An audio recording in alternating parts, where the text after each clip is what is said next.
Okay, we are live. Good afternoon and welcome to our special meeting of the Mayor and Village Council for the purpose of holding an attorney-client executive session / shade session to discuss Circuit Court case of Yacht Club by Luxcom LLC versus Village of Palmetto Bay, case number 2020-023918CA-08. With that, I turn it over to the village attorney. Thank you, Madam Mayor. As required by statute, the Village of Palmetto Bay is now giving notice that at my request, a special meeting of the Mayor and Council will be held for the purpose of holding an attorney-client executive session regarding the legal action styled, as the Mayor just said, Yacht Club by Luxcom LLC versus the Village of Palmetto Bay, circuit case number 2020-023918-CA08. I desire advice from the Council regarding settlement negotiations and litigation expenditures. Our meeting is now starting at 4 p.m. on Monday, October 20th, at the Village of Palmetto Bay Municipal Center, located here at 9705 East Hibiscus Street in Palmetto Bay 33157. The executive session will take approximately half an hour. Pursuant to Section 286.011, subsection 8, Florida statutes, the executive session will be closed to the public. Present at the executive session will be Mayor Karen Cunningham, Vice Mayor Mark Merwitzer, Councilmember Patrick Fiore, Councilmember Steve Cody, Councilmember Marsha Madsen, Village Manager Nick Morano, myself, and our Special Counsel John Quick, Alicia Gonzalez, Pete Waldman, and Ed Martos may, if they appear, also attend. A certified court reporter shall record the time and termination of the executive session, all discussion and proceedings that occur, the names of all persons present any time during the executive session, and the names of all persons speaking will be reported. The transcript shall be made part of the public records upon conclusion of the litigation. All discussion held during the executive session is to remain confidential until the conclusion of the litigation. Thank you, Madam Mayor. With that, we'll move into the conference room. Madam Mayor, before we do that, I'd just like to put something on record. I believe that confidential. I'm so sorry, you're out of order. We're not making public comments here. We're moving into. We have to move to recess though to get into the confidential session. Yes, we do have to recess. So then I'll discuss them. That's great. Okay, we're moving into the conference room. So we're just going to disobey the law and the advice of our attorney. We haven't moved to recess. We're not recessing.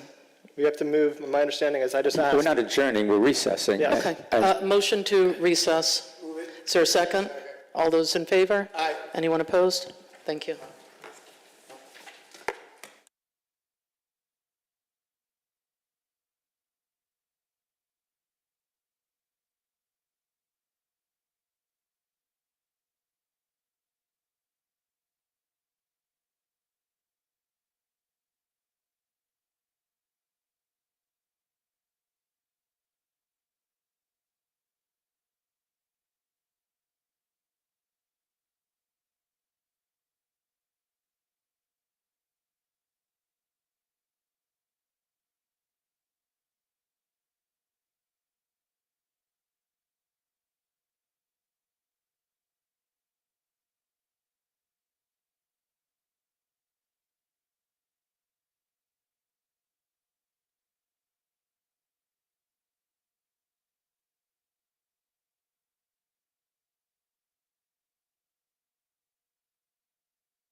All right, very good.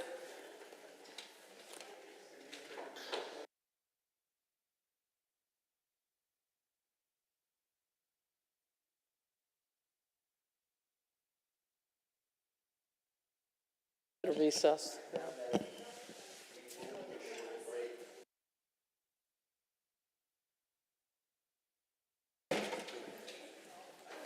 All right, for those that are watching from home and for those that are in the audience, I turn it over to the village attorney. Okay. We're back after recess, and unless there's any discussion, we would move to adjourn the executive session. Okay, motion, we don't have everybody up here, but I see everybody. Motion to, it's been moved. Is there a second? Second. All those in favor? Aye. Anyone opposed? All right, we will start our special council meeting in about 5 minutes. Sorry for the delay.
You too, Steve. All right, we are live. With that, thank you. We're ready to begin. I'm calling our special council meeting for Monday, October 20th. We're starting at 5:31 p.m. Madam Clerk, please call the roll.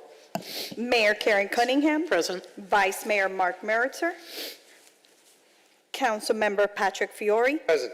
Councilmember Steve Cody. Present. Quorum is met. Great. The other two are here. They'll be out in just a moment.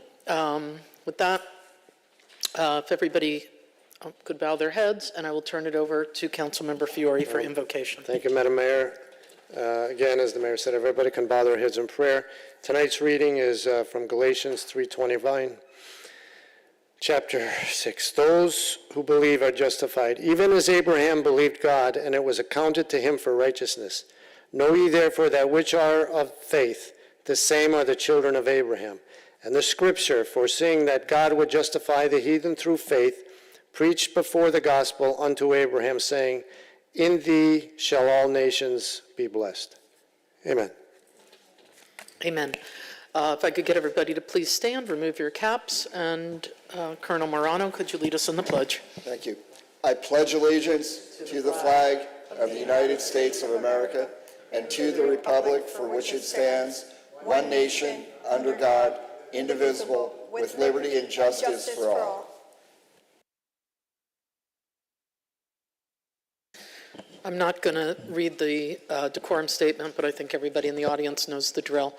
At this time, request petitions and public comments. These would be request petitions and public comments for items not on tonight's agenda. Yes. When we get to the woods item, John Quick is ready. Yes, I'm so sorry. Yeah, we're going to do that right now. But you can, well, we can turn it quickly. Thank you. We had a workshop in here the other night, so I guess it just, I didn't notice it either.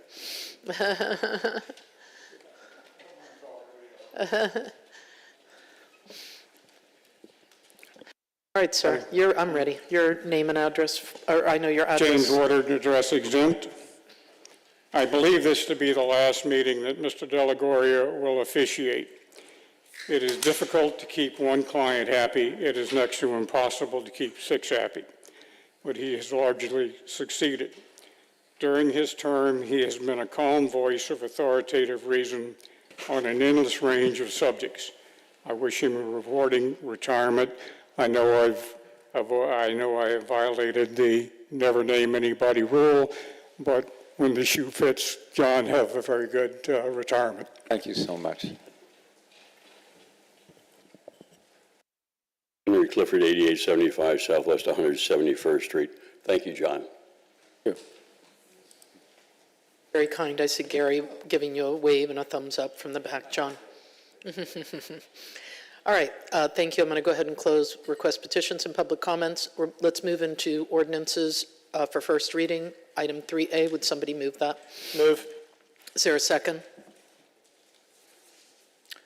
Hearing none, the item fails. Hold on a second. I'm sorry, I'm getting myself together. Do you mind repeating?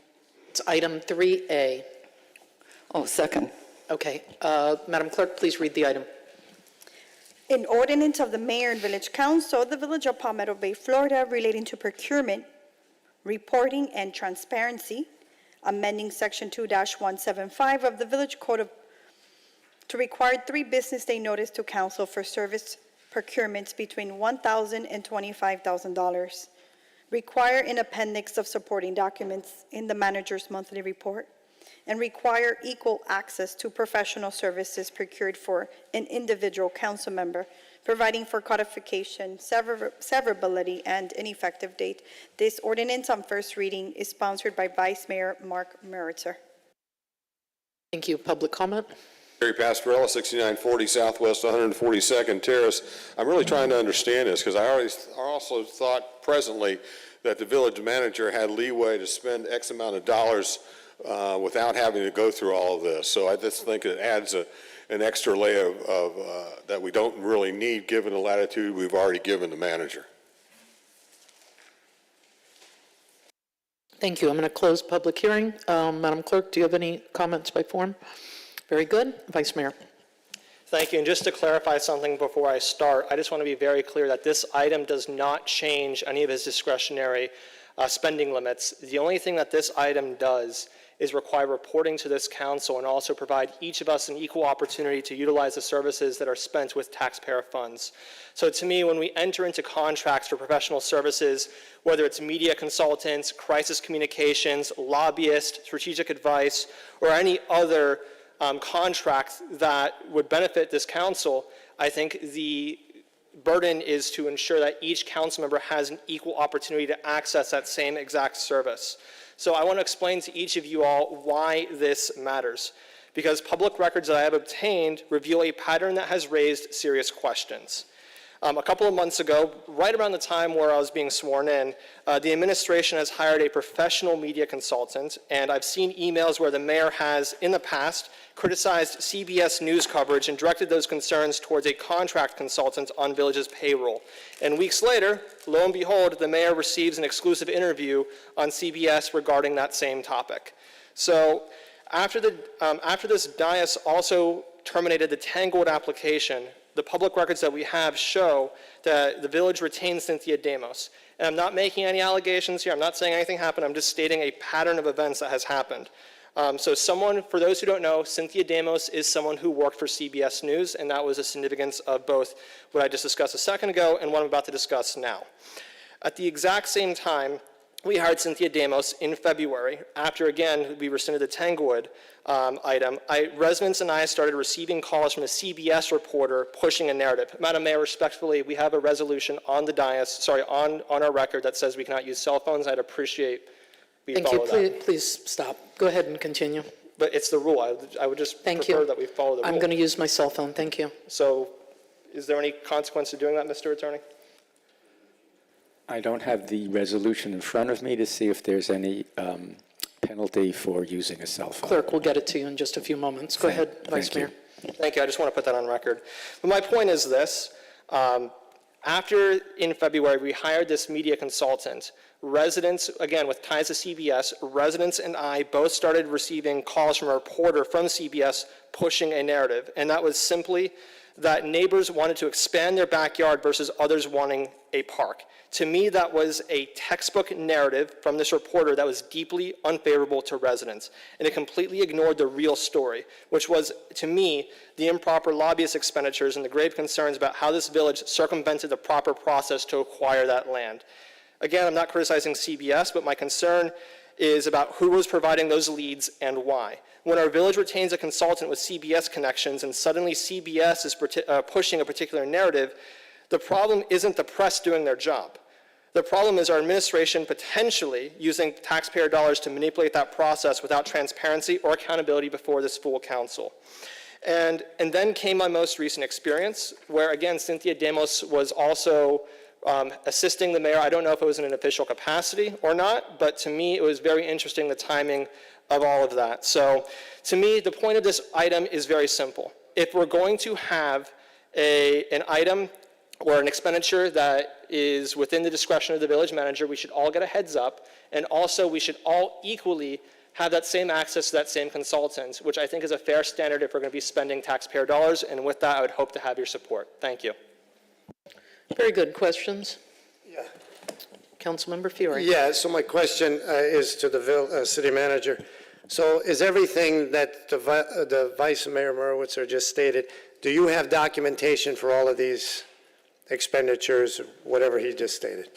I do. I mean, I'm not asking for it now. It's always hard to follow his accusations, but yes. Okay, so yeah, then that's the only question I have. As long as we have, I would say to the Vice Mayor, the manager stated he had documentation. Okay, thank you. That's all I have, Madam Mayor. Thank you. Other questions? Yes, Mr. Manager, I put in a request regarding whether Cynthia Demos was on our payroll. Not payroll, but receiving a consulting fee from us. And I haven't received that back from you. So my question is she on, does she receive a consulting fee from us? So for the record, Dr. Mattson, you requested that, I think, yesterday evening?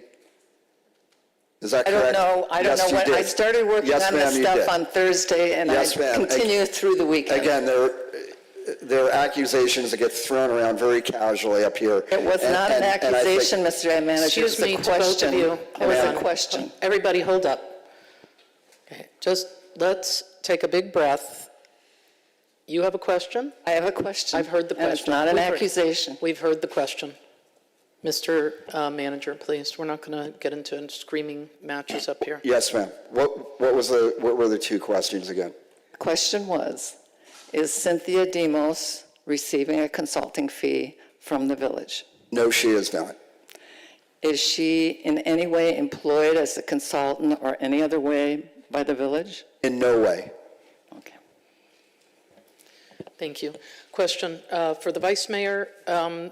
How does this involve, because when I see the word contracts, I think of street paving, I also think about sidewalks, I think about all the other, and Mr. Manager, I'm sure you could probably tell me, we probably have hundreds of contracts going on, cleaning services, the list is long, the different contracts we have. So how does that impact it sounds like you've got something very specific here, which is clear to communications as opposed to all these others, but I don't know. Doesn't indicate that in your item. Sure, so just to answer your question, by the way, I'm glad you asked that. So 2 things here. This ordinance does 2 things. The first thing that it does is it requires notification for all contracts over $1,000, because I believe that as stewards of our tax dollars, we should at least receive notification of what our administration is doing with those funds.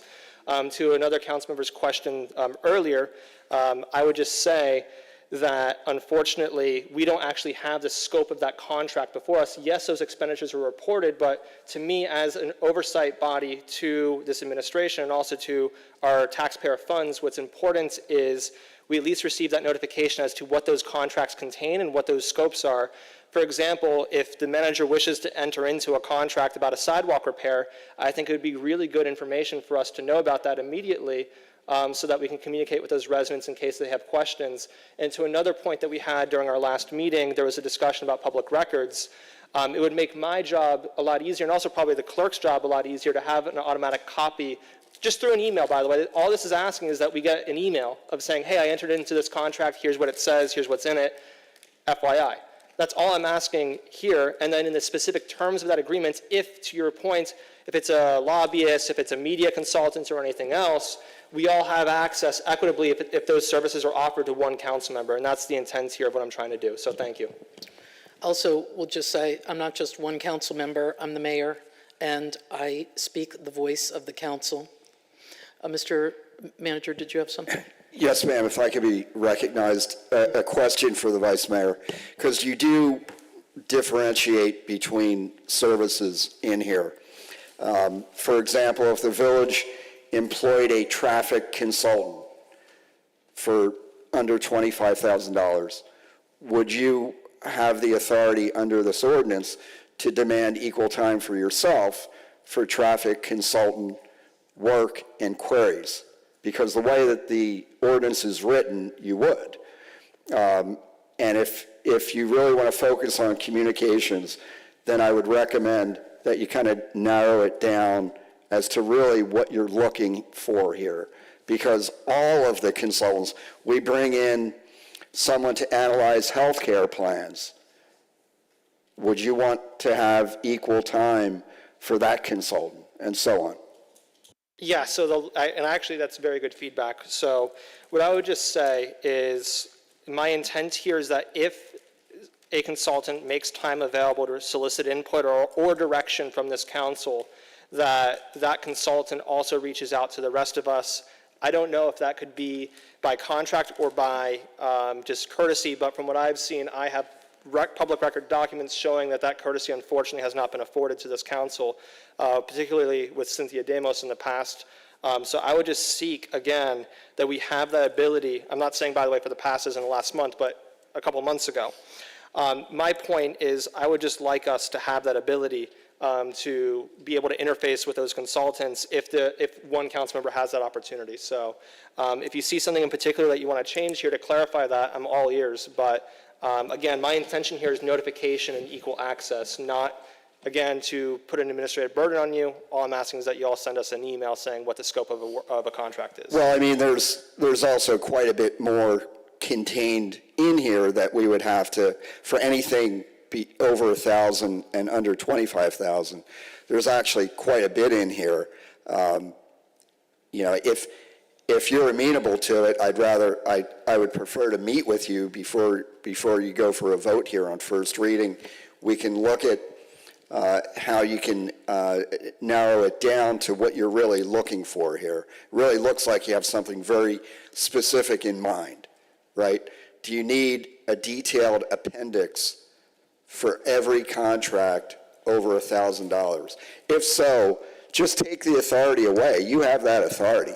I'll bring you every contract, and you can all vote on every one if you want. So just to clarify, I'm not seeking you to get approval for contracts over $1,000. I'm not seeking to take away that authority, and I would have hoped the ordinance was clear enough in that.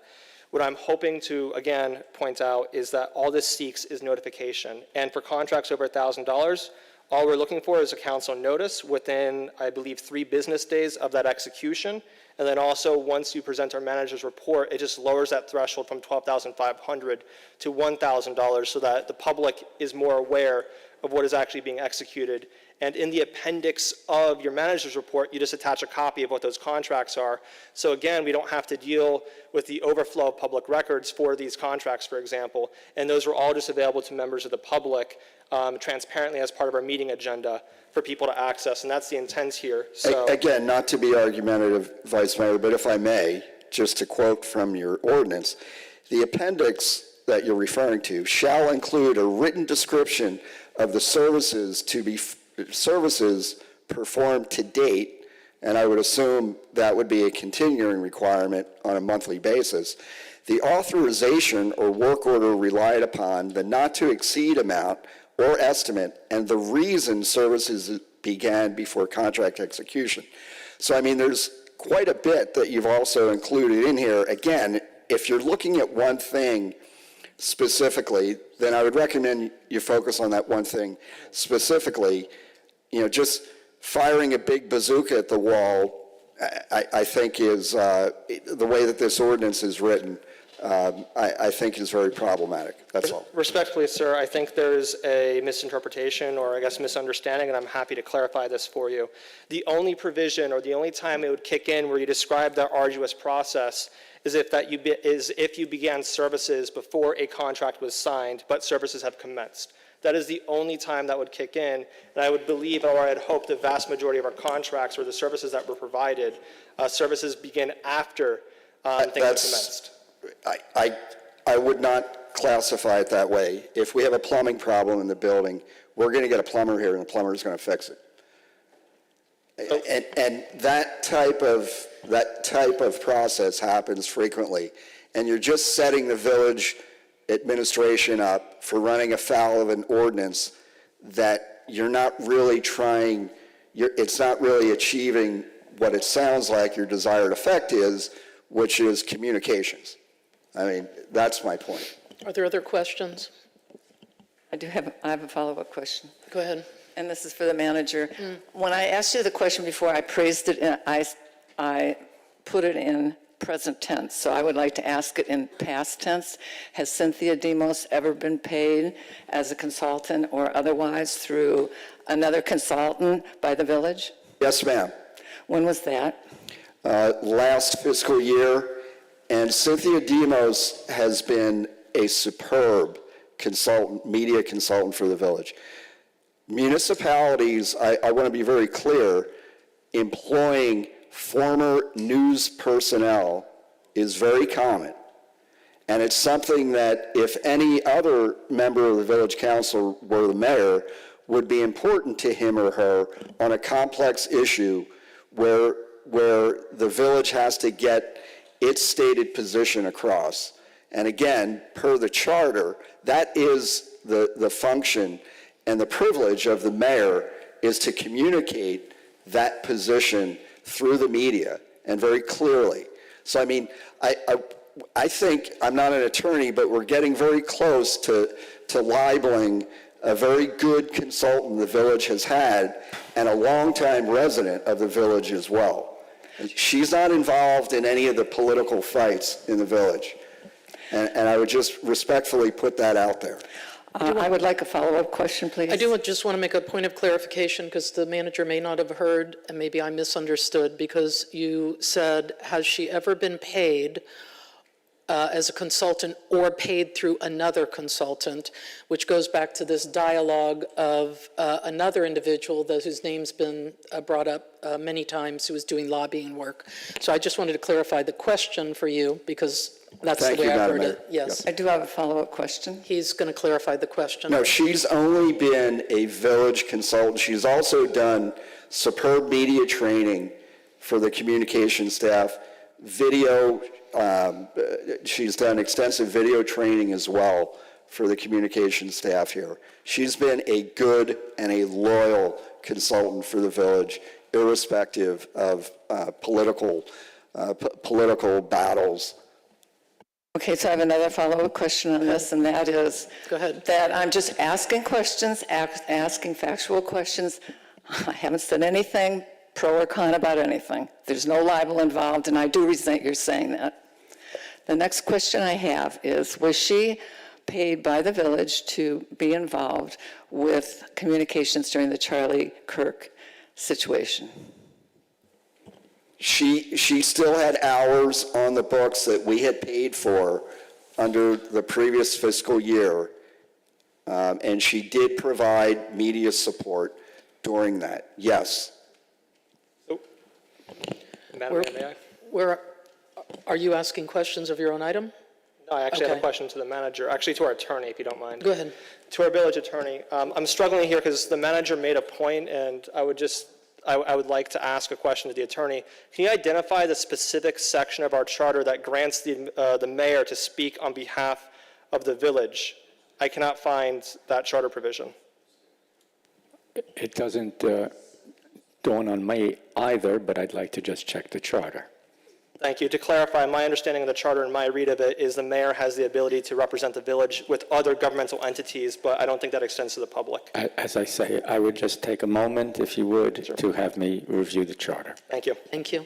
Are there other questions? We'll go into comments. Go ahead, Councilwoman, then Councilmember Okay, Cody. so my comment, well, first of all, I think this is a terrific item, and I'm always looking for ways of informing the public for more transparency. And this really, well, you may not want to be informed, but I think a lot of people do want to be informed.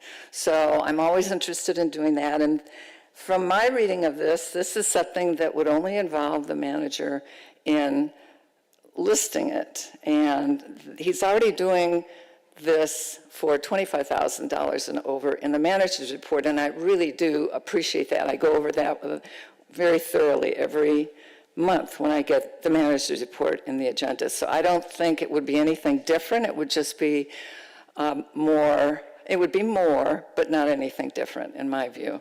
And the other part of this that is important, really important, is equal access to professional services for all council members, because I did struggle during that Charlie Kirk, that tragic incident, that I tried to get the attention of this named individual to help me in terms of giving interviews, because I was asked for interviews, and didn't happen. So the equal access, I think, is really important. It really is, because it shouldn't just be a person who is guiding and helping one member of this council, but it should be for all of us and should include all of us, should be asked of all of us, do we need help on all these interviews that we're fielding? All right, so that's my point. Thank you. Thank you, Councilmember Cody. Thank you. There we go. I'm not going to be supporting this item. I don't feel that it is necessary. I think that the $25,000 cutoff makes a lot of sense. I don't want to be bogged down with having to decide where every nickel and dime is going to be going. And if we have such doubts over how our manager, not the present occupant, but anybody sitting in that chair, is taking care of the role that he or she has, then it's incumbent upon this council to ask bigger questions than, let me see what checks have been written or contracts that have been let for $25,000 or less. As far as media consulting, I think that one of my colleagues up here doesn't have a problem in contacting with the media. Perhaps one of my other colleagues could take lessons from him. I don't think we need to adopt this matter. Thank you, Madam Mayor. Thank you, Councilmember Fiore. No comment.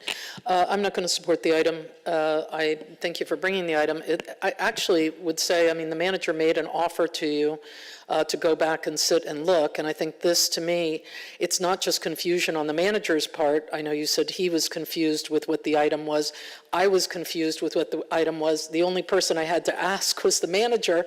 So if you meet with the manager, discuss items, discuss how they might impact. We had something similar recently with one of your items with the clerk, where the clerk had to say, excuse me, who is going to be doing this work?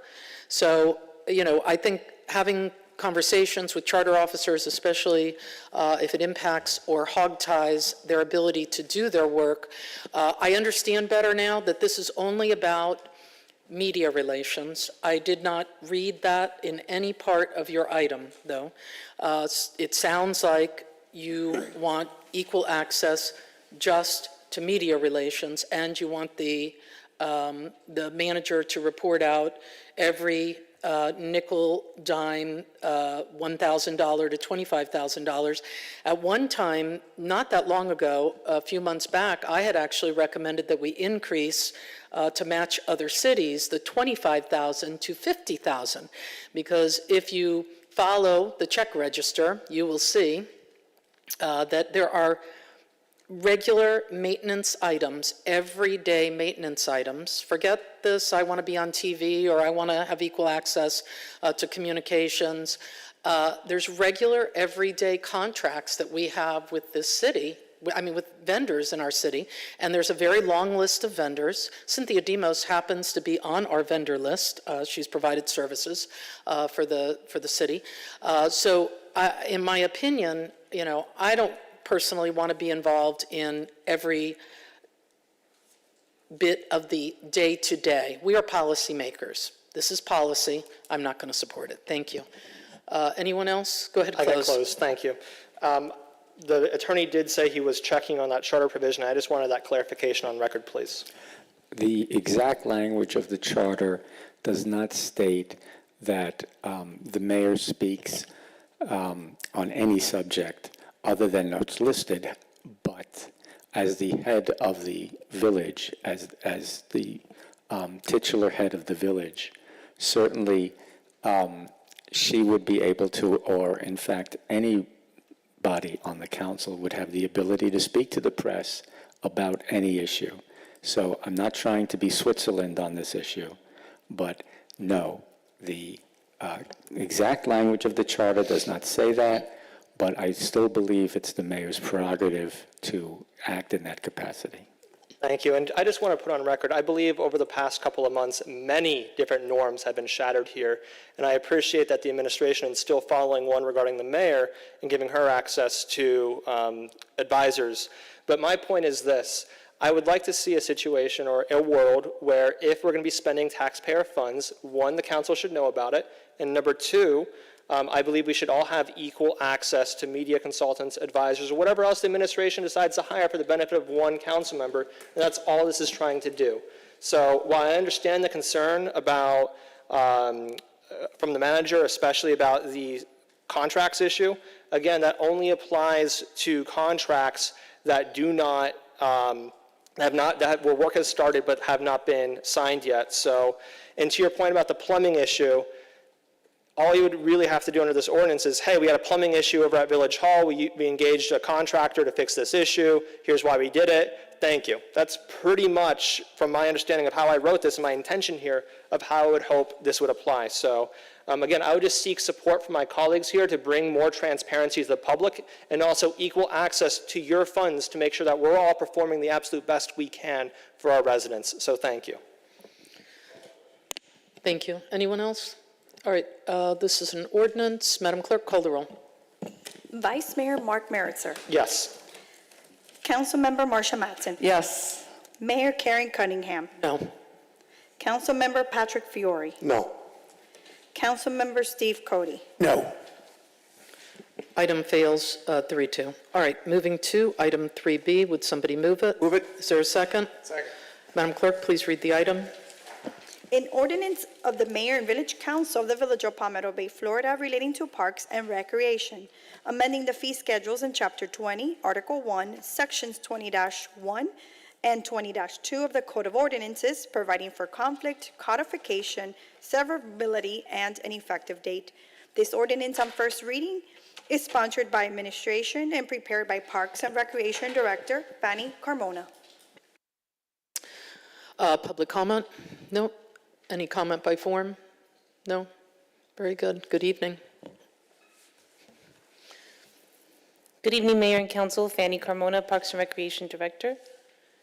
If Olga could put up my PowerPoint. Olga, if you could put up the PowerPoint, please.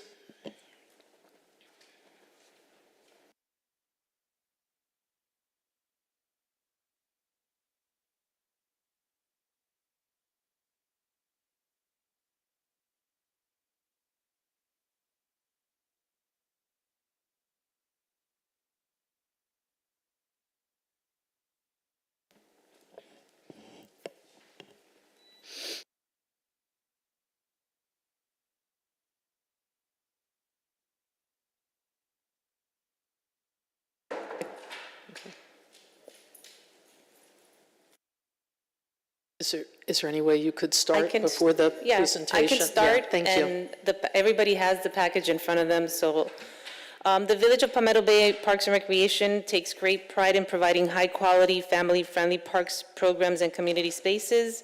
Tonight, I'm presenting the first reading of an ordinance amending Chapter 20 of the Village Code to update our park fee schedule. We conducted a comparison within surrounding municipalities just to show where we are, and we found that in some areas, our current fees are below the market average, particularly in areas like tennis, event rentals, and summer camp programs.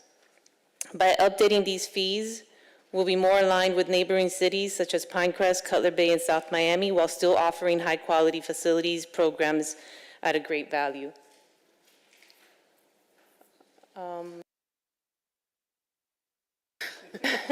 It's like, wow, our landscape changed pretty quickly.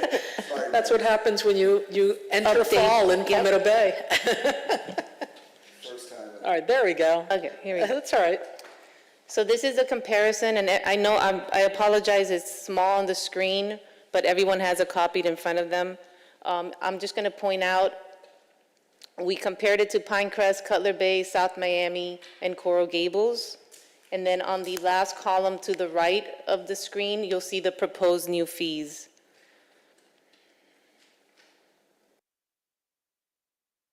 Just to give you a little data, we're trying to collect as much data as we can. Once we have our new software system, we'll be able to collect much more than this. But just to give you resident versus non-resident rentals at Coral Reef Park for fiscal year 24-25, 16% was resident rentals and 84% were non-resident rentals. These are park rentals like the pavilions, the rec room at Palmetto Bay Park, the old hammock areas at at Coral Reef Park, and ball field rentals as well. At Palmetto Bay Park, it was 19% resident and 81% non-resident.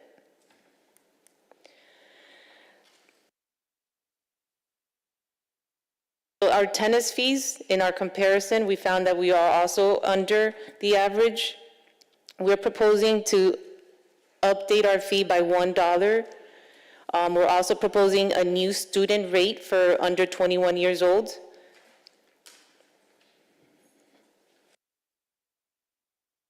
No, it's small, my apologies. We're going to introduce new pickleball fees for when we start our new outdoor pickleball fees at Coral Reef Park. We currently don't have pickleball fees in our fee structure, so I'm introducing this new. This is going to be just like our tennis fees. It is the same exact rates. Also introducing the student rate for under 21 years of age. And I'm new that we don't have for tennis because it's a little different sport. We're going to offer open play for $5 a person. And then compared to the other municipalities, we're way under. Our summer camp fee comparisons, these are summer camps programs in our area. That's what I'm comparing it to. We're proposing to go from $195 a week to $250 a week.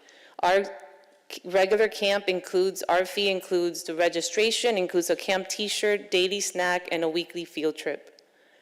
Most of the other camps, if not all, in the neighboring cities and other places that offer summer camp do not include field trips or anything else. Those are all at additional fees above what the weekly fees are, including most of them have a registration fee as well, a one-time registration fee. These are the data, residents versus non-residents for our summer camp. It's a well-balanced 51% resident, 49% non-resident. At the Lada State, our comparison with similar venues shows that our rental rates remain well below market. Out of 47 rentals this fiscal year, only 6 were Palmetto Bay residents. We're proposing updates to these fees along with the new rental options, including summer package, a new summer package that will feature a 40 by 60 tent. In addition, that will expand our rental opportunities during the summer months. These are the new proposed fees, and again, you have them in your package for easier reading. And with that, I just want to say thank you. And any questions? Wonderful, thank you. Questions first, Vice Mayor? Thank you. I did just want to ask, as you were doing your analysis of what other jurisdictions charge for their facilities, did you also do an analysis as to what their policies were for fee waivers? I did not this time. I have done in the past. I would have to go back into my records to research what other municipalities are doing, but I can bring that to the next meeting. Thank you. So sorry, did you have a comment you wanted to make? I'm sorry, I can't do that. I called for... Yeah, well, there was, yes, but come, yeah. Yes, and nobody came up, but come on up. Yes, do you, yeah, just one moment. Well, let's not argue about it, let's come on up. Yeah, name and address, please. Don't go away. Henry Clifford, 8875 Southwest 171 Street. The print is so tiny I can't read on most of this stuff up there on the whatever. On your Yeah, very, no, I'm sorry, Mr. Clifford. If you have okay, I'm comments, sorry. Okay. give On us the the very comments. first fee comparison sheet, it had something about a picnic table. And again, tiny little print. I thought I saw $175 to rent a picnic table. And I'd like to know if I actually saw that correctly. Okay, well, And why would I want to go to a picnic table and pay $175 to have a picnic with my family? Seems a little, so that's it. And also with these summer camps while we're at it, I was very, very poor when I was young, and occasionally I got to go to camps where someone else paid the bill. These bills, $300 for a couple of days might be an awful lot for poor families. I don't know if there's any program, scholarships, whatever you want to call it, to have a little waiver to go around. Again, it's the first time I ever saw these numbers. Thank you. Thank you. Director, please, we're asking questions right now. All right, questions, Vice Mayor? No, I'm sorry. Did you all have questions? Marcia, did you have a question? No, I have comments. Comments. Okay, comments, Vice Mayor. Yeah, so I just wanted to say, I actually was a summer camp attendee when I grew up here in Palmetto Bay. I did the tennis summer camp, the morning one, where I had the pleasure of learning how to play tennis by Coach Lee, and rest in peace to him, and condolences to his family over the last couple of years. I know how difficult that could be. But also to Coach Kyra as well. Kyra, for also teaching me how to play tennis. So with that, and as someone who actually went through some of these programs, that really brings me to have some concerns about this ordinance. Because we're being told that we need to raise fees on our own residents to achieve market compatibility with neighboring municipalities. But we're here asking residents to pay more while we continue to give away more fee waivers to large organizations and groups from outside of Palmetto Bay. So I actually I did a little bit of the research myself as to what those neighboring municipalities were and what we're comparing ourselves to. And to my research, we're the only one with such an extensive fee waiver program that's available, at least publicly on our website, for people to know about. And to me, we cannot claim that we need to raise fees because we're below market rate, and then at the same time say we need more revenue to sustain our services, and then turn around and waive fees to organizations that can afford to pay, in my view. I mean, these are multi-million-dollar, sometimes like almost billion-dollar organizations. Baptist is one of them. I love Baptist, but I don't see a reason why we should be giving them fee waivers. So I believe if we really need to do a revenue increase to maintain our service levels, I think we have to look first at our fee waiver program, and our residents, in my view, should not be subsidizing the free use of outside organizations, and that's not fair or it's fiscally responsible in my view. And I know this point has always been brought up, well, if it wasn't free, they wouldn't have been using it anyway, and to my view, I think our services, a lot of states, an amazing place. If those facilities are not up to standard to the point where people would want to pay for those facilities, then I think that's a shame, and I would hope that people would come in from all over and want to pay to use our great facilities. So with that, I cannot support this item. Thank you. Thank you. I will ask you one question. So if you, in a minute, because you delineated between residents and outside folks that are not non-residents. In rentals, you gave some numbers. I was just looking for them, so in a moment I'll ask for them. Go ahead, Councilwoman. Okay. No, when I saw this, I was just astonished by the increase in fees. I really was. And it looks like the justification for it is to raise it to a market rate, to be in with what other communities are doing in terms of charging. And I just don't think that's a justification. In response to a resident's comment, yes, I was astonished over the increase in the price of a picnic table from $105 to $175. Where does that come from? Just to correct the record. Please don't interrupt me. The tennis day rate is 25% higher. Point of clarification, Mr. Attorney. I want to make sure we're giving accurate information. I'm looking right at it. It's not a picnic table. It's a picnic area for a 5-hour rental. Picnic area, 5-hour rental, 105, and then it goes, and she's asking for 175. I'm really doing it because it's been set up here as well, so. And as a point of order, just because I think it's rude to interrupt people, I would just like to clarify from our attorney, per Robert's Rules of Order, does someone have the ability to interrupt someone to make a point of information, or is it only point of order that's allowed for interruptions? It was only a point of order, I believe. Thank you. So I'm I believe so that's out sorry. of order. Thank you. I'll fix that. Point of order. Mr. Parliamentarian, point of order. Thank you. I know there had been some questions about picnic table and 175. I want to clarify. I'm looking right at the chart. It says picnic area, 5-hour rental, and the charge that is being proposed is 175. So my apologies. Like our current village attorney, I am not an expert in parliamentarian rules. Thank you. Go ahead, Councilwoman. Yes, may I continue, please? Of course. All right, so picnic area is 66.70% increase. And the gazebo pavilion is a 48.60% increase, from 185 to 275. Why are we doing this? I mean, what is the point in charging our residents this kind of astronomical increase? I saw that the softball fields are 50% increase, from $50 to $75. Why are we doing that for our softball players. The tennis day rate is a 25% increase from $4 a person to $5 a person.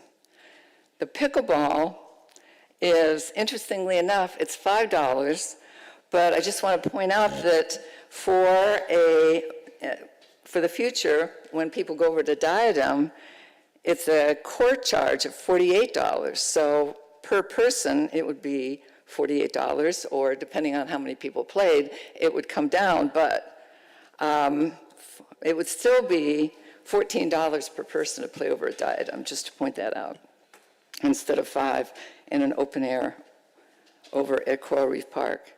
All right, so I don't see the rationale for raising these fees besides raising the fee to market rate. That's the only justification. I just don't think that's a justification to do that to our residents. And I also would like to emphasize the point that the Vice Mayor made, and I've been talking about this forever. We give a lot of money away to non-Palmetto Bay recipients in fee waivers in our parks. So I think that this should be stopped. I don't have an objection to fee waivers for our Palmetto Bay organizations, for our Palmetto Bay 501c3s, but I definitely have a strong objection. We give out thousands of dollars in fee waivers for our parks facilities to non-Palmetto Bay 501c3s. So I can't support this because the fees are astronomical. I don't see any point in doing this to our residents. Thank you. Sure. Mr. Manager, then Councilmember Cody. Thank you, Madam Mayor, for recognizing me. I'll be very brief. There are two categories where we currently don't have fees, and I kind of see where the discussion on this item could be heading. We do need to establish, or I recommend, that this body establish fees at a minimum for our new Recreation and Community Center, which is looking beautiful if you haven't been by Coral Reef Park lately. Really coming along on time, on budget, going to be phenomenal. We have no fees for the rooms there. We're also going to have 4 new beautiful pickleball courts there that have 0 fee schedule at this point. So my recommendation, and fee waivers came up from the administration point of view. If this body wants to eliminate and make that amendment as part of this draft ordinance, it might require a 3rd reading, but we would support it. Regardless of anything else, though, I do recommend that you consider and establish fees for the new recreation center and for the new pickleball courts at Coral Reef Park. Thank you. Very good. Thank you, Mr. Manager. Councilmember Cody. Yes, thank you. Before I get into my comments, wanted to ask the director, how long has it been since we have raised our fees? Yes, and thank you for bringing that up. I should have said that in my presentation. We have not updated our fees since 2019. In 2023, I believe what I brought for an update was incorporating a new coaching permit fee that it didn't exist then. But since 2019, we have not updated our fees. Thank you. I don't know of too many things out there where the price has remained exactly where it was since 2019. I think these are needed. It's one thing to grandstand and said, I don't see why. Well, the why is prices have gone up on everything. We need to adjust our prices to recapture that. I don't have a problem with, frankly, our public parks, our legacy parks being used by non-residents, because one of the deals we made with the county in order to get those legacy parks was that we could not prohibit non-residents from using them. So it makes sense that we are in a situation where non-residents are using these parks. And I'm glad we've captured the data, but it does not disturb me at all that in some instances, more of our parks are being used more by non-residents than residents.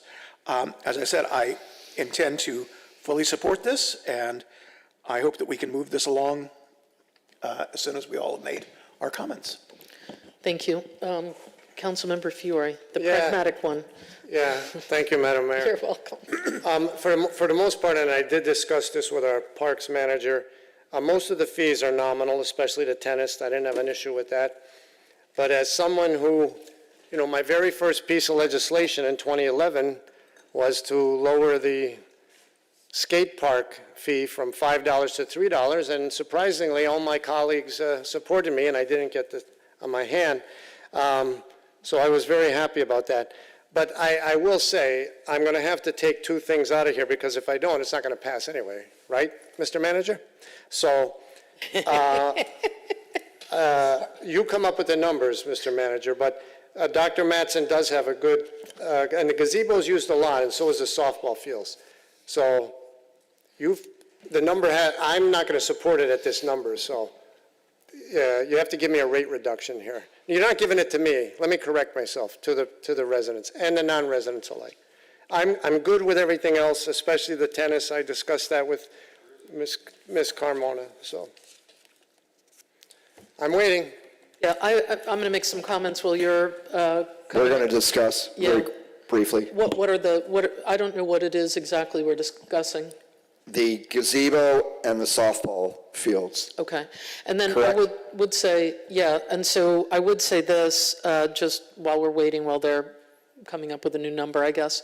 I pass by Coral Reef Park every single day. I have a disabled nephew who some of you in the audience have met. He's adorable. He's a big kid, 32 years old. He and his mom, my sister, go over to Coral Reef Park pretty much every single day. She gets a little exercise. He bounces on a ball there. And the park space at Coral Reef Park is so jam-packed, which I find beautiful, but also sometimes alarming, because folks like my sister and my disabled nephew can't even find a parking spot just to get in and prop themselves up in there. The softball will not impact that, because I think the more we can get usage out of Palmetto Bay Park, the better. I want to see some of that activity move to Palmetto Bay Park, so that we've got these two beautiful parks. Let's use them both to their full capacity, full extent. But I think Coral Reef at this point is over capacity.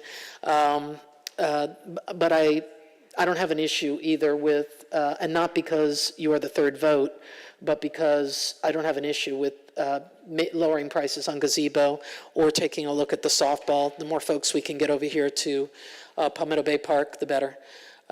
Yes, Director, can you please address myself and my colleague, Councilmember Fiore? Yes, so if okay, we'll reduce that, we'll just increase 10% on the softball fields, baseball fields, and as well as the gazebo rentals, and I'll adjust the numbers for the second reading.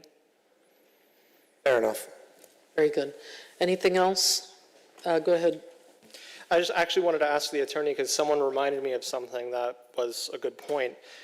With our memorandum with the county, when we took possession of those legacy parks, did that restriction on fees only apply to existing facilities, or does it apply to all the facilities we build in perpetuity there? Well, again, I would have to review the actual documents, and if they're available this evening, I'll be happy to do that. If not, I'll review those documents and give a memo to the council to answer your question.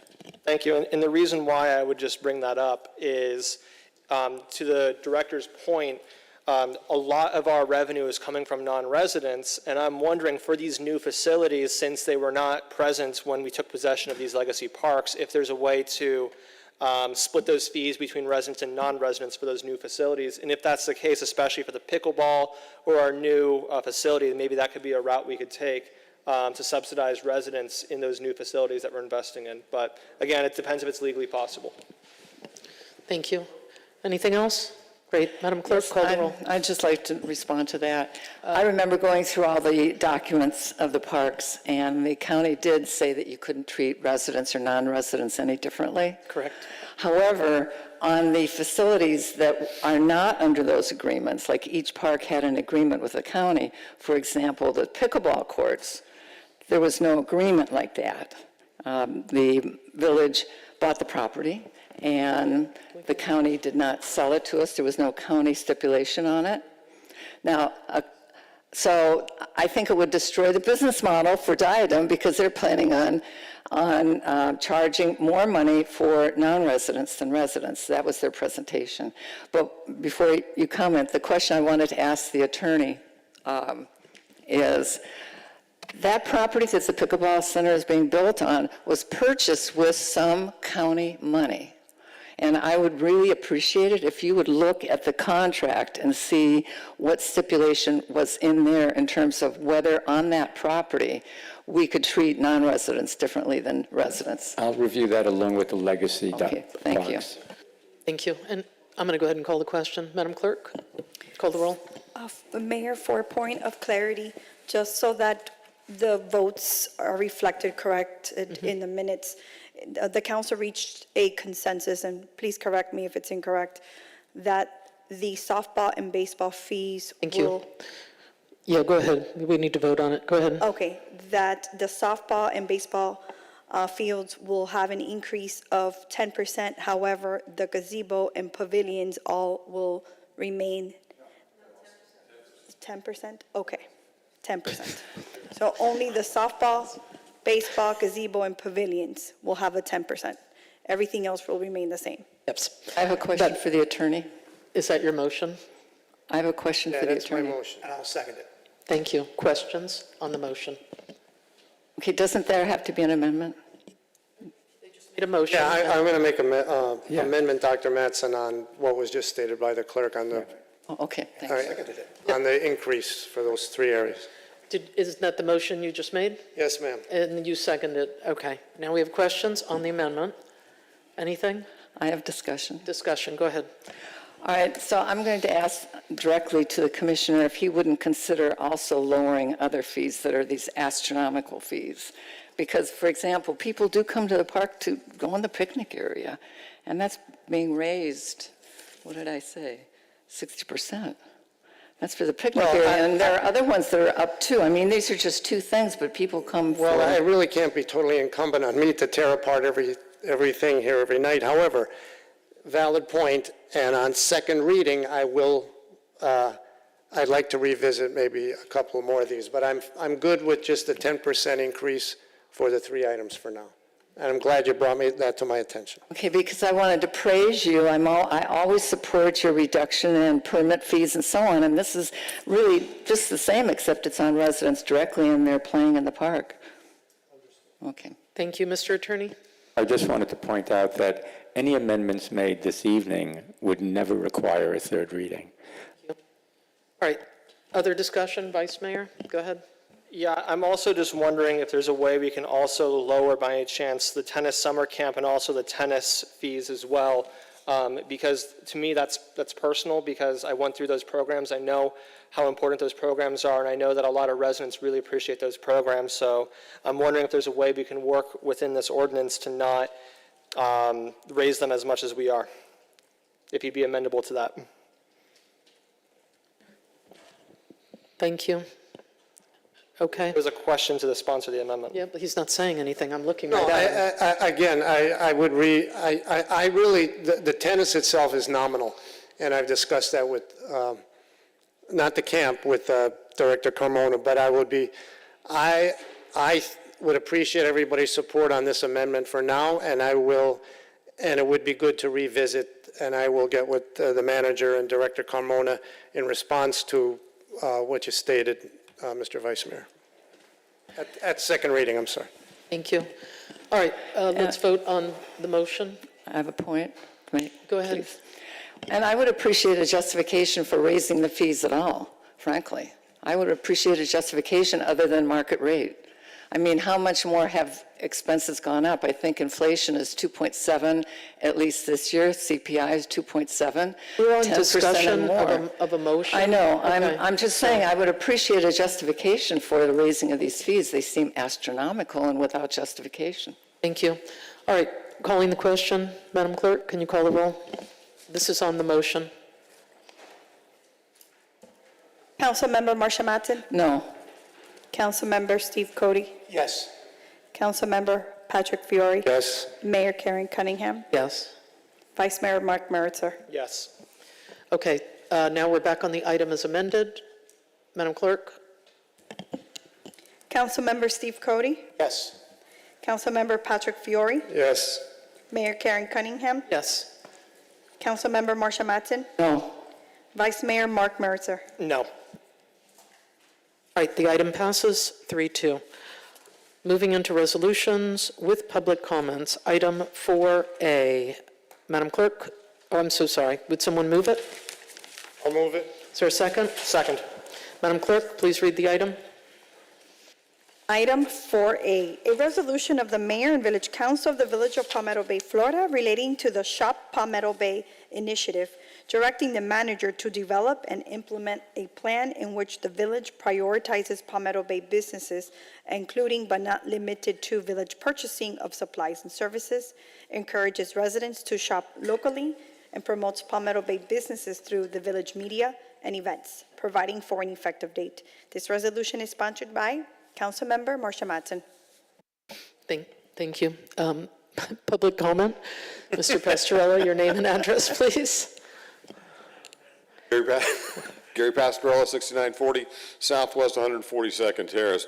We have always done this. We have always, as a village, promoted, and we've talked about this for years, and I thought we were already doing this, that we've already done everything that she's asked for. We've been doing this the entire time. I don't know why we have this. Maybe somebody misunderstood, but we've been doing this for years. Thank you. Next speaker? Okay. Do we have public comment? No. All right. Councilwoman Matson, go ahead. Okay, thank you very much. Well, hallelujah, this finally came in front of the council for a discussion and a vote. It's been deferred at least 4 times. Palmetto Bay has 966 businesses that have a business tax license, and it brings in currently, well, the last figure was the tax receipts bring in $258,523,000. So it behooves us to really promote business. Now, I know in campaigning and also in talking to residents that they always want more business here in terms of services, offices, and so on. Restaurants, that's a big one for them. They always want more restaurants. So I think it would be really good for Palmetto Bay to have a program or an initiative in which there is a purposeful plan to promote our businesses. And one of the ways of doing this is for the manager to work with our own Palmetto Bay Business Association. I went over to them and presented this to them the other day, that work with them to see what they would like to see in terms of promotion. Another point is that I'm not specifying any particular program. I have no monetary figure involved in it. I would just like to see the manager work with the Palmetto Bay Business Association and also to promote the success of village businesses. So my resolution specifically states, the Village Council directs the village manager to develop and implement the Shop Palmetto Bay initiative, in which the village prioritizes Palmetto Bay businesses and services, encourages residents to shop locally, and promotes Palmetto Bay businesses and services through village media and events. So that's all it is to make a preference where by law, you can. I realize that some procurements are regulated by state and federal law, so we can't do those in terms of prioritizing. But for events, I think it would be important for Palmetto Bay, the village of Palmetto Bay, to purchase services and products from local businesses, and also to promote them through events and the village social media. So that's my resolution, and I hope that I have your support on this for the sake of our businesses and our residents who would appreciate more business activity. Thank you. Quick question. Did you work with the manager on the item? Well, actually, that's a really good question, because I did propose something like this to him probably a year ago, and he said we would work together on it. He never responded, so I just went ahead and put this together. Did you find out at that time or subsequently the cost involved? What's the dollar amount? No, there's Everything no costs cost involved. Everything costs money, even if it's resources. Well, I mean, so- that would be part of administrative services and a cost of a program that would be promoted through the village. So that would be part of what the administration does. But I don't have any specification. It's really up to what staff can do. Question for the manager, would there be a Yes, cost ma'am. involved? Would there be what? A cost involved? I'm sure there would be, I mean, there's going to be a little bit of staff work here to develop the program. We love our Palmetto Bay businesses, Madam Mayor, I know you do as well. Not to say we already do it, but we're very, I mean, if you pass this, I'd be very happy to develop a program. We do already use Palmetto Bay-based vendors, whether it's oil changes or catering. So, I mean, if this is the pleasure of the village council, I'll be happy to implement it. Again, as was stated in public comment, we do a lot of it. We do love our businesses. We want them to be successful, and wherever possible, we're happy to spend our money right here in Palmetto Bay. Thank you, Vice Mayor. No, I just want to say two things. Number one, thank you for bringing this, because I think our tax dollars should always, we should do our best that we can to recirculate the tax dollars that we collect from residents and businesses to reinvest them in our residents and businesses. So I think this is a great idea, and I look forward to supporting it. So thank you. Thank you. Councilmember Cody? Councilmember Fiore? Great. I'm not going to support the item, and here's why. To me, the item has no teeth. I actually met with, I know you spoke or you went to the Palmetto Bay Business Association meeting. I was there the one prior. I spoke with Mr. President. His comments were pretty much the same. Doesn't know what the plan is. And then the second piece is if there is cost and we don't know what the cost is to an item, moving forward, I'm just not going to be supporting those items. We have homemade wraps this evening for dinner, which I'm appreciative of having a bite to eat since we're going to be here for quite some time. We had a staff member put those together for us, just doing grocery shopping, not doing catering. Why is that? Because we're making cuts. We're cutting back on a lot of things. And so if I don't see money attached to it, and really I'm not clear, most cities do attach a dollar amount to items that are going to have some fiscal impact. So unfortunately, I won't be supporting it. I did mention to Mr. Eubanks and the individuals at the Business Association that I couldn't support the item. I would be happy to bring an item that costs $25,000 or maybe $24,499 so that you can move forward with putting together a substantial plan that actually has some teeth. Thank you. Anyone else with comments? Yes, I do. I would like to make a motion that this plan that we put within this initiative, a cost of up to $24,999. That's my amendment. Second. Thank you. That's your motion. It's been seconded. Comments? I'm still not going to support it tonight. I'll bring my own item. Thank you. Yeah, and mainly I have to say, Councilwoman, because we talked ad nauseum for many months about our budget cycle and the need to maintain a millage rate. We had support from 3 individuals on this council to maintain a 2.35 millage rate. And not only, I know Vice Mayor supported the budget and supported the lower millage rate as you did. However, you didn't support the budget, so I'm going to be extra careful looking at fiscal impact. I would like to respond to that. Sure.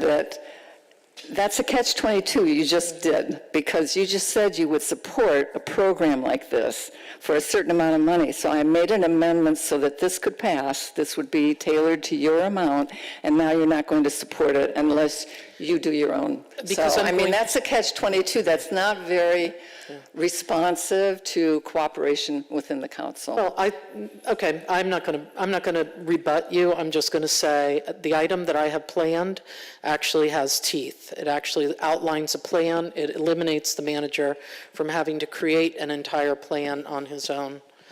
Yes, Vice Mayor? So I just actually have a question to our clerk.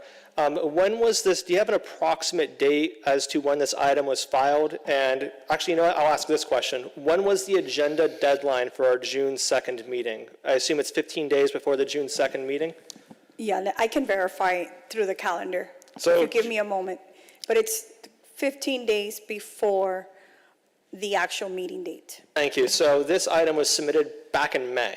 So to the point that my colleague is making here about how, oh, you have to meet with the village manager, it's a two-way street. This is a conversation. Since May, our administration has known about this item, has seen this item on the agenda, and could have reached out to the sponsor with concerns, ideas, suggestions. And unfortunately, that support was not offered by the sounds of it, given that you have not met with the manager. So I don't see that as an argument. And the second thing I would just say to the other point, and this is on the motion as well, what's unfortunate to me and to everyone watching at home, this is the exact problem that we have up here on this dais. We're not going to support our colleagues' items because of a vote someone else took on an unrelated matter, and we're going to have to now tell all these small businesses across Palmetto Bay that we're not going to prioritize you and your company over these standards here because the mayor believes, according to her own statements, that I'm not going to support an item because the sponsor of that item voted against a budget. So to me, that's highly unfortunate and disrespectful to our small businesses, and that's just, it's just sad to me. So I just want to put that on record. Thank you. I'm sorry you're sad. We've all had an opportunity to speak. Councilmember Cody, did you speak or have any comments? I would just ask the mayor to move the question so we can. Thank you. Councilmember Fiore? There's a motion on the floor, Madam Mayor. I would like to withdraw the amendment because it was a catch-22, a setup, I think. So you proposed an amendment that was a catch-22. Interesting. Right. All right. Madam Clerk, It was. go ahead. It's a setup. Why don't you call the question on this? Call the roll on this one. For point of clarity, we're calling the roll on the amendment or on the The resolution? amendment was withdrawn. Okay. Councilmember Marsha Matten? Yes. Councilmember Steve Cody? No. Councilmember Patrick Fiore? Yes. Mayor Karen Cunningham? No. Vice Mayor Mark Meritor? Yes. The item passes 3-2. Thank you, Commissioner. Moving on to our next item, which is item 4B. Madam Clerk, I'm sorry, would someone move the item? Move. Is there a second? Second. Madam Clerk, please read the item. A resolution of the Mayor and Village Council of the Village of Palmetto Bay, Florida, establishing tree preservation protocols for all village-owned or leased property, requiring early identification of tree resources during project planning, prioritizing on-site protection and preservation of specimen trees, consistent with the Village Code and the Comprehensive Development Master Plan, establishing key performance indicators and reporting requirements, providing for an effective date. This resolution is sponsored by Vice Mayor Mark Meritor. Public comment, come on up, guys. Do we have any comments by form? Eric Tolberg, 7884 Southwest 179 Terrace. This is a no-brainer. Thank you. Thank you. Next speaker. Henry Clifford, 8875 Southwest 171 Street. I wrote a comment. She cannot read it if she wishes on the same thing. The way the rules work, we have to get a tree removal permit for any of our properties if we remove trees. That's the law for the county. And it's been reiterated, we are not exempt in any way, shape, and form. The only people who are exempt is single-family residential properties, and that's only if they're not removing specimen trees. So when we start cutting down specimen trees, we have to have a permit from Dade County to do so. When we start dropping buildings on top, we have to have a permit from Dade County. The rules are already there to protect these trees. The unfortunate thing is somebody's not noticing it, or Dade County is giving out blanket permits. When we get around to cutting trees down in the woods, we're going to have a permit, but we can get a blanket permit, so that won't be a particular problem. Cut down all the trees in so many square feet, whatever it is. This is, some time back, candidate for Vice Mayor Mark Mercer called me and told me there was a specimen tree in the footprint of the building that they were building in Coral Reef Park. I called other people as I went over there with including some of you all up there, I went over there with a measuring tape, tried to lay it out and figure out how we can move the building without hurting the tree.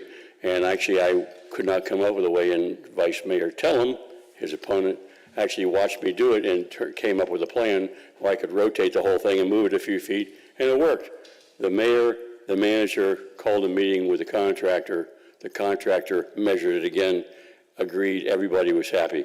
The problem is, this is a beautiful tree. It's hundreds of years old. This should not have been required to happen. The city should have picked up on this. If it requires a rule to make them pick on it, we need a rule. So to protect the valuable things that are sitting inside of our resources. The tree board, I can speak, absolutely supports pieces of this item. We have not heard it in its entirety. Thank you. Thank you. Next speaker.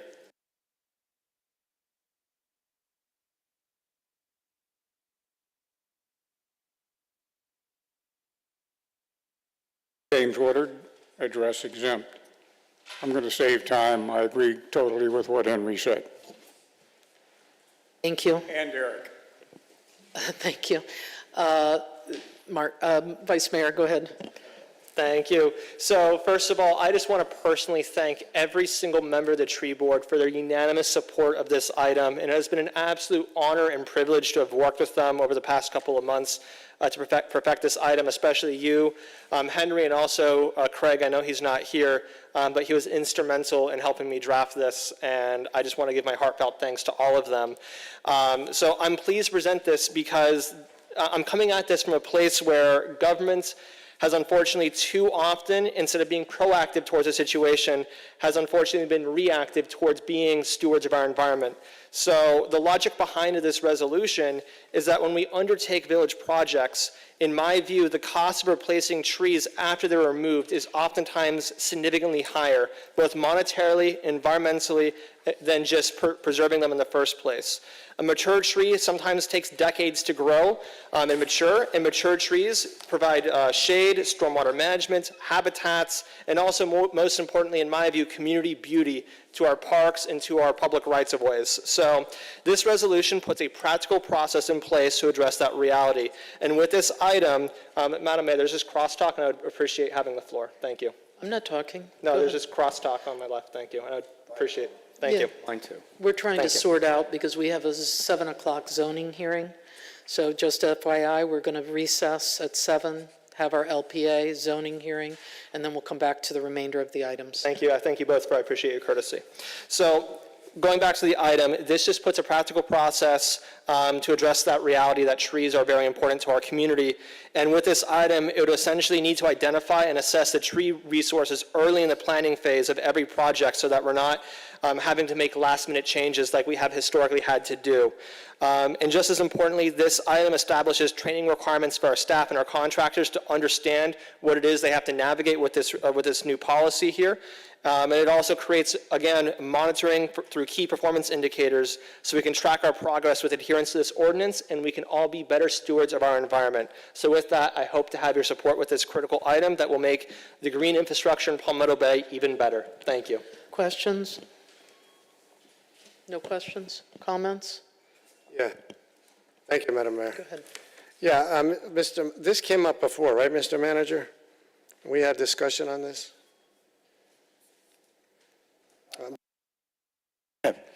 No, Councilman Fiore, I don't think this exact item. There were other. Okay, well, let me state, I did serve on the liaison to the tree board for many years, and I'm familiar with all their work, and if they fully support it, I think it's good. But I believe, Mr. Manager, and my memory serves, there was one part of this that was a little too much for us to do, or it cost too much money. It was just a little too much. Most of it, I think that it was, I don't know if it was the tree resource survey, which is section 2B, or it was the training. I think maybe, maybe it was the last one, key performance indicators and KPIs. I think that's the one that, to me, is a little too much. I think that puts too much on staff and is going to end up costing a lot of money. So I leave it to you, Miss. I mean, I'm going to support parts of this. I can't support the whole thing like this, Mr. Vice Mayor, but I want to defer to the manager. Mr. Manager? So I want to make sure, because you and I did speak about it, you're talking about section 4, the KPIs? Yeah, I believe that's the one, yeah. Yes, sir. And The other three are relatively, well, I wouldn't say they're easy, but we have an arborist on staff. The preservation hierarchy, the tree resource survey, and I know that's something the tree board wanted. The training is relatively, I think it was section 4. That's to me is a little too much. Go ahead, Mr. Manager. I'm No, I sorry. was just going to ask a question of the Vice Mayor on page 3, line 1, subparagraph D, documentation. I'm not aware that the village has an Environment and Sustainability Division, and I don't know how that review and approval would take place. It was through the arborist. That's what I was thinking when I was writing this, and that was my mistake.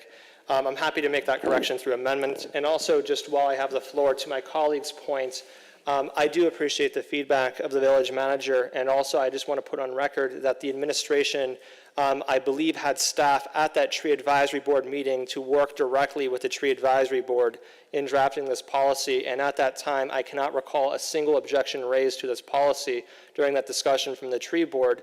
And it goes back to my earlier point that this has been on the agenda since July, and if you had concerns with this item, you always had my email, you always had my cell phone, and I would have been happy to have responded to your concerns directly if you did have those concerns.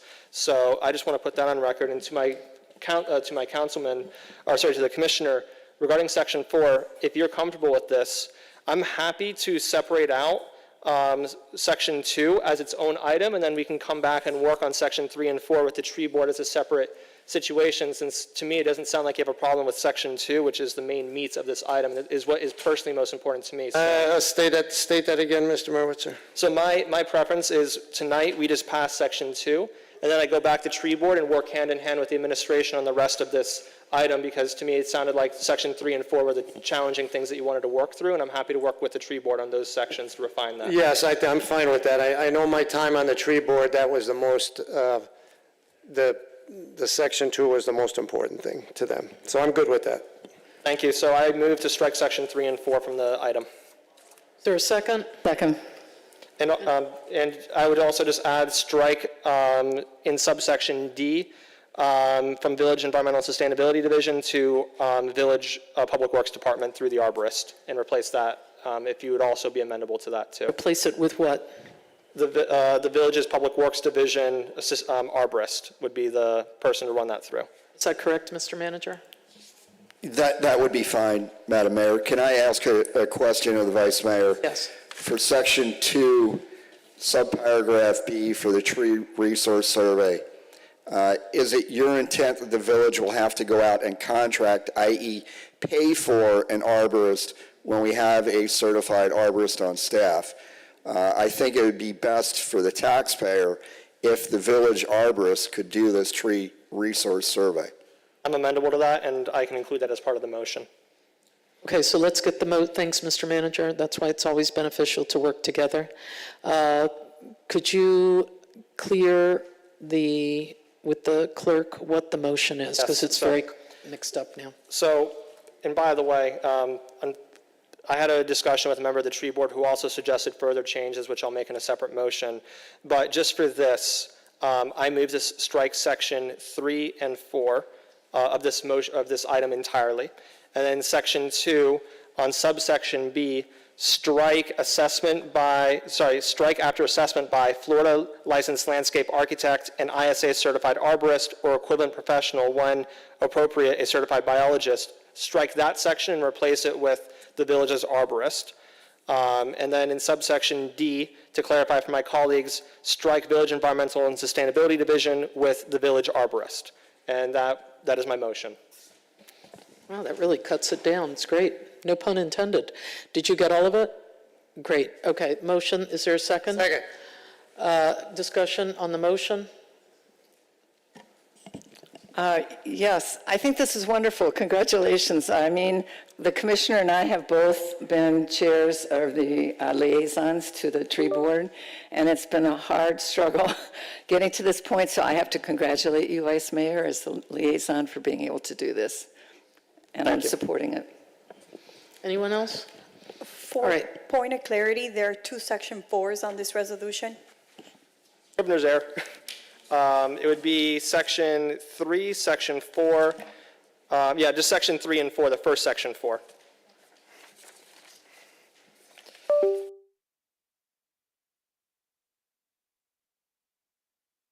So now we have, in terms of sections, we've got 1, 2, and 3, because your implementation,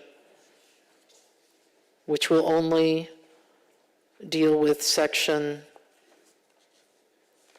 2, will become section 3. Correct. All right, anything else? All right, let's vote on the motion to amend the resolution. All those in favor? Aye. Aye. Anyone opposed? All right, now we're back on the item as it has been amended. You have more? Yes, so I had an extensive conversation with one of our members of the tree board, Craig Rosenbacher. He just wanted me to make an amendment to add in section 2(9)(a), after the word owned and leased, add the words managed and maintained as part of that list of where this is applicable. And then further down the item, he also requested that we also add in the words where it says specimen trees as defined in the village code, add the words or county code. And then below that, also add prohibited trees that must be removed pursuant to county code. And then below that, where it says preserved trees, especially specimen trees in their existing location, add an exception for prohibited species. And then the last part of this change would be, per Mr. Rosenbacher, add the words village and county code down there as well, but at a minimum double the canopy requirement for the village code. And then lastly, mitigate all canopy loss, including the removal of prohibited species to prevent net loss of the tree canopy. By the way, this was all provided to you at the last meeting. Unfortunately, there wasn't a copy this time, but I just read it, so hopefully that clears things up. So that's my motion. There's a motion, there's a second. Questions, comments? I just say it's a lot of changes, and frankly, I don't even understand all the changes at this point in time. I see a confused look on the manager's face, so unless I can get some clarity from him, I'm not going to be able to Just one support the item. quick question, Mr. Vice Mayor. What does managed mean?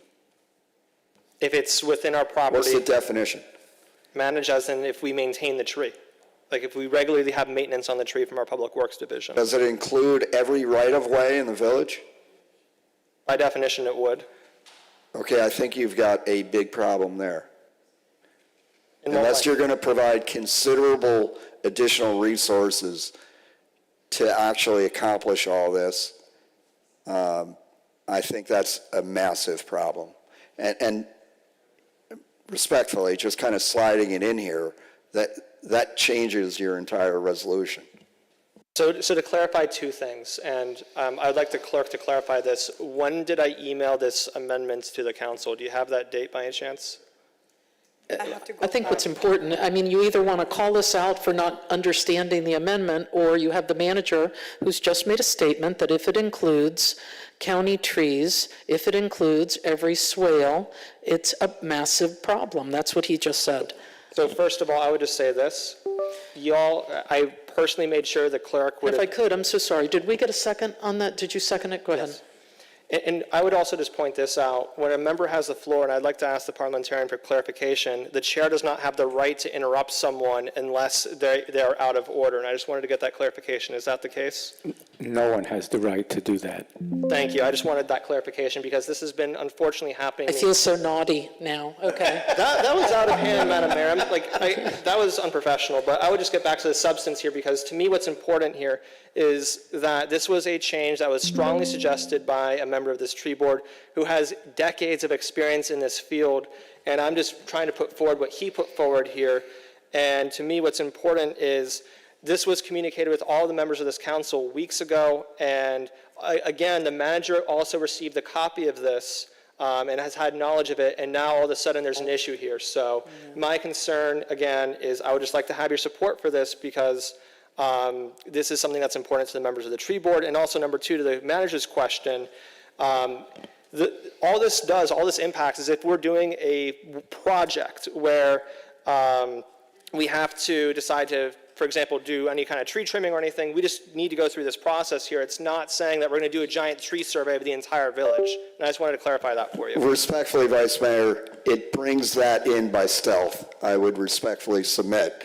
And the village does do frequent tree trimming and maintenance of trees on swales, and this would bring it in kind of through the back door, to be very honest. Thank you. All right, are there other comments? No. I do have a couple of comments, and my apologies for interrupting, but I get scolded by Councilmember Mattson when I make comments to you, yet you scold me all the while. I will continue to interrupt where I feel it's necessary to interrupt. I've heard so much. This item is a really good example of confusion and chaos now. It was a simple item before. Now we've made, even the chair is nodding his head to me, saying yes. Now we've made all of these, you want to make all of these changes, add cost. It goes both ways, in my opinion. Mr. Manager, yes, it would be good, possibly. I know you might have tried in the past, but as these items come up, if you have the opportunity to reach out and have a conversation with whichever one of us is bringing the item to say, hey, you know, this may be problematic. I don't know if you were aware of some of these changes.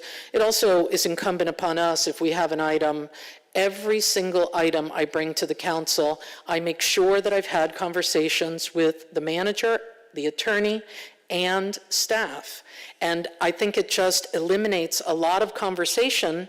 Not that conversation is bad, but a lot of back and forth and accusations on who read what and when was that given. And this is the classic reason why we are having a special council meeting tonight to go over items that have been deferred. As one of my colleagues mentioned earlier, items were deferred multiple times. I have an item coming up that's so old I can't remember why I want to censure, because it's from so many meetings ago because we don't get to the items.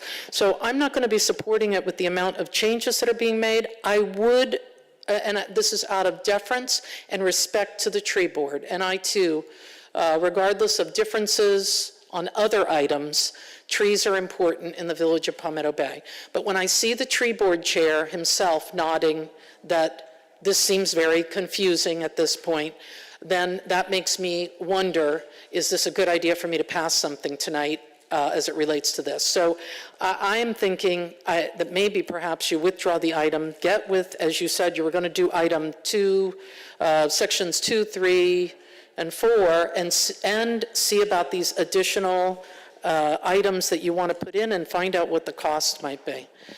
Those are my comments. I'm not going to support the item I or withdraw the motion. I'll withdraw the amendment then. Okay, the amendment's been withdrawn. We're back on the item as amended, which was section 1, and section 4 becomes, no, I'm so sorry. We had section 1, section 2, and section 4 becomes the second section 4 becomes section 3. If that wasn't chaotic enough, I'm sure you'll understand what I was saying. All right. Well, we're back on the item as it was previously amended, if that makes it simpler. Okay, so it's basically section 2, right? Section 2 and the final Don't mention section it, 4. Yes, Yeah. okay, got it. Okay. I'm good with that. Yeah. Thank you, Madam Mayor. Thank you. Anything else? No. All right. Madam Clerk, call the roll on this one so there won't be confusion. Vice Mayor Mark Meritzer, Yes. Mayor Karen Cunningham. Yes. Councilmember Patrick Fiore, Yes. Councilmember Steve Cody, No. Councilmember Marcia Matten. Yes. Okay, the item passes 4-1. So here's what we're going to do. We're going to take a recess. We have an LPA meeting, then we have a zoning hearing. We're going to go ahead and take those meetings now, and then we will come back to the remainder of the items. Let me ask, before I ask for a recess, how long will it take to queue up the next meeting? 2 to 3 minutes. Okay, so if you step away, please come back quickly so we can keep moving. Could I get a motion to recess our special council meeting? Motion. It's been moved and seconded. All those in favor? Aye. Anyone opposed? Okay, we'll transition now.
Okay, we're live.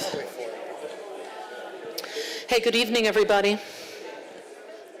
Thank you. So this is a business meeting, but I know many of you are friends and family, so I'm still not going to, I'm going to go ahead and open it up, but I'm not going to read the decorum statement, so I'll just ask. Settle down, Eric. We have actually one meeting prior to this prior to zoning, so just as an FYI. So at this time, which is 7:12 p.m., we are going to open our local planning agency meeting. We're starting at 7:12, as I just indicated, Monday, October 20th, 2025. Madam Clerk, call the roll. Mayor Karen Cunningham. Present. Vice Mayor Mark Meritor. Present. Councilmember Patrick Fiori. Present. Councilmember Steve Cody. Present. Councilmember Marsha Matson. Here. Quorum is met. Thank you. We'll just take a moment of silence. We had invocation at our previous meeting, so if we could take a moment of silence, that would be great.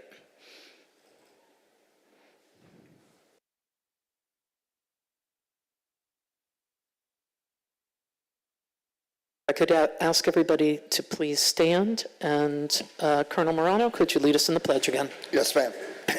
I pledge allegiance to the flag of the United States of America and to the republic for which it stands, one nation, under God, indivisible, with liberty and justice for all.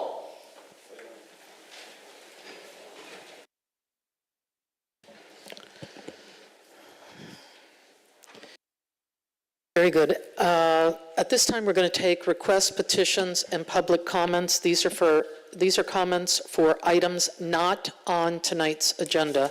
This is our LPA meeting. We only have one item on tonight's agenda, which is a land use item. It is not the Westminster item. We'll open that meeting in just a few moments.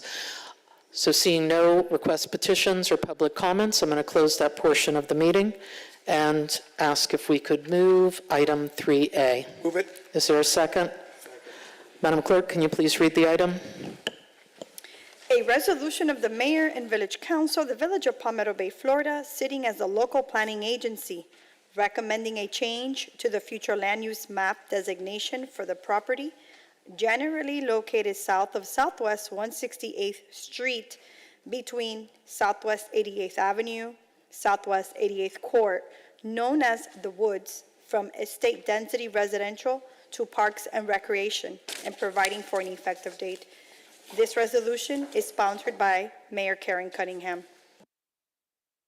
All right. Did we already do public comment? No, I don't think we did. we Public didn't. comments on the item. Eric Tolberg, 7884 Southwest 179 Terrace. I wonder why we didn't do this many years ago. Excellent idea. Thank you. Next speaker, please. Henry Clifford, 8875 Southwest 171st Street, 3 houses away from the woods. Thank you very much. Thank you. Any more public comment? Seeing none, do we have comments by form? Seeing none, Madam Mayor, you're recognized. Thank you. So some of you are probably confused as to why the Vice Mayor is heading the meeting at this time. It's my item, so I passed the gavel to him. And with that, I'm going to make my comments super brief.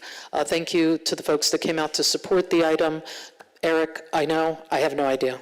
I can't answer the question as why we didn't do it before, but sometimes when there's a problem or an issue, solutions become apparent. So in this particular case, I have to give a lot of credit to the village attorney and the village manager and the director, who I would like to ask to come and give my report, please, on this particular item. For those of you that are not familiar, this is a area of land. It's one of our parks. Come on up. It's one of our parks. It's located at 168th across from Howard Prine Academy of the Arts, not Howard, Prine Academy of the Arts. We had a lot of conversation about this a few meetings ago, and through that dialogue, we decided, hey, why not change it to Parks and Rec? And I'll let you take it from here. Thank you. Mr. Director, you're recognized. Thank you. Good evening, Madam Mayor, Vice Mayor, Council members. Javier Gonzalez, Planning Zone Director. I have a brief presentation that will walk you through the application. If IT can help me.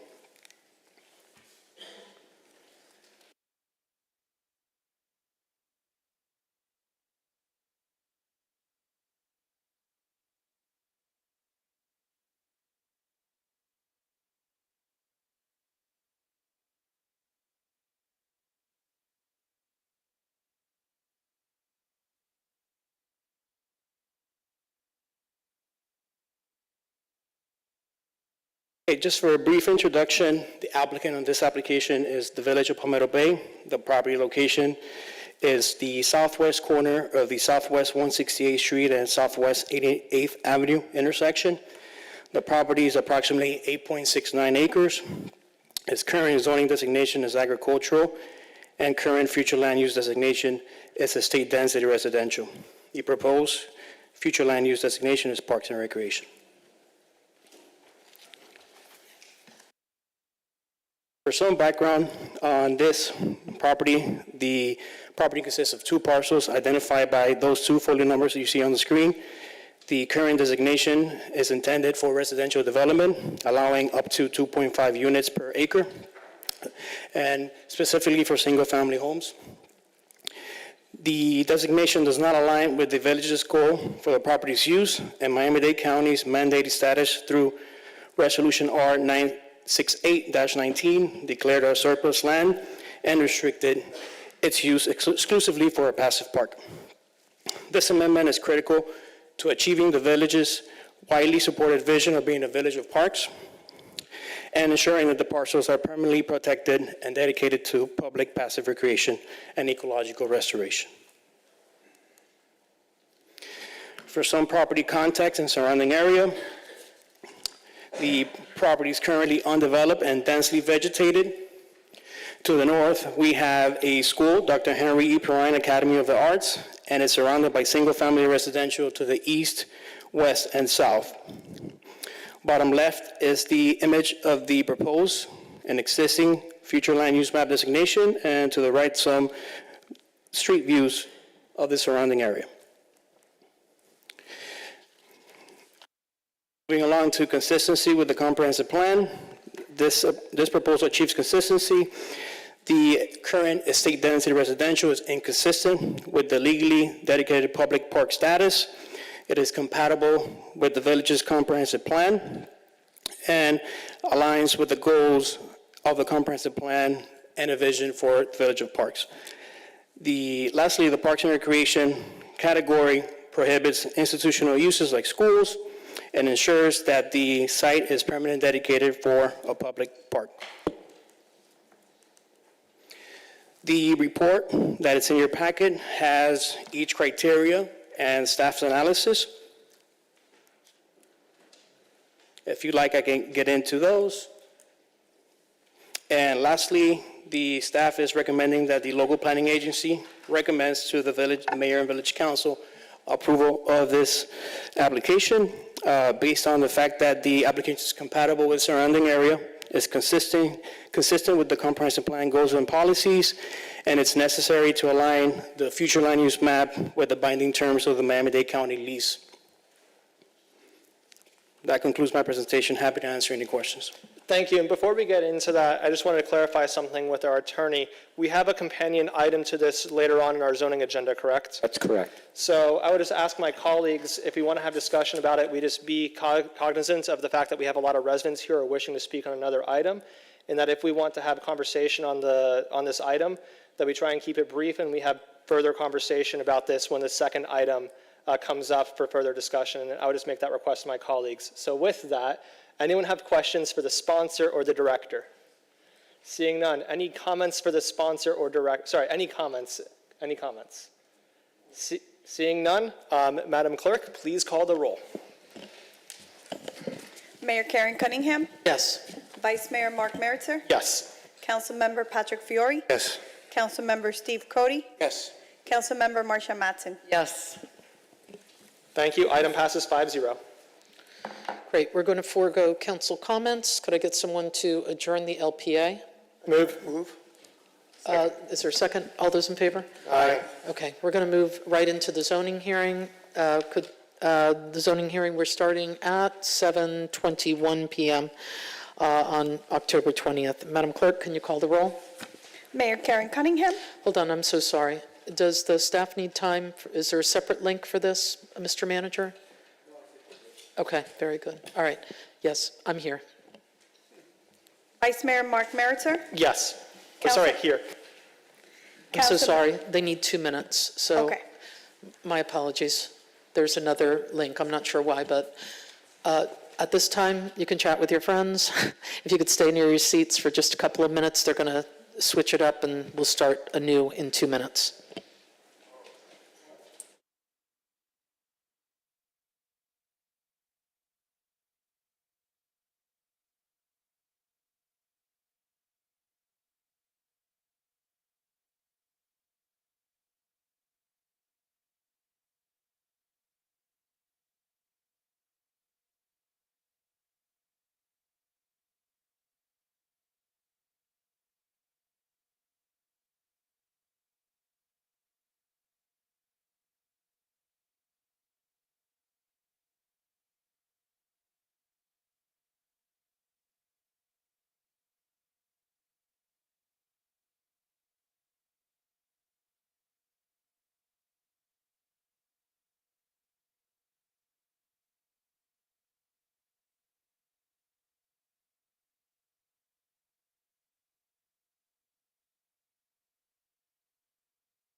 I think we're live again.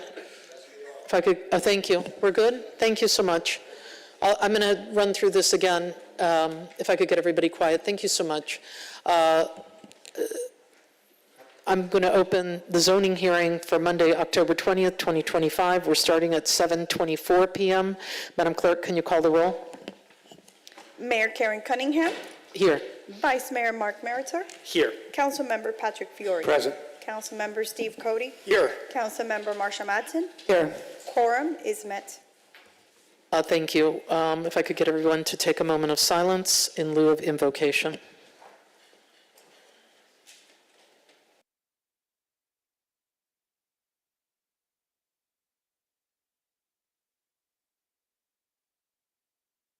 I could get everybody to please stand, and if I could get these two young people in the front to lead us in the Pledge of Allegiance.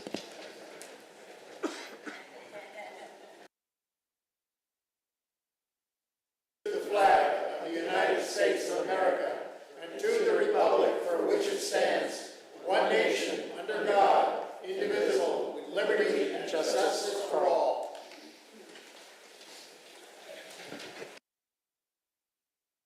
Very good. At this time, we'll take requests, petitions, and public comments. These are for items that are not on tonight's agenda.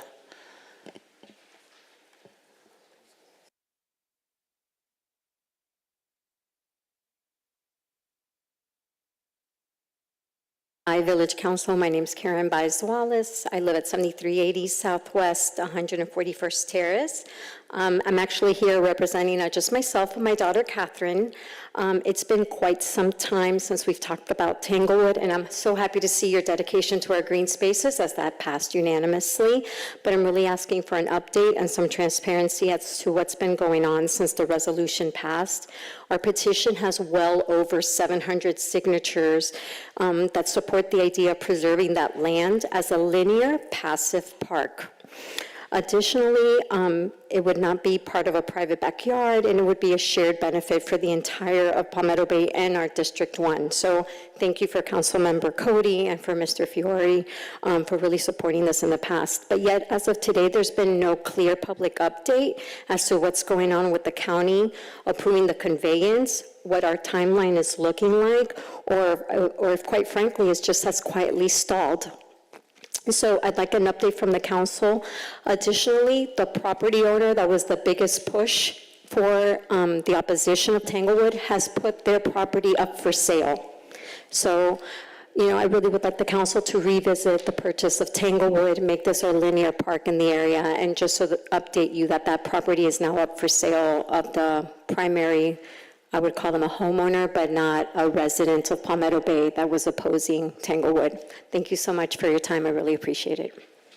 Thank you, Mr. Manager. Do you think you could add that to the November meeting, or at the very least, send an email? Yes, ma'am. Thank you. Next speaker, please. Good evening. Good evening. Steve Kreischer, 18201 Southwest 98th Avenue. Excuse me, I want to discuss parking. You've got several items related to that. But other than those items, there's a lot more to it, and even the mayor referred to it earlier at Coral Reef Park, saturated parking for events. I tried to go to a Sunset Eats, couldn't find a parking place because you got overlapping baseball, food trucks taking parking places, etc. We need a better planning, which includes a better parking code, because we are creating and compounding a parking problem. We cannot keep kicking this can down the road. Lack of parking is a problem, and it's getting bigger and worse with every new project we get. You'll see it yourselves when they start across the street. It's going to really create havoc for the construction parking and even after development parking. We need to readdress parking code for adequate parking. Cars are not going away. Electric cars have to park also. So we need to address parking instead of reacting to parking, like the, I think it's 174th Street project. That's a total reaction to an error made in zoning. And we need to stop doing reactive and get into better planning. Thank you. Thank you. Any other speakers for requests, petitions, and public comments? And I'm going to go ahead and close this portion of the meeting. Madam Clerk, do we have any comment by form? General, thank you. Do you all want to hear the major projects update? Okay, I'm just gauging it, and it's, we've got 3 people saying no. If it's okay, Mr. Manager, maybe you could just forward us a copy. I know it's in the packet as well, but if you can forward it, that'd be great.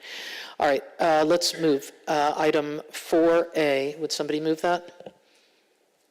This is resolutions requiring public hearing. Is there a second? Second. Madam Clerk, can you please read the item?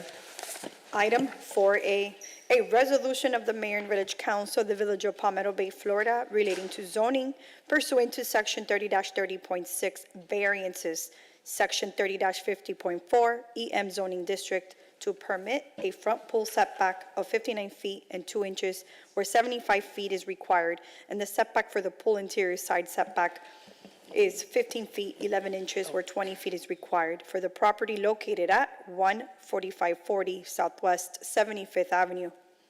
This item is sponsored by administration and prepared by Planning and Zoning Director Javier Gonzalez. Thank you. With that, I'm going to turn it over to the village attorney, and then we'll take some public comment. Thank you. For the edification of the public, these are what are referred to as quasi-judicial items, meaning that anyone who wants to speak on the item would have to be sworn. Perhaps the clerk would, in a minute or so, do a general swearing in. The procedure is that the applicant comes forward, the staff first comes forward, makes its staff report. The applicant then comes forward to make his presentation or her presentation. After that, anyone who wants to speak in favor of the item would come forward and speak.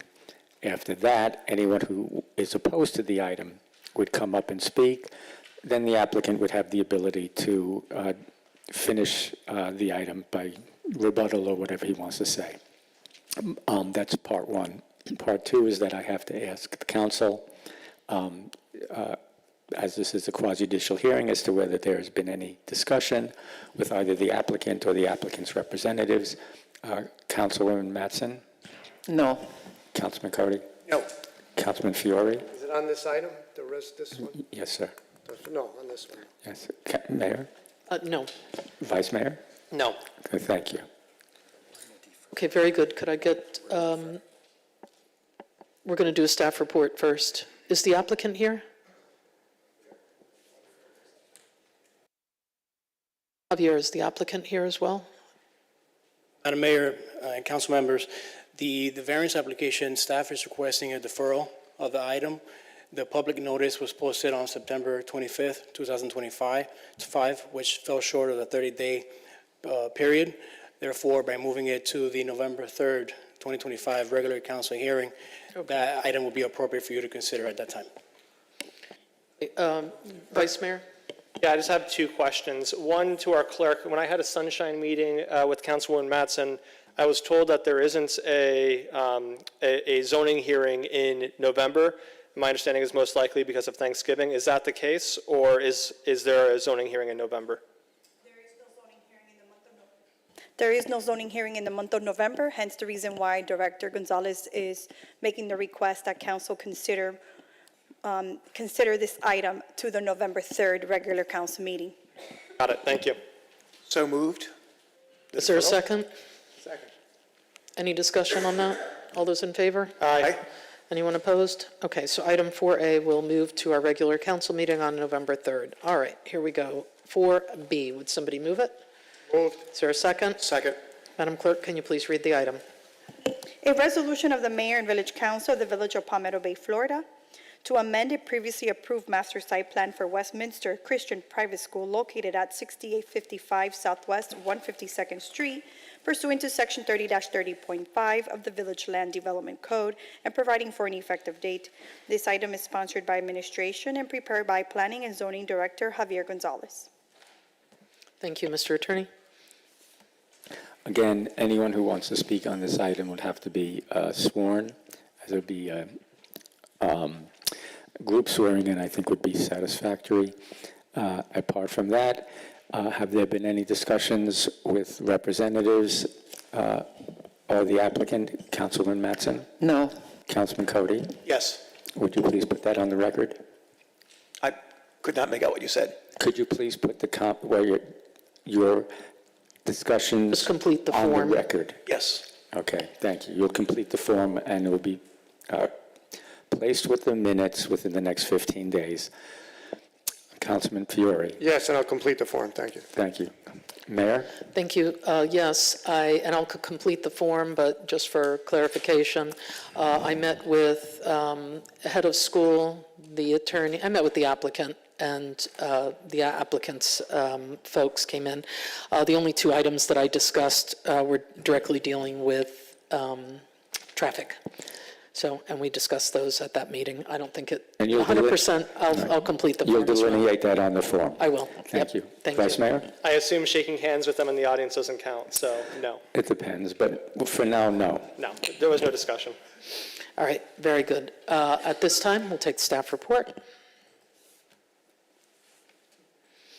And just for the folks that came out to speak in a little bit, just to reiterate what the attorney said a little bit ago, we're going to hear from our staff, then we're going to hear from the applicant, then we're going to hear from folks that support the item, then we're going to hear from folks that are in opposition to the item. You will get a chance to speak, is my point. Go ahead, Director, thanks. Good evening again, Mayor and Council. For this presentation, I'll have Sylvia Vargas. She's our consultant with Javier Giordano and Associates. She's been reviewing the project, and her team since the very beginning, so she'll prepare the staff report and presentation for you. Beautiful. Welcome, Sylvia. Good evening, Mayor, Vice Mayor, Council. Thank you for the opportunity to come and kind of see this to closure. We've been reviewing this project for, can't remember, number of months, but at least 3 rounds of review. So there is a presentation. I'm not sure if it is queued. Can you bring up their presentation? It's ready. There we go. All right. Does she have the clicker? I don't have the clicker.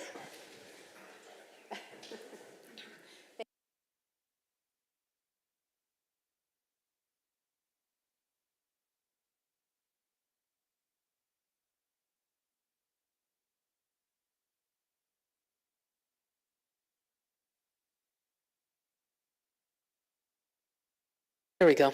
Okay, thank you.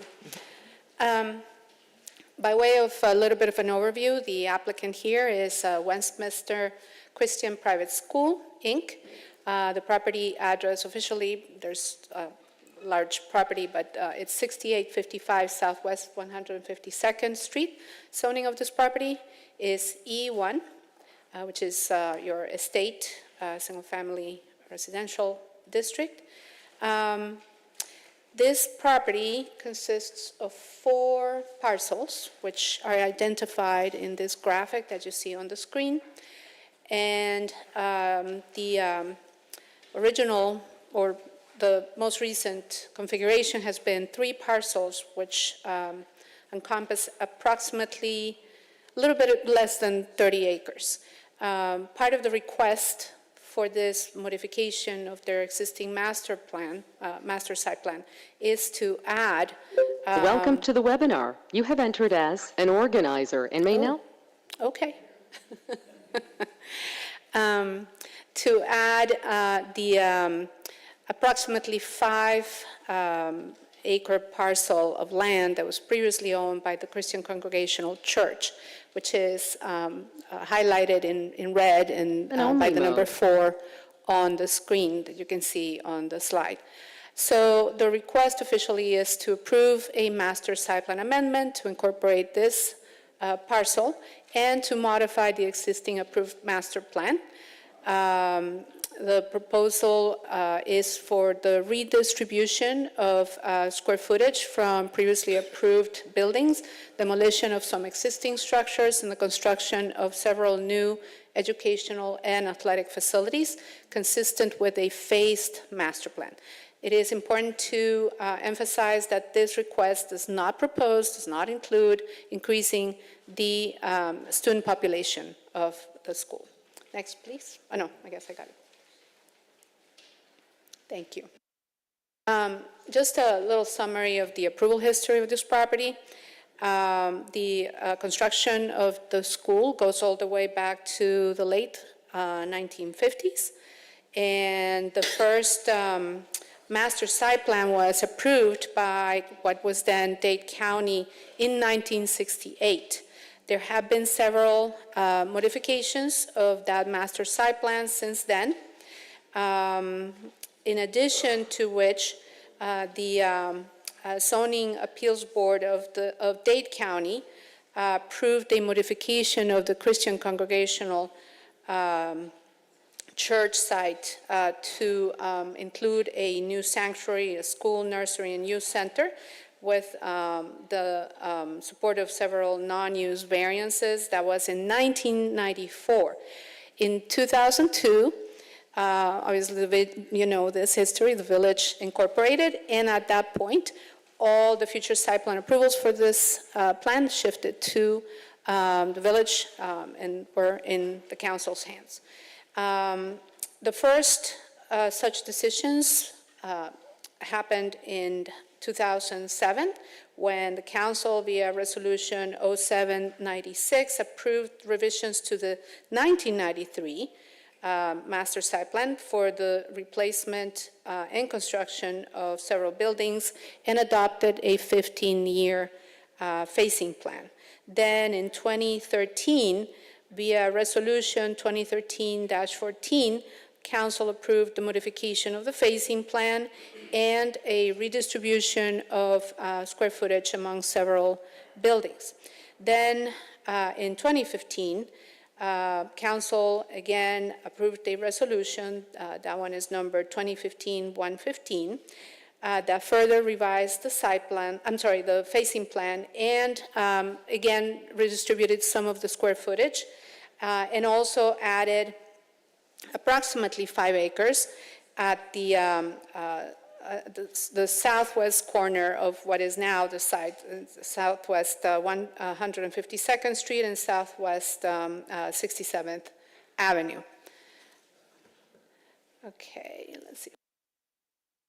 All right, switching gears here a little bit, assurance that the public notice procedures have been met with the publication of notice in the local newspaper, the mailing to property owners within a 2,500 foot radius, 30 days prior to the hearings, posting on the property 20 days prior, and all of this information is available to you in your package as attachment B. I will also mention, although I don't have all of the details, that the applicant held a neighborhood meeting. Don't remember the date. I'm sure they will tell you the details of that. And there was a community workshop that was held last week on October 14th, right here in the council chambers. Next. The basis of this request, as I mentioned, is the amendment of the existing master plan to incorporate the 5-acre parcel that is currently occupied by Sunrise School of Miami. Sunrise School has a maximum zone capacity of 279 students. That is not changing, as the capacity of the Westminster Christian School is also not changing. And we'll talk about what that number is in a moment. This amendment will replace the 2015 Westminster Christian School site master plan phasing plan, allow for the demolition of existing structures on the new parcel and the construction of new facilities. The proposal also includes a comprehensive site master plan for the entire property, a landscaping plan, civil drawings that detail the new layout and the building footprints. The applicant, again, does not intend to expand the enrollment at either of the existing institutions beyond anything that was already approved, and the phasing plan that is going to be adopted in this master plan amendment is 15 years, the same as the time frame of the previous approval, and is ultimately subject to financing and fundraising by the school. Next. Sorry, this is a little small on the screen. I don't expect anyone necessarily to read this, but this is an image of the proposed site master plan with the buildings that are being proposed for changes being highlighted in the red. And I just kind of wanted to highlight for you what those are. 2A is a middle school building. Most of these buildings are existing. Some of them are going to be partially demolished and added onto or rebuilt. So there's a lot of sort of moving parts to this rather than, all new construction in a lot of these buildings. But this table essentially, and I'll go to the rest in just a moment, shows you what the building that is being proposed is, whether it is existing, what the 2015 master plan proposed, and what the new plan proposes, as well as basically the last column is the delta. So 2A, again, is the middle school building. It is going to be demolished and rebuilt, and whereas it was previously approved for about slightly less than 26,000 square feet, now is being expanded to 31,000 square feet. So there's a little bit of a delta there. 4 is an athletic building. It is going to be demolished and rebuilt, and it is going to be at the same location but expanded by about 24,000 square feet. Building 12 is an athletic building, also going to be demolished and rebuilt in a new location, moved to the east side of another building on the master plan, and increased by about 14,000 square feet. Next, please, if you would. In addition to that, we have building 20, which is, a small 900 square foot, 20,900 square foot building that was, I think that's a typo. I think it is 900 square feet, and it's going to be 900 square feet. If I got that wrong, I'm sure you guys will correct me. And then there's a couple of additional buildings. One is a press box and concession for the athletic facilities. That one is going to be renamed to a different number on the plan, connected to a building that is existing and is expanded to 4,000 square feet, which is a delta of about 3,300 square feet. In addition, there's a classroom building, number 24. That is not an existing building, but that's going to be renamed. No, I'm sorry, is that an existing building? I do believe that it might be because it is being renamed 24 and built at the same size and location. Finally, there's an item 26, which is bleachers and physical education, a portion of which is going to be new, and it's going to be expanded to 24,000 square feet, which is a difference of about 21,000 square feet from the approved plan. Next. Another modification that comes with all of these changes is that there is a master landscape plan that has to accompany these changes.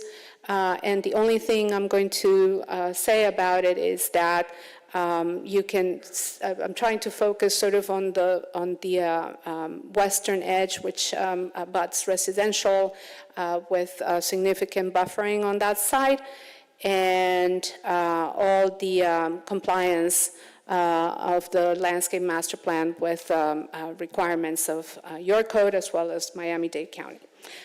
Next.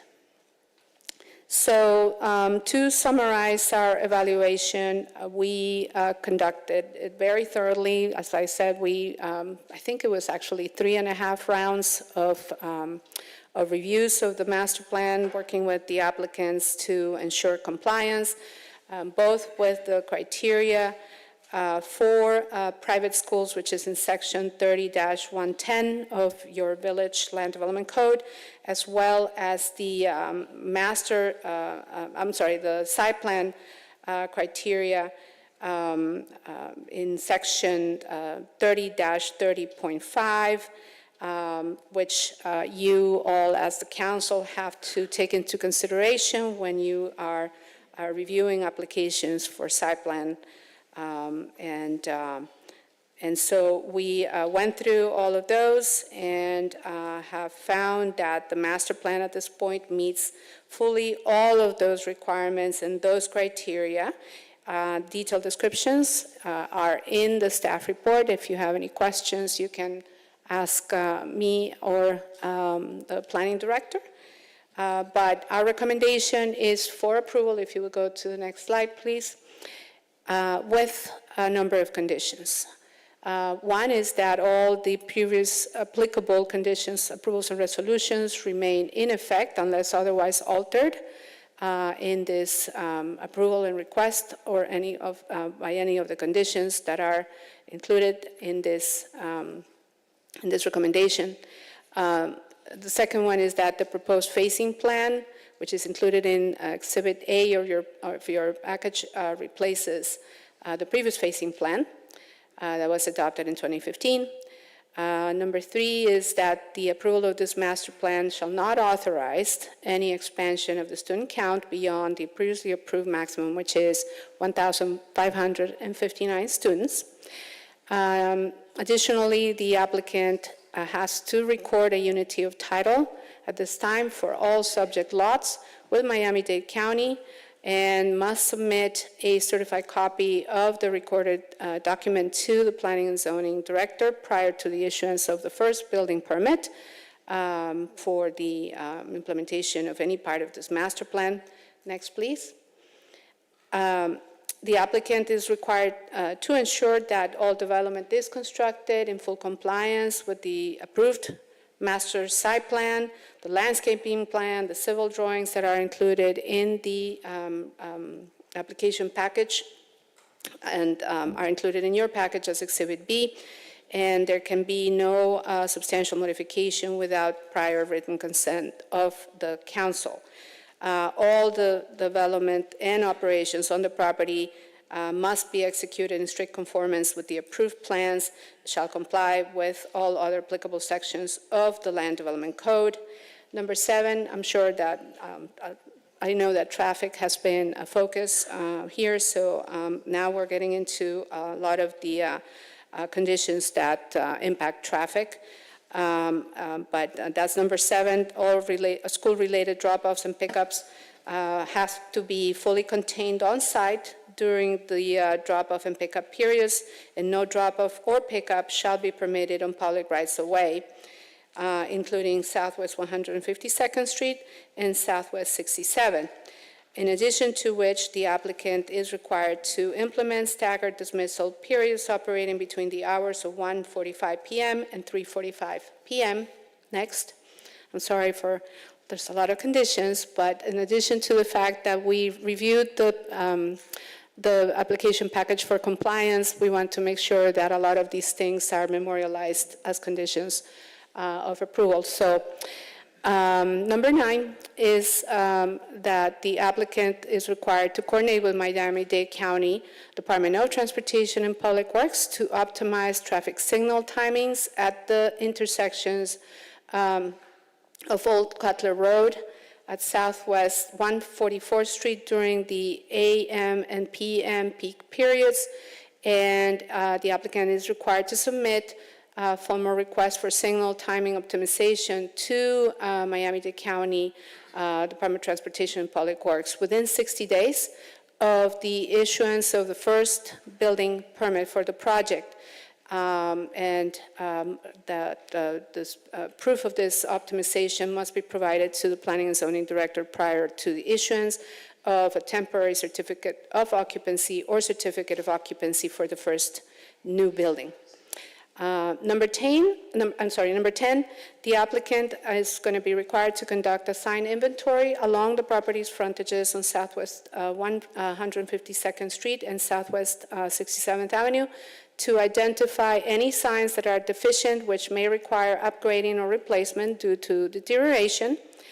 Number 11, that the applicant is required to conduct a study and, if warranted, implement safe routes to school program initiatives if, number 1, students are observed traveling from or to the school using alternative modes of transportation, or 2, if surveys conducted in the future indicate a student desire to access the school through alternative modes of transportation. Next, please. Number 12, this is subject to Miami-Dade County approving. The applicant will be required to construct the following exclusive left and/or right turn lanes as recommended in the traffic study prior to the issuance of the first certificate of occupancy for the first new building. One is a driveway, which is numbered 2 on the traffic study, southbound right turn lane. Another one for driveway, which is numbered 4, a northbound left turn lane. And you see on the screen are the required lengths for these turn lanes. For another driveway, which is numbered 11, a westbound right turn lane. And then finally for a driveway number 12, which is an eastbound left turn lane. In addition to which, for number 13 and 14, the applicant is required to submit a detailed pavement marking and signage plan and paving and grading and drainage plan with the building permit application for review and approval by the village. And this is prior to the issuance of a permit. Next. 15 is that the applicant is required to provide a detailed lighting and photometrics plan with the building permit application. This plan is going to be reviewed and approved by village staff to ensure compliance with section 30-60.6 of the Village Code, and will be required to prevent light spillage onto adjacent residential properties, and the maximum height of the new parking lot lights cannot exceed 15 feet. Number 16, that all loading zones and service areas need to be appropriately screened in compliance with the standards of section 30-110.7, parent 6. Number 17, service and delivery vehicles, with the exception of food or catering deliveries necessary for same-day meal preparation, are restricted to Monday through Friday from 7 a.m. to 7 p.m. and weekends from 8 a.m. to 5 p.m. Food or catering deliveries shall be permitted beginning at 6 a.m. on Monday through Friday. Number 18, the applicant's operational sound levels have to comply with the decibel levels established by the village's noise ordinance, and compliance will be subject to monitoring at any time by the village.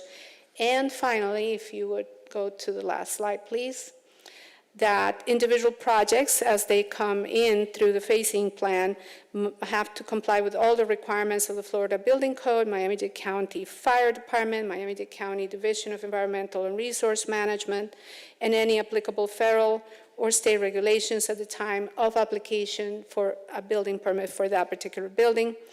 And finally, that the applicant is required to submit a crime prevention through environmental design plan for review and administrative approval by the Planning and Zoning Department in conjunction with each building permit for new or modified structures. And this plan shall incorporate the recommendations set forth in the CPTED plan prepared by Miami-Dade County Sheriff's Office, stamped, received September 23rd, 2025, and any necessary deviation from those recommendations must be documented with a detailed written justification and submitted to the Planning and Zoning Department as part of the building permit submittal.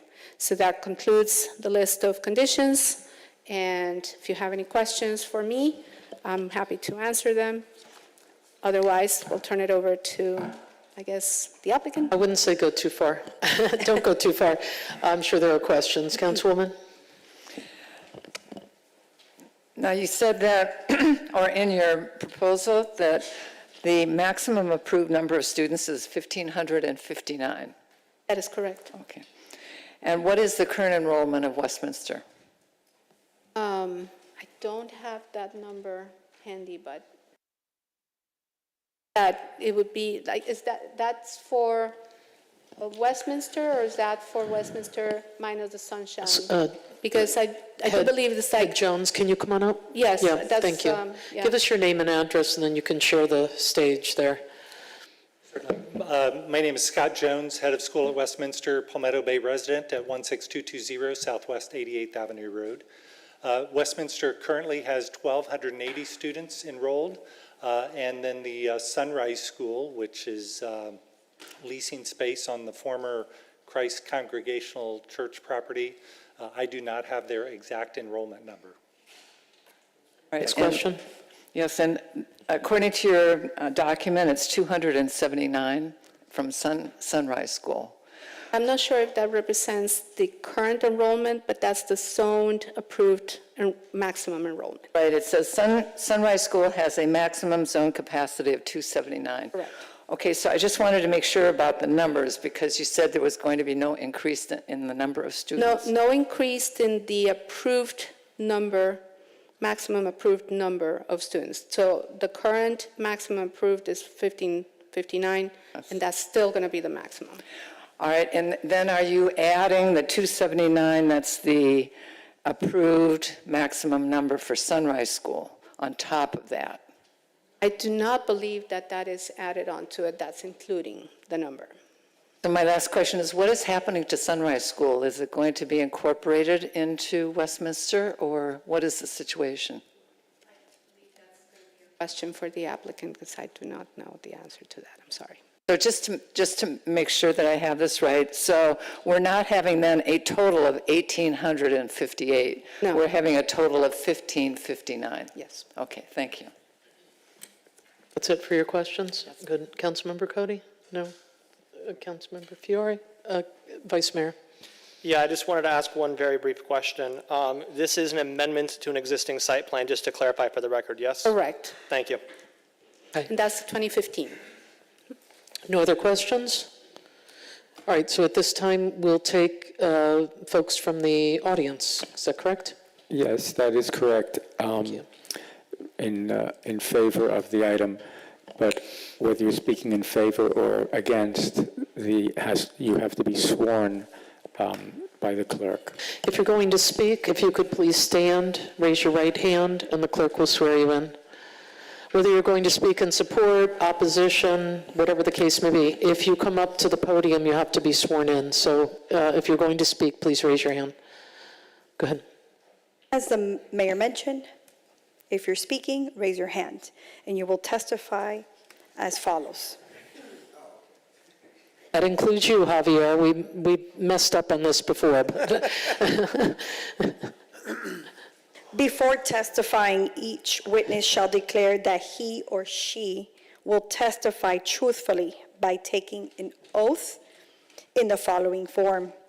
Do you swear or affirm that the evidence you are about to give will be the truth, the whole truth, and nothing but the truth? Thank you. Thank you. You can be seated. It doesn't preclude anybody else from having the opportunity to speak. If at some point you're just like, oh my, I have to go up now, just let us know when you walk up that you weren't sworn in so we can swear you in and make sure that's taken care of. Because of the number of folks here, everybody's going to have 3 minutes, but I would just ask if you're in support, if you could keep your comments short, and we'll take those individuals that are in support first. So if you would line up. If you're going to speak in support of the item, if you would line up. Thank you. If you can't stand for long periods, understood, no worries, you can sit and get up when the line, goes down a little bit. Good evening, Steve Kreischer, 18201 Southwest 98th Avenue. I'm definitely in support of this project. These people have proven to be nothing but good neighbors and promoting good spirit and education and everything all combined. And watching the workshop, they were very cooperative with the residents' concerns. So definitely. But I do have a comment or a question about this. Because it's going to be a phased-out project, we have an elephant across the street that's going to create real havoc for this project, because the last proposal that I saw, their entrance and exit is going to be directly across the street. And how is that going to be addressed with their phasing? Because it will impact it. Thank you. Thank you. Next speaker. And if you'd give us your name and address when you come up, unless for some reason you're exempt. Hamilton Jones, 7884 Southwest 178 Terrace. I'm an alumni of Westminster, graduated '01. I'm on the board currently. I have 2 kids at the school, very proud to be affiliated with the school. What caused us to move to Palmetto Bay was the school, but specifically traffic. We lived in Homestead, and the commute was terrible. Why I think residents could get behind this is because this plan includes 6 new parking lots, which should eliminate the need to park along any of the border streets. It also includes a traffic loop that can add north of 100 cars. So it's going to bring a lot of traffic off of the streets. Thank you. Next speaker. My name is Niels Lindstad, 13725 Southwest 83rd Court. I'm also an alumni of Westminster. I went there from 1992 to 1997. It's the place I met my wife.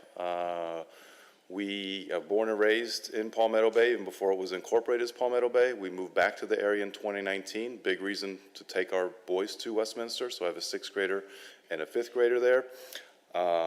It's been an amazing institution. Then it was a big reason why we decided to put our kids in there. I do think this project has been very well thought out with the expansion. This isn't about making the school bigger, it's about making it better. I think a lot of thought has gone into the traffic. I know that's been a big kind of point I've been bringing up, but as the previous member just spoke, I think bringing in the circle inside the school should hopefully alleviate that. And so I do support this, and I really do think this will set Westminster up for the future. Thank you. Thank you. Next speaker. Palacio 15321 Southwest 74th Place. Over 20 years ago, my wife and I entrusted Westminster, and today both our daughters are professionals. One's an occupational therapist, one's a speech therapist. So I think it's important for us to support a school like this. The schools like this bring professionals to the village. They bring hardworking people to the village. That's the reason why my wife and I moved to the village of Palmetto Bay. So all I'm asking is that you support and approve this item. Thank you. Thank you. Next speaker. Council, my name is Lou Blanco. I live at 15900 Southwest 77th Court. I have two children that attended Westminster from pre-K through high school graduation.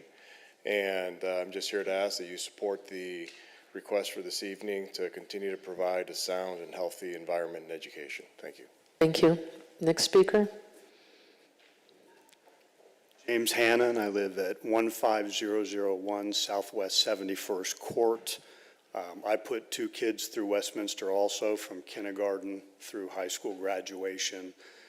One of them still in school and costing me tuition, but that's not high school.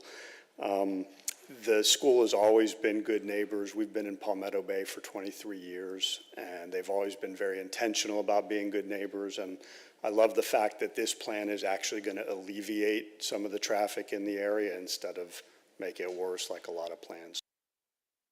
Support. Thank you. Next speaker. Rick Cook, 16775 Southwest 80th Avenue, Palmetto Bay. I've lived here my whole life, particularly in Palmetto Bay since 1975.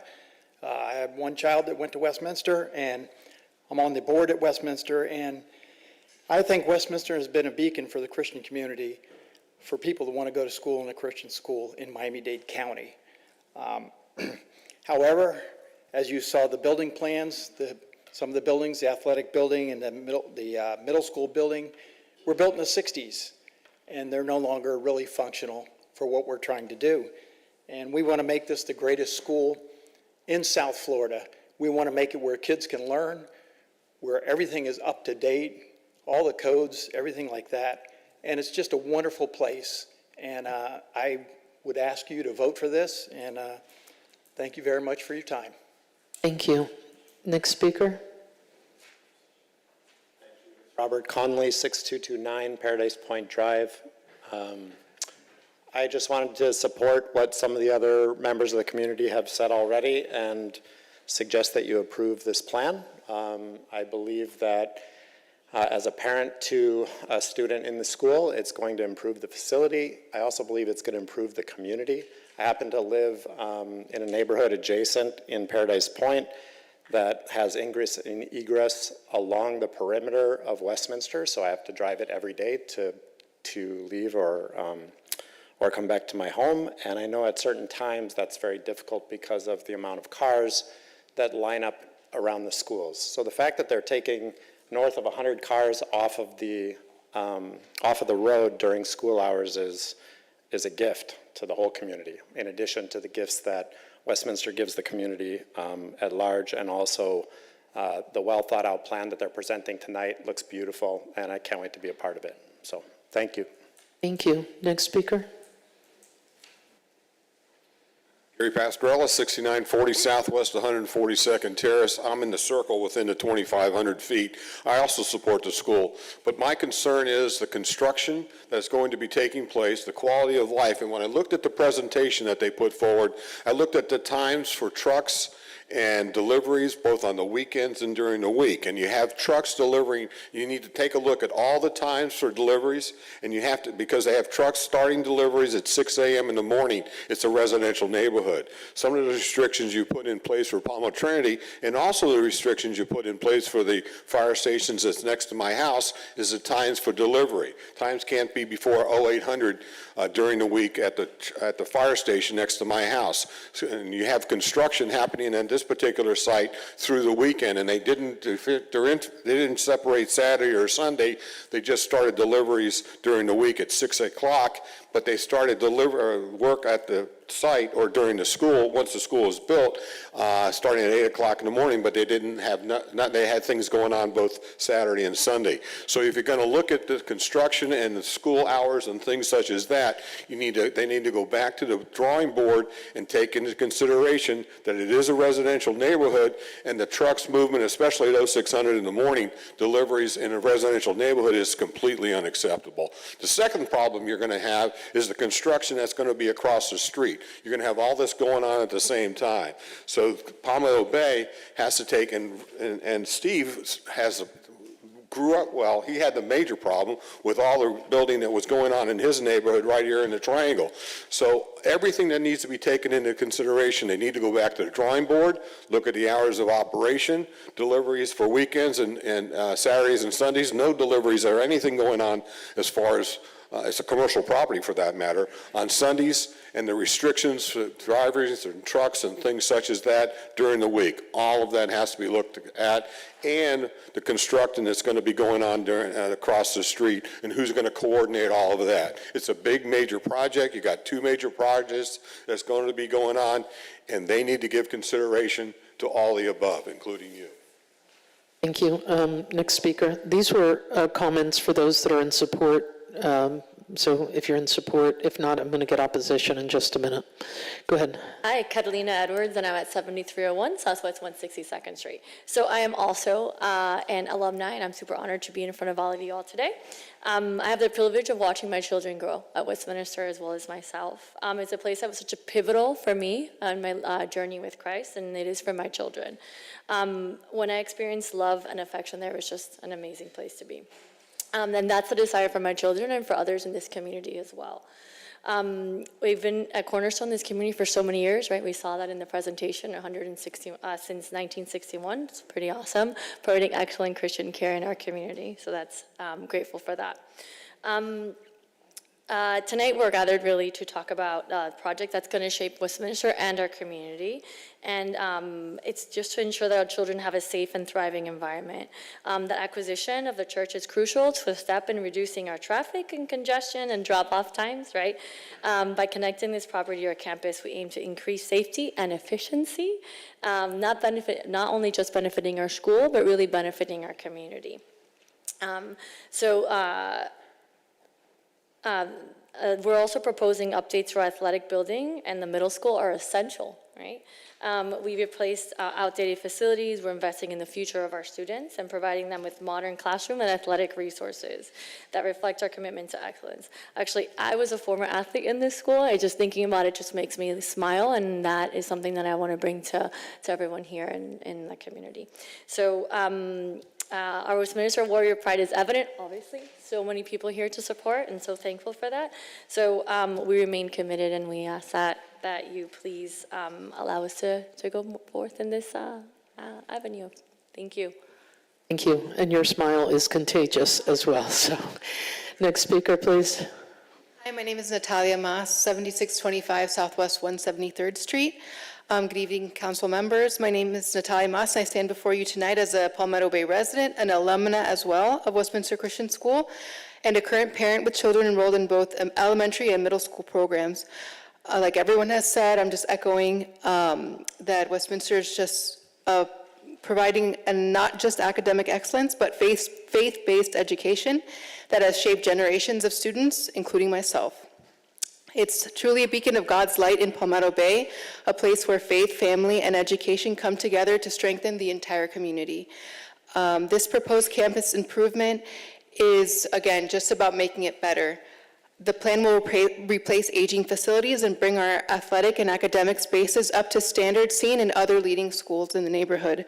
My children play sports at Westminster, and to see them and future generations have an opportunity to learn, train, and compete in state-of-the-art facilities would be an incredible blessing. Westminster has always had a proud tradition of athletic excellence, and these upgrades will ensure our student athletes continue to thrive both on and off the field. Equally important, the plan thoroughly addresses traffic concerns that many of us in the neighborhood share by connecting the newly acquired Christ Congregational Church property to the main campus.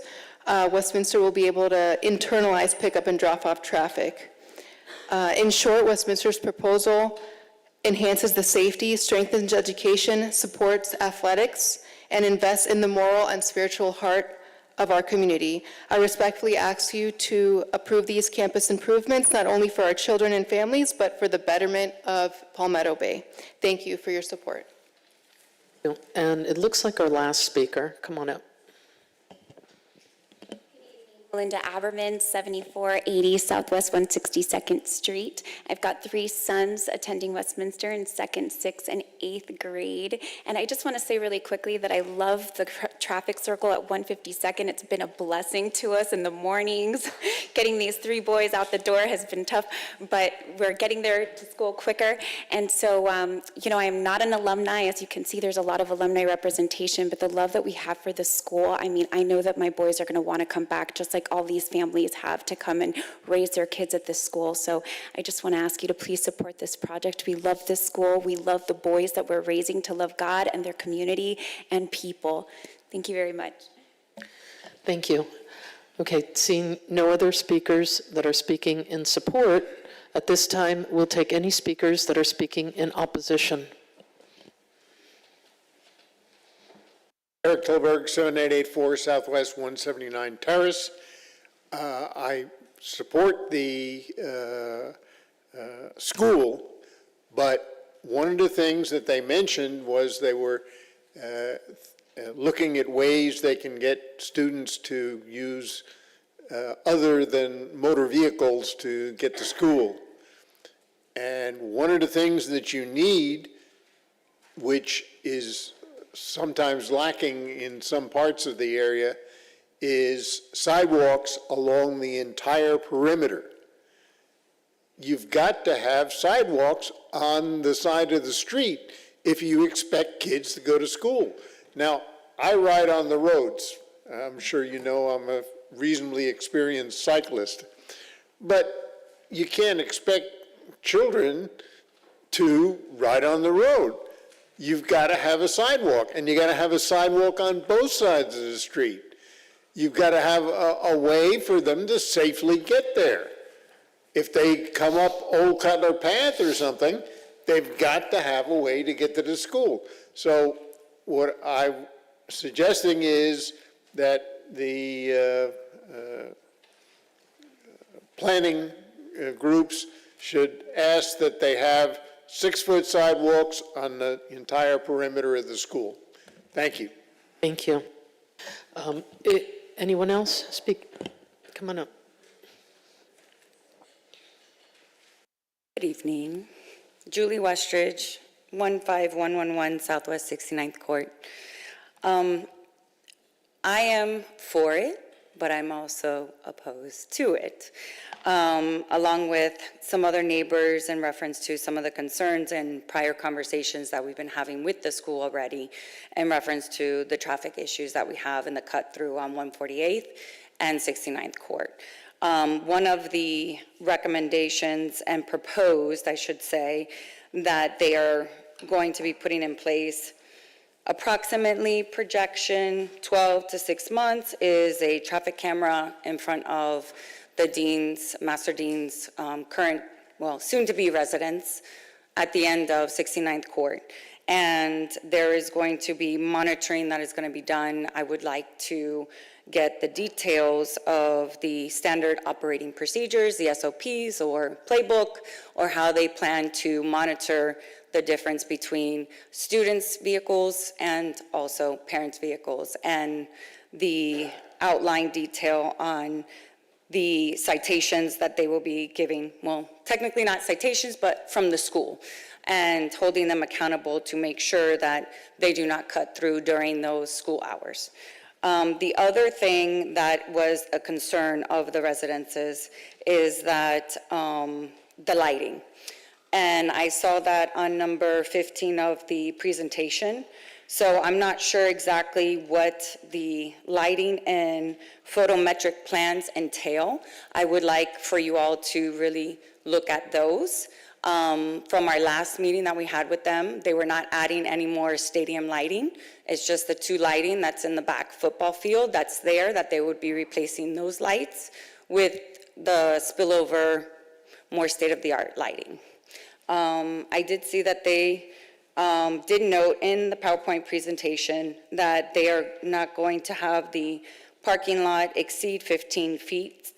Currently, right now, the lights that they have there in the parking lot that do spill over to the neighbors on the 69th backside street there do spill over, and they're at 20 feet currently. So just a few facts I want to state for the record. But other than that, I think the design, the construction, what they want to do, the improvement, I'm all for that. I'm glad that they've listened to a lot of the residents and the meetings that they had with us. So thank you to the board members and to the dean and their attorney. So we greatly appreciate that. But I would like to see that these things are taken into consideration and that they do follow through with what they stated. I don't have any other questions. Thank you. Thank you. And we're going to give them an opportunity now, correct, Mr. Attorney, to answer some of those questions. Are there any? Is there anyone else that wants to speak? Okay, I'm going to go ahead and close the public hearing at this time. At this time, we'll give the applicant an opportunity to address some of the concerns that were mentioned by the residents. I just jotted down the speed concerns, cut-through cameras, lighting. Do you all want to address some of that? It's your opportunity. Yep. You can all come up. Do they need to give their name and address again, or are you good? Okay, if you could for the clerk. First, Scott Jones, 16220 Southwest 88th Avenue Road.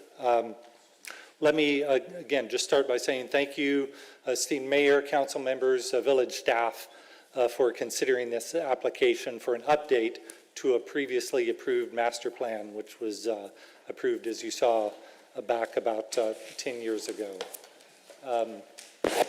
Westminster's been part of this community since 1961. Currently have 425 parents who are Palmetto Bay residents with children currently enrolled. Additionally, we have 480 alumni living in Palmetto Bay, 419 parents of alumni living in Palmetto Bay. And every day we're educating and providing guidance, quality education, and spiritual formation to the children of this community.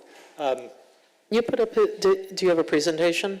I'll kind of zip through it and try to address I'm not this rushing question. you. No, it's important. Do we have it?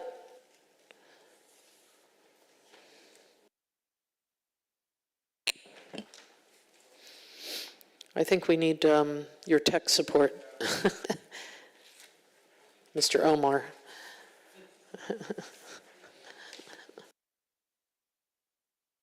Well, I'll just keep going until you get the images. Council, Perfect. you have the images in front of you there. Thank you. Anyway, as you know, campus is composed of 35 acres, including the historic Westminster campus, as well as the recently acquired Christ Congregational Church property. It is worth saying that we're grateful that the church trusted Westminster with the first opportunity to purchase this parcel, instead of offering it to a wider market that likely would have resulted in a charter school with legal rights to expansion and growth that none of us would want. Our negotiation with the church resulted in a sale-leaseback arrangement whereby the church will continue to use that space as a place of worship for 30 years and for the campus to continue with the educational use consistent with its longstanding zoning approval. Acquisition of the church campus creates opportunities to improve that traffic circulation that we've heard about, and I'll show you a few images that speak to that. The campus has changed over the years to make sure that our students have the very best resources possible. We've upgraded classrooms, labs, fine arts facilities over the years. Athletics and our middle school are the next portions of our campus that need attention. They are dated. We also have portables on campus that we need to replace with a permanent building. We are seeking to modernize our campus in a manner that's consistent with that of the quality commitment that our other private schools have in the area. So this master plan update, you've seen a few images of that. You have it in your packet. It incorporates the church campus, making use of its existing classroom buildings, and construction of additional internal roadways and parking. Again, no increase in the previously approved student caps for the property. And the site plan shows some new buildings, some renovations, replacements, expansions, as was referred to earlier. Many of these buildings showing were already on the previously approved site plan that was approved 10 years ago. Proposed square footage remains well within zoning limits and required open space. The buildings, I'll just show you a few images here that have been discussed. They are designed using the current architectural language. I'm not able to advance this, so maybe we can flip through. We've got 7 slides. Has been mentioned some new athletic buildings, new middle school building. We've got 2 new guardhouses, improved athletic venues, includes new stands, concessions, and so forth. And then most notably, the internal driveway connecting the church property to the historic Westminster campus. So I think we have a few more slides there, and then we'll get to the traffic plan, which I think is perhaps of most interest.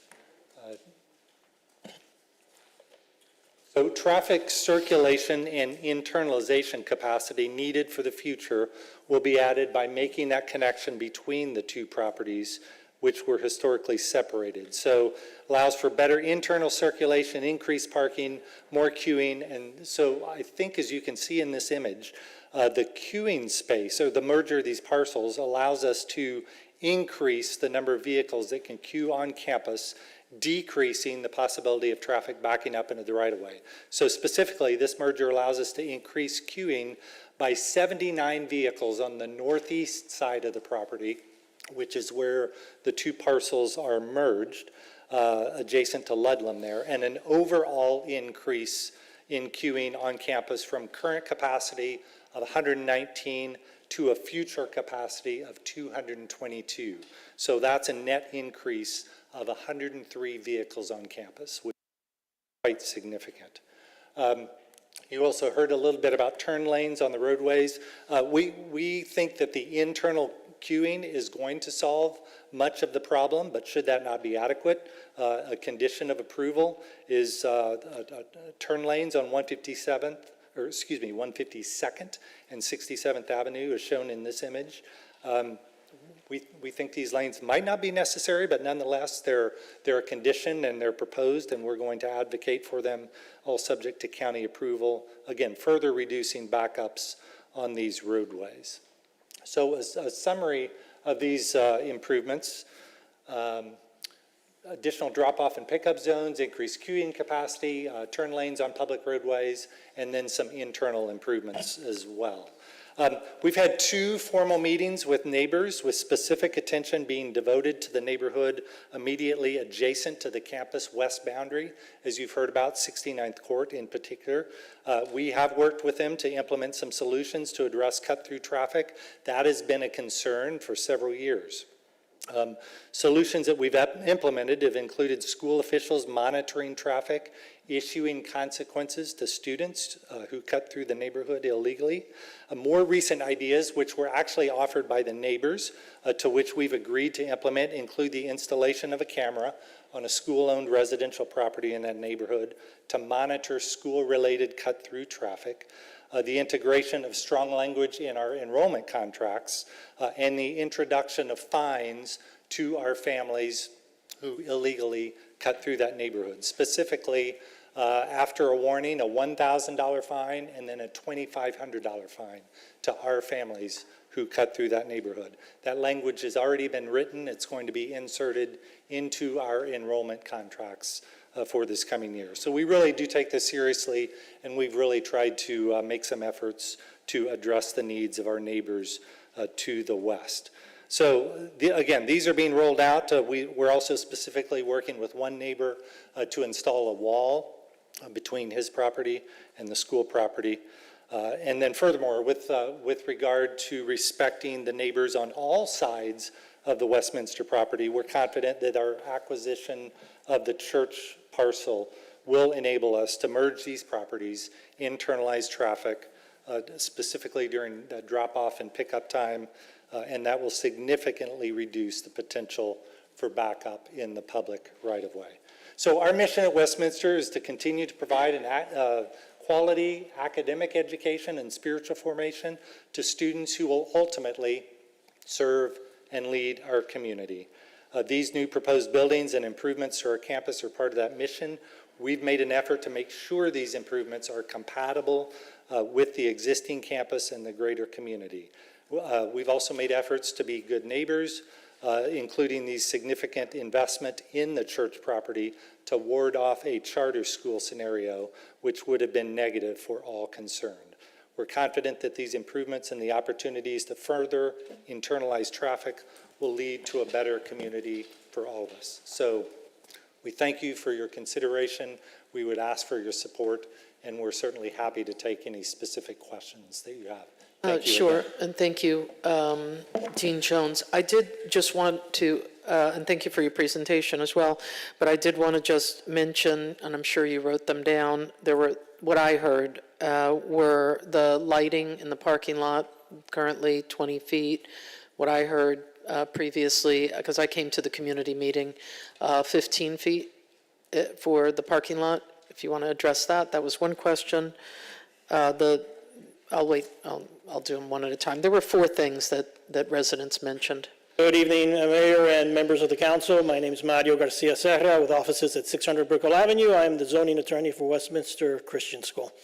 And so, Mayor, in response to the lighting issue in particular, our plans were previously showing 20-foot high light posts for the new light posts that were proposed to be approved. Staff has pointed out to us that the maximum height allowed is 15 feet. And so we have a condition of approval whereby we are agreeing to bring down the height of those light posts to 15 feet. Thank you. I knew that because I spoke with staff, but I wanted you to be able to articulate it so that folks who are asking questions could get them answered.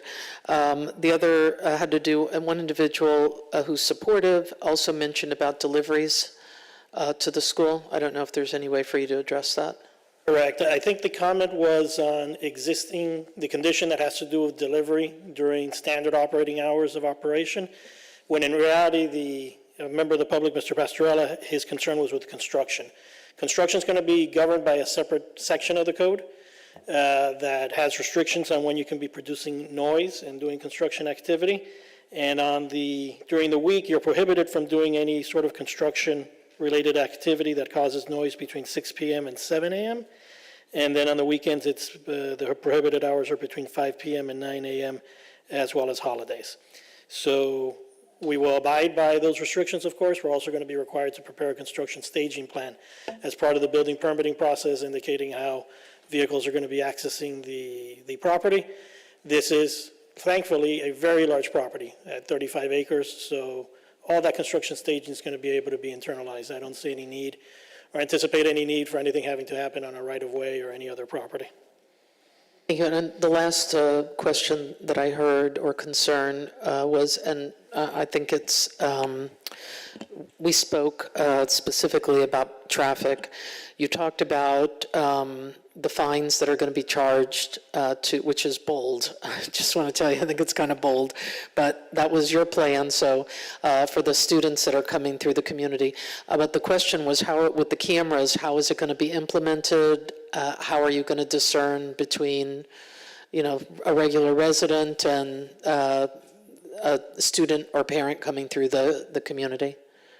That was probably the biggest issue of the discussion with the neighbors at the various meetings, in particular the neighbors on Southwest 148th Terrace and Southwest 69th Court.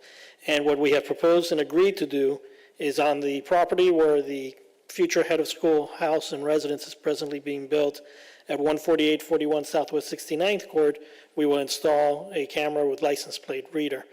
Other cameras with license plate reader are going to be installed then at the areas of entry to the school to determine who is cutting through Southwest 69th Court and illegally during the hours when those cut-through traffic is not allowed between 7:30 a.m. and 9:30 a.m. And then based on that and based on the fact that vehicles are registered with the school, we would then be able to engage in enforcement action. And that enforcement action, as mentioned already, we're going to be amending the enrollment agreement to provide that the first time you get a warning, second time is a required $1,000 contribution to the Warrior Fund, and the third violation is a $2,500 contribution to the Warrior Fund. Okay. All right, I'm going to open it up to other questions. Thank you for addressing the concerns of the folks that got up to speak. Vice Mayor? Yeah, so as I established earlier, and this is to the village attorney, the application before us is a modification of an existing site plan and not a request for a new one. So legally, do prior conditions of approval, such as a sunset clause, remain in full force and effect unless they are explicitly repealed or amended by council with this resolution? Based on our earlier discussions about this issue, what he's referring to is the condition in 2013-14. That's a resolution number 13-14. And the specific provision is number 14. I'll give you a moment to get to that. In our book, I'm looking at page 193. If you Right, I believe, okay, so condition 14. propose new structures, you see that? Right, of 2013-14 reads, proposed new structures or improvements reflected in the master site plan for which construction permits have not been issued by the Village of Palmetto Bay no later than 15 years after the adoption of this resolution shall require a new site plan approval. Yeah, well, isn't that what's going on today? Correct. And so you still have, under this, 2 more years, because the 15 and it would be 2028, you would still have 2 years to do that. So as far as that carrying over, in the order that's being presented today, I don't see that condition. So I don't believe there's any problem with that application regarding that particular provision. Sure, and I guess the point I'm trying to make, and also just as a question to both our attorney and also to you all, the concern that I have is that you are amending an existing site plan that has that expiry date for 2028, and then your timelines for this application are effectively going 30 years out from now. So I'm just wondering what the thought process was there to submit an amended site plan application, and if your intentions are, from your understanding, that if we were to approve this amendment tonight, if this is going to carry over effectively as a new site plan entirely for 30 years from now. No, the intent is from starting today, assuming approval, would be a 15-year time frame to complete this construction program. Got it, but the question I'm asking, though, is that the existing site plan that we have from the prior resolution, like I guess almost 15 years ago now, says that that site plan expires in 2028, and this is an amendment to that site plan from 14 years ago, or 13 years ago now, and we're asking for time horizons beyond that date.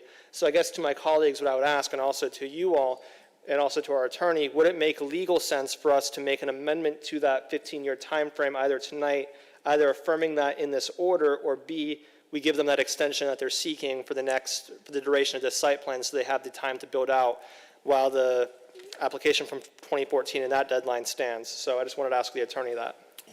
I don't have it probably would be beneficial to have that explicitly stated as a condition of approval. So if you want to suggest some language, or perhaps Javier wants to suggest some language, go ahead.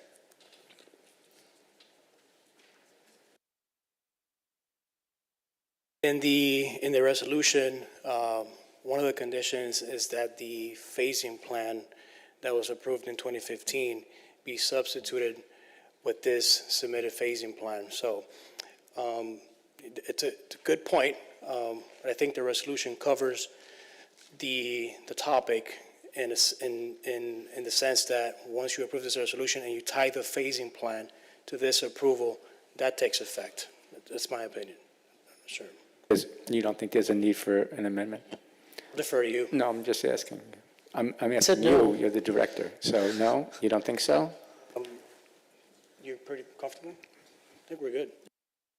No harm, I think, in having further clarifying language. That's how I look at it, yeah. States clearly that the program that's being, the amended master site plan that's being approved tonight has a 15-year time frame as far as development, starting on the date of the adoption of the resolution. But that should be added as a condition, just as it was back in 2013.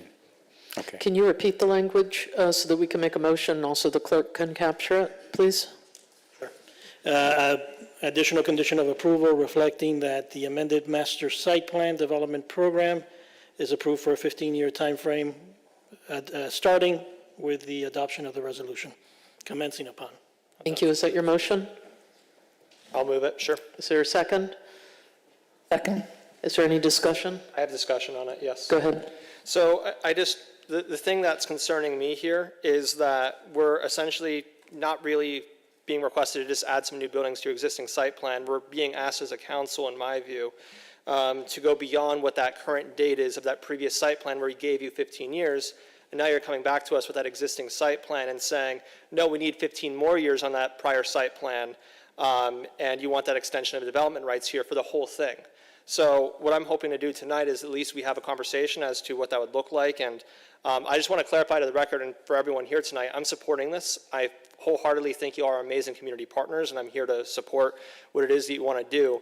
But just from a process standpoint, it just concerns me that you're submitting an amendment to a site plan that's essentially expiring 2 years from now for a 30-year extension. So to me, I would just hope that we can have a win-win here. And I would just ask that my colleagues, if we were to do this, we would also have a discussion just from my own perspective. The number one concern that I've heard from residents, especially on the west side of your campus, is that traffic. I know you've done an amazing job about that. But something I would just point to is if we were to grant this sort of extension, which I think for you gives you clarity here that this is essentially extending your existing site plan for an additional 15 years, that we also just have a broader discussion about that and what that looks like for 15 years from now. So that's why I brought that. Okay, that's your motion. There's a second. Is there other discussion on the motion? All those in favor? Aye. Aye. Is that all right? Anyone opposed? Okay. Yes, okay, so 4-1, it was, thank you. Okay. Now we're back on, well, I thought we were still asking just questions, but we were kind of doing a little mix there. So we've got a motion, we have an amended resolution now. Are there other questions? Councilwoman Mattson. All right, in following up residents' point about sidewalks, are there plans for building sidewalks around the perimeter of the school? Excuse me, you can't, if you're going to do it, come on up. If you're the expert on this, come on up. Give your name and address. Lourdes Solera, 2780 Southwest 37th Avenue, the architect. There are existing sidewalks already on the school property.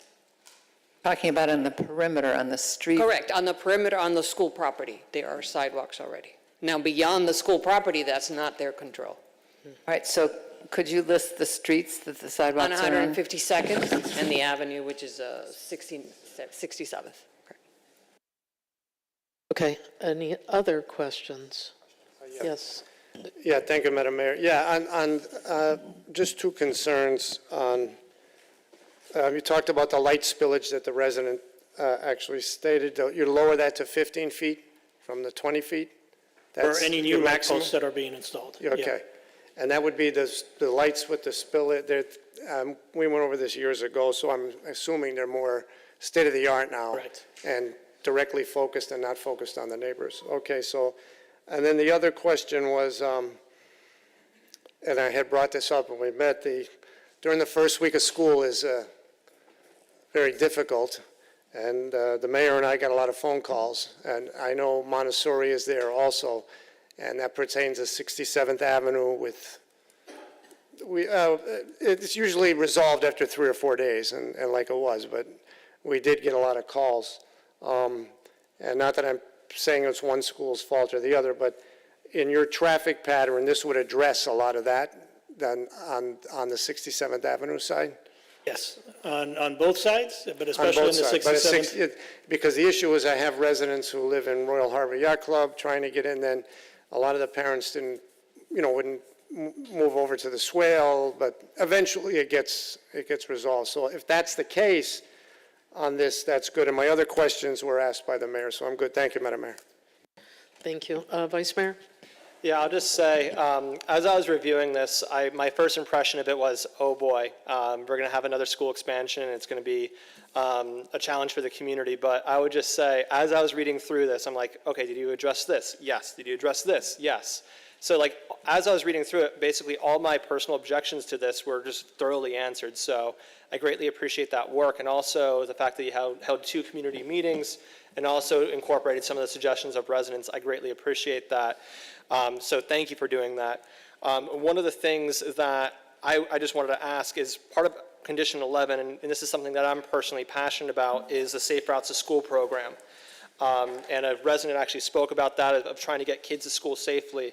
I see that part of this application is that we're going to be adding turn lanes by the looks of it pending county approval on 152nd Street. And I'm wondering if there's any way to have a dialogue, at least either via the village or Miami-Dade County, to incorporate some of the suggestions from the SRTS plan that you plan on doing as part of the condition of this, and incorporating some of those recommendations from that plan into your improvements on 152nd Street when you plan to build that out, so that we're not having to reinvent the wheel, for example, where 2 years from now or 3 years from now, or like whenever we decide to do this, and let's say something that's recommended is like a bike lane, we don't have to start from scratch either as a county or you as an applicant or us as the village. So I'm wondering if that's something that you'd consider as to when you're improving 152, fully implementing your SRTS plan as part of that improvement. Yes, we're required to do it by the condition of approval, and so if the SRTS survey ends up with a conclusion that you should do this based on what patterns are right now, we will. Thank you. That was my main concern with this, and I appreciate your time and also your effort with the community. Thank you. We're on comments. Comments? Comments? Comments?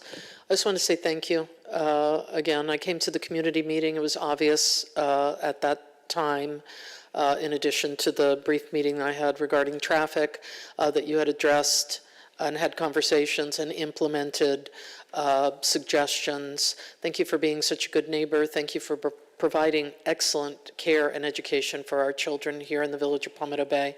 I'm very proud of the education system we have here in the village. As I said when we met about traffic, a lot of our conversation is surrounding the schools, because we have 16 places where children are dropped off. It might even be 17 now. I can't keep track anymore, of where places of education where children are dropped off in the community. You've been here for a really long time. Appreciate the friendship, appreciate the support, and all the love that Westminster brings, and the great smile from the lady in the white glasses. So thank you. If there's nothing else, Madam Clerk, call the roll, please. Councilmember Steve Cody. Yes. Councilmember Patrick Fiore. Yes. Councilmember Marcia Matson. Yes. Vice Mayor Mark Meritzer. Yes. Mayor Karen Cunningham. Yes. Congratulations. Thank We you don't very often much. get a 5-0, so give yourselves a pat on the back. Thank you. I know many of you are going to be leaving. We're going to keep going, so thank you. And if you could leave as quietly as possible and have your chat out there. Thank you. Appreciate it. All right, I'm going to move on to item 4C. Would somebody move that? Move it. Is there a second? Item Second. 4C. Madam Clerk, please read the item. No, but that's the way they're running out of here. Item 4C, a resolution of the Mayor and Village Council of the Village of Palmetto Bay establishing the hourly on-street parking rate for paid parking zones, providing for an effective date. This resolution is sponsored by administration and prepared by Planning and Zoning Director Javier Gonzalez.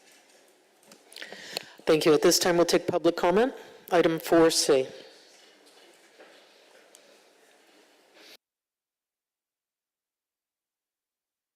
Steve Crusher, 18201 Southwest 98th Avenue.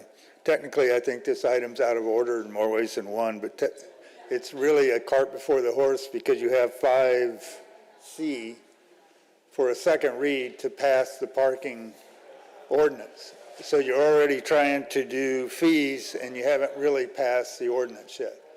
So maybe table this until after 5C is passed, and then readdress it back for the issue.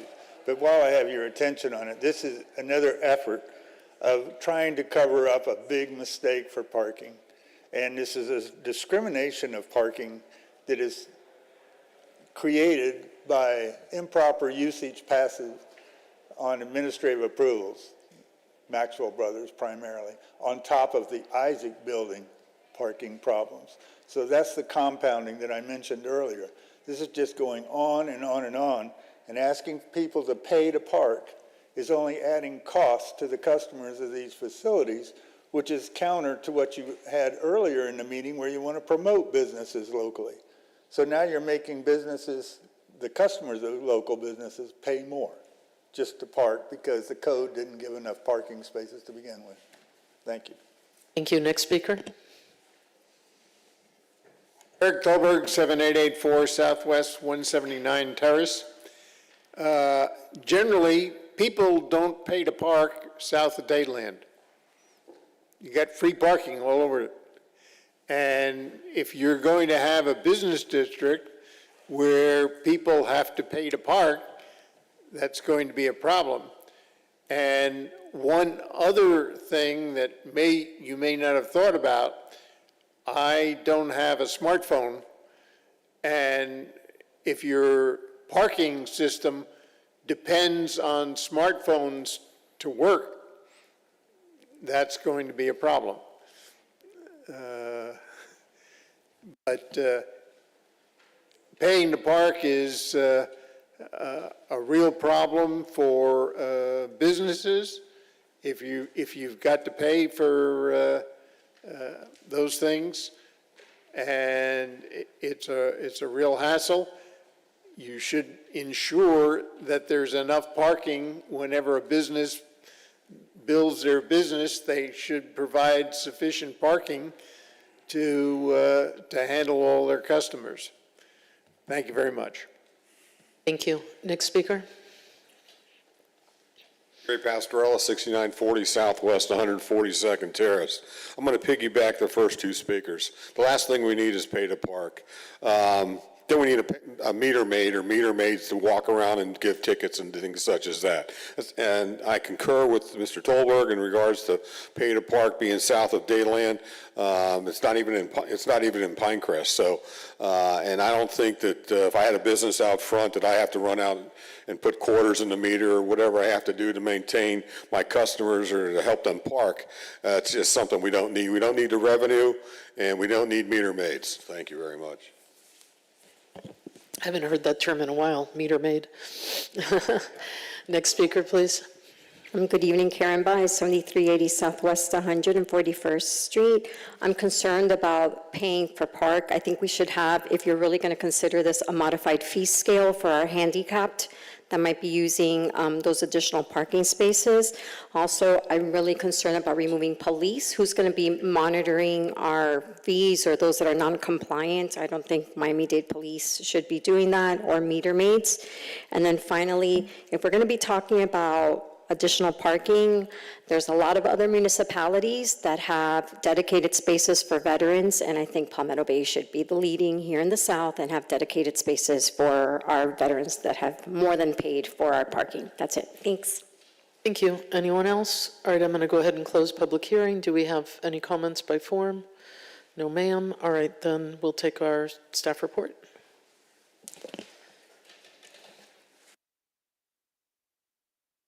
Hearing council, this resolution proposes a $2 per hour parking rate and is associated with accompanying on-street parking ordinance that would be heard later on this evening.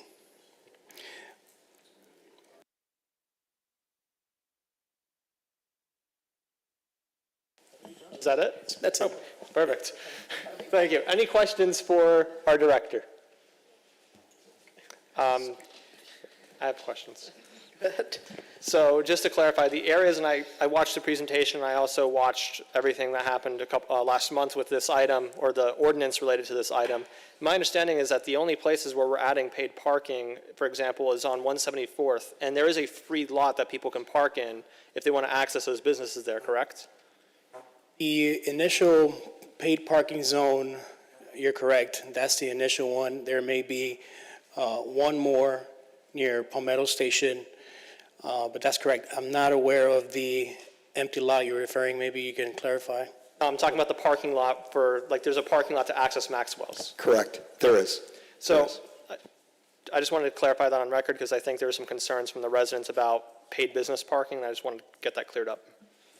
Could I address a couple more things maybe the director didn't include? And I know you may include it as part of the parking ordinance, but the businesses are all in favor of this.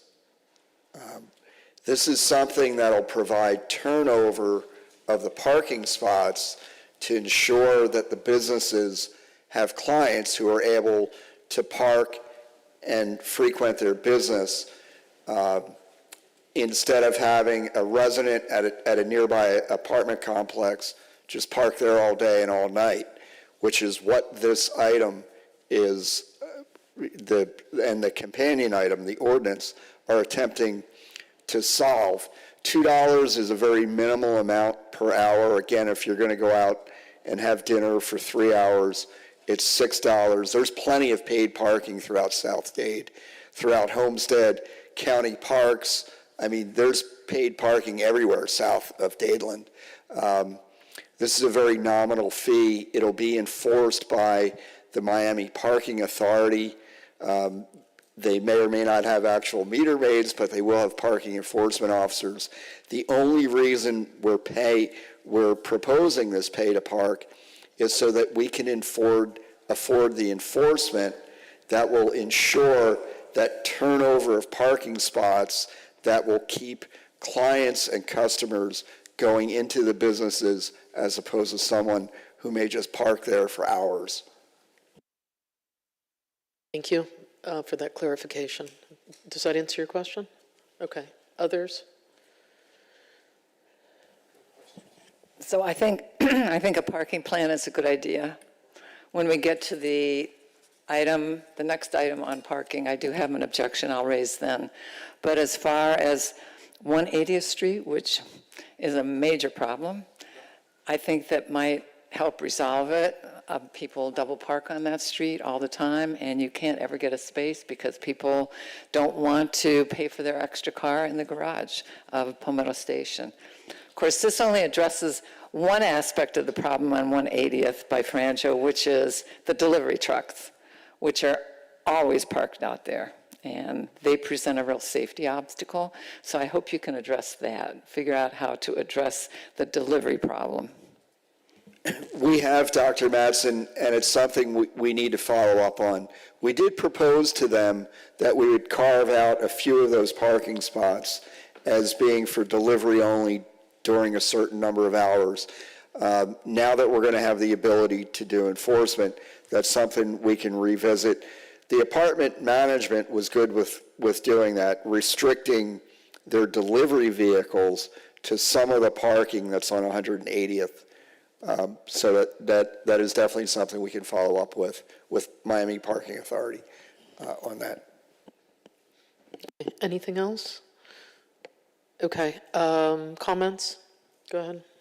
Yeah, I'll just say to those who are concerned about having to pay for parking, parking is not free whether or not you pay for it or not, because we have to maintain that area, we have to maintain that right-of-way as a city, and we also, for every amount of space that we use for parking, it's space taken away from our small businesses. So the other part of this too that's important to me is that the only thing that we're doing is paying for enforcement to make sure people aren't staying, for example, at Indigo way overnight and essentially having an extra vehicle. So I don't really see a huge challenge to this item. I think it's perfectly reasonable. And I'm glad that the businesses are supporting it because, as you said, higher turnover is very good, especially for a place like Maxwell's where you're maybe only there for an hour. So I support this item, and I appreciate Mr. Director for you bringing it. Thank you. Thank you. Other comments? Yes, Councilmember Fiore. Yeah, thank you, Madam. Yeah, I agree with the Vice Mayor. I think especially for the 170, and I've discussed this at length with the manager over the last couple of years because many of the residents have issues on both sides. So if the business owners support it there, I think that's very good. And that's the one place, I don't know about other areas, but I know 174th and 95th Avenue has been a very sensitive, delicate issue for this council and councils before it, so I'll support the item. Thank you. Thank you.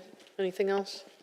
All right, this is a resolution. We'll go ahead and call the roll.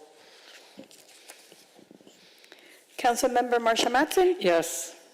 Councilmember Patrick Fiore, Yes. Vice Mayor Mark Meritzer, Yes. Mayor Karen Cunningham, Yes. Councilmember Steve Cody. Yes. All right, the item passes 5-0. We're 2 for 2 now. So we're going to move into ordinances for second reading. 5A. Would somebody move it? Move it. Is there a second? Second. Madam Clerk, please read the item.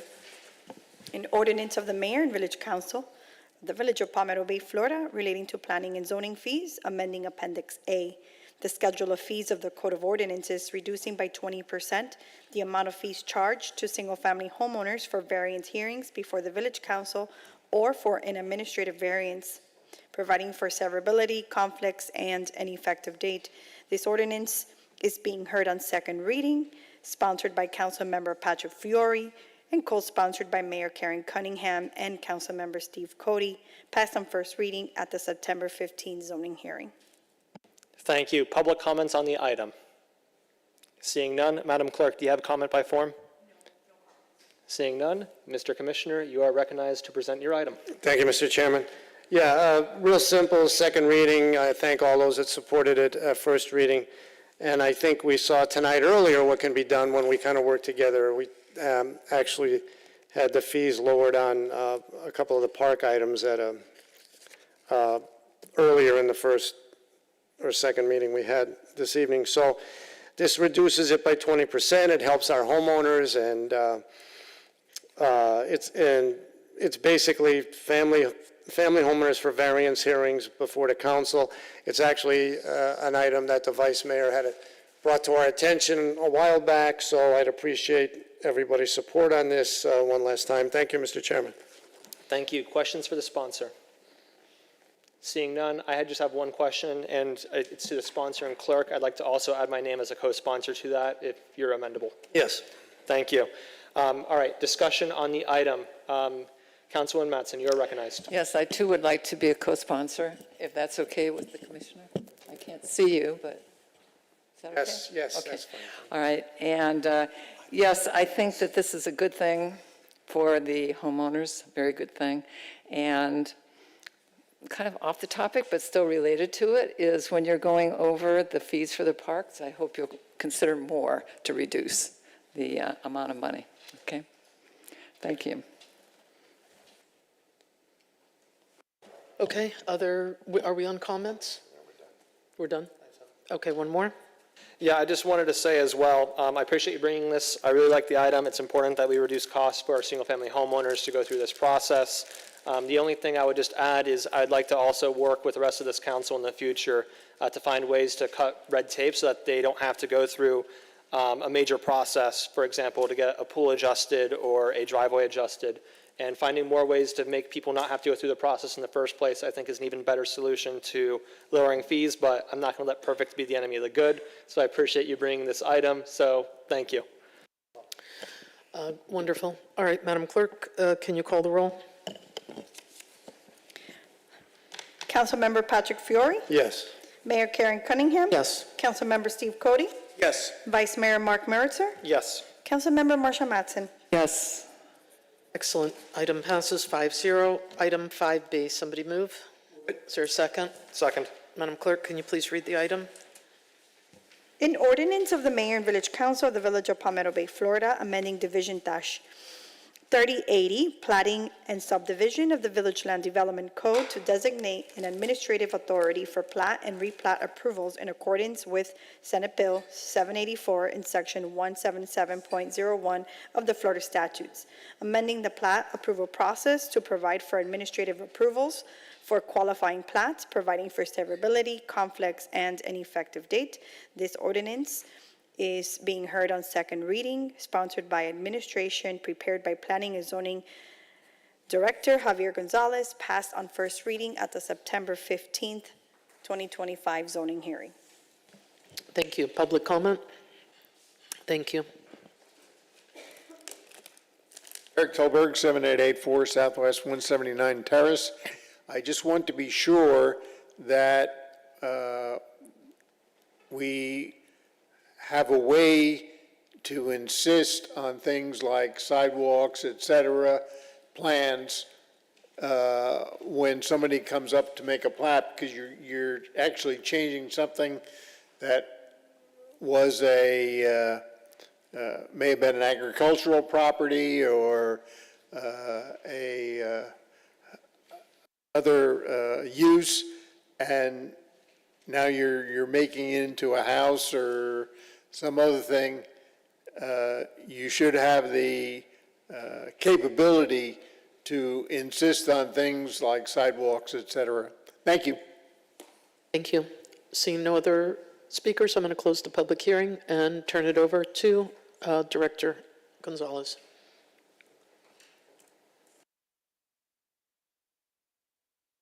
Good evening again. This is the second reading of the ordinance. We haven't made any changes from first reading to second reading, and staff is recommending approval. Happy to answer any questions. We're going to talk real slow till the Vice Mayor comes back. Does anyone have questions? Yes, just very quickly. We are required to make this change because of a change in state law. Is that correct? That's correct. Okay. So I don't think we have a choice. But thank you. Thank you, Madam Mayor. You're welcome. Anybody else? Okay. Madam Clerk, call the roll. Councilmember Marsha Matson? Yes. Councilmember Steve Cody? Yes. Councilmember Patrick Fiore? Yes. Mayor Karen Cunningham? Yes. Vice Mayor Mark Meritzer? Yes. Very good. Next item is 5C. Move it. Is there a second? Second. Madam Clerk, can you please read the item? An ordinance of the Mayor and Village Council of the Village of Palmetto Bay, Florida, amending the Village Code of Ordinances to regulate on-street parking within the Village of Palmetto Bay, establishing parking regulations, time restrictions, fee structures, providing for enforcement, severability, conflicts, and an effective date. This resolution is being heard on for a second reading, passed on first reading at the September 15, 2025 zoning hearing, and is sponsored by Planning and Zoning Director Javier Gonzalez. Public comment? Seeing none. Director, is this you?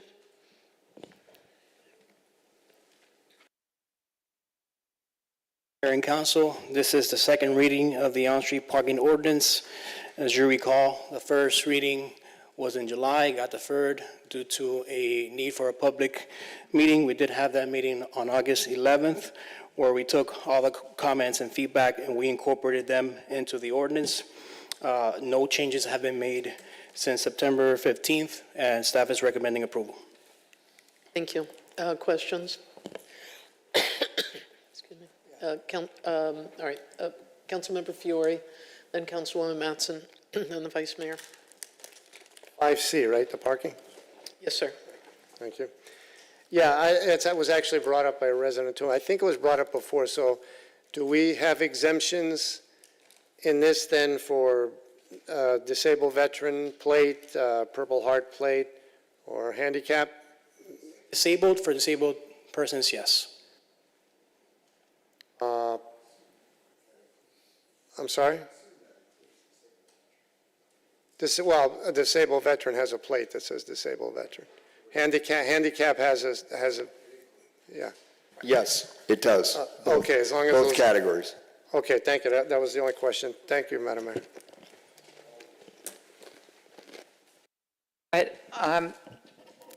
I do have a problem with this on the section 28-151.1- parking permits and decals. All right, so a question that I have is this specific, does this apply is this written at this point to apply to 95th Avenue? Mainly, that was part of the meeting, and most of the comments that we received that day had to deal with the employees and tenants. Okay, and so this is rather vague language. What exactly does this part entail, that there is a system of parking permits or decals for commercial property tenants, employees of businesses, or other categories of users directly associated with the commercial function of properties adjacent to designated paid parking zones? Please describe what you have in mind here. Yes, so again, as part of the August 11th community meeting, the property owners, tenants, and employees have a concern with this ordinance. the Isaacs building, for example, does not have any on-site parking. So one of the comments was if we were to enforce on-street parking and charge a fee, it was going to create a lot of issues for their employees and tenants. This language, what it does is allows the village manager and the enforcement agency to come up with a plan to register license plates to employees or tenants of the building, and they will receive a parking decal, and they will be exempt within a certain time frame during the day. And this ordinance also calls for a public outreach component, and that's the next phase. We would have to sit down with the property owner and figure out a game plan and the enforcement agency to make this work. Right, so then from your description, it sounds like public parking then will be designated for private business employees or other related people. Certain amount, and I understand that 95th Avenue may involve some expansion and addition of parking, on-street parking spaces.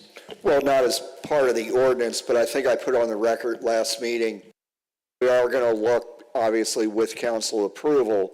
There have been previous plans to one-way 95th Avenue. I think that would make a great deal of sense, not only in terms of the traffic flow, but it would create significant, it would more than double the amount of parking currently available.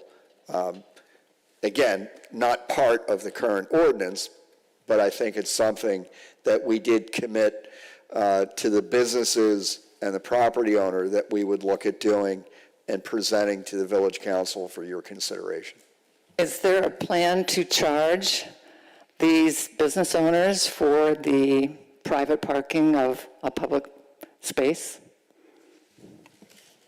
No, ma'am. And I think, as the director said, and in coordination with Miami Parking Authority, there wouldn't be decals. We would just provide them the license plate of the vehicles that would be permitted to park there. We do intend on having that additional discussion with the businesses that are part of that building. That property owner did fund just about all of the civil improvements when the building was built on 95th Avenue. So, I mean, the property owner actually has paid quite a bit in good faith in terms of the civil improvements on the street, and I'm sure you're much more aware of some of the history there. Yes, Just ma'am. a response to that. I'm fully aware. I was at that zoning meeting, and I thought it was a crazy idea to allow a building to be built without any parking at all. And the agreement, the requirement was to make improvements on that street. It's not as though that's a voluntary contribution. That was a requirement of not having parking. And another requirement was to arrange with the condo complex. At that time, I think there were some condos, but it was mainly rentals, to accommodate for a while. But then that management of that condo complex decided not to have parking from the Isaacs building and 95th Avenue come over there. So then we have a dilemma. And what happened as a result of that was that the owner and the previous manager made that street private parking because they put up, and I'm not sure who put up or who had the decals on the cars, but I think that Palmetto Bay put up all the signs up and down the streets that said commercial parking only, by permit only. And I complained about that because to me the problem there is we're turning over a public street which can be used and should be used by the Maxwell patrons and by people who are visiting Palmetto Station. We're turning that over during certain business hours of the day, I presume, to private parking. That's private parking of a public street. Well, yes, ma'am. I mean, there will be a certain percentage of them. But again, looking back, I don't know, we have a problem. The people who are being penalized are not the ones who caused the problem. And I'll give a good example. We were going to take someone out to lunch last week for her birthday. We were going to go to Aroma's There's no parking. And that's about the fourth time I was going to take people to Aromas for lunch, and there's no parking. So we went somewhere else. So, I mean, we have to solve the problem that's in front of us with all due respect, and that's what we're attempting to do. It does require a certain amount of buy-in, a certain amount of compromise in order for us to get there. I do think if we one-way the street, we'll have more than enough parking for everyone who has any equity in it at that point, ma'am. I'd like to respond to that. I know that Aromas does have valet parking, and so does the beauty shop in that building. And there is available parking if the owner wants to negotiate and pay for parking. I mean, there are several parking lots around there. And instead of turning over a public street to a private business for private parking, I think it behooves the village to have the same situation occur as the valet parking that's going on now. Why not just have valet parking? Or why not negotiate for those empty parkings? There's a storage building right next door that has a lot of parking. I know the valet parking is over across the street at the Jiffy Lube. I know that there's a law office that has parking. Why not go that route instead of turning a private or a public street into a private parking lot? Yes, ma'am. And I know some of them, the storage facility, they have been approached. The corporate ownership has declined. The law firm has already reached an agreement, I think, with Maxwell's. It's complicated. I think we do have the best solution possible given the situation that we have all found ourselves in.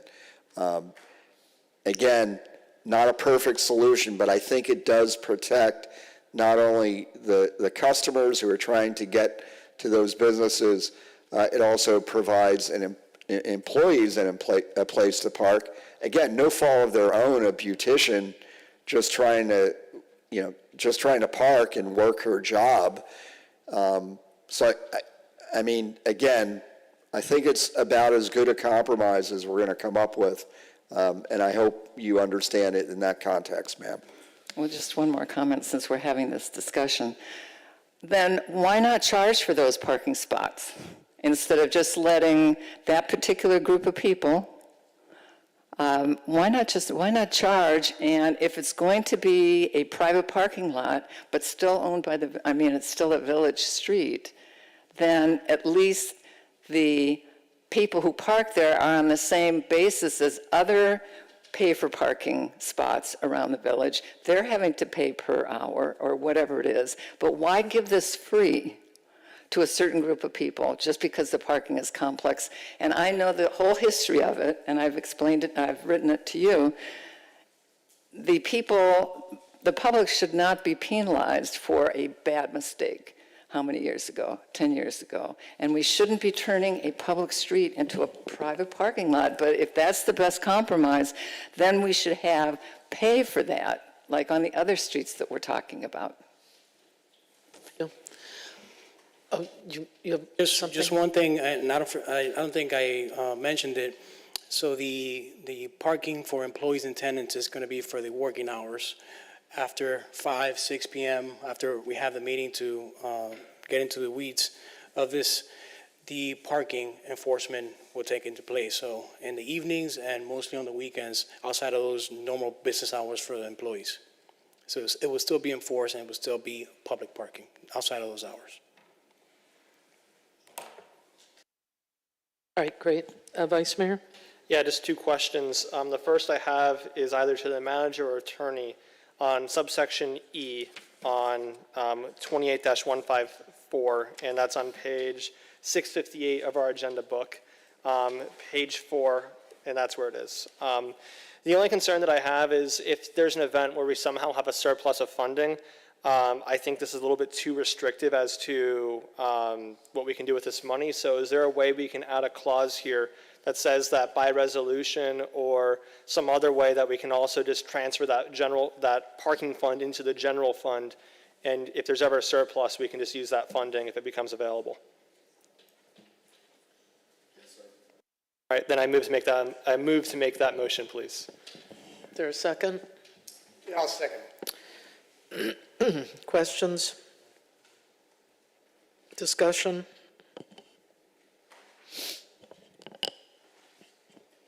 Okay. I guess call the roll on the motion because I don't hear any conversation here.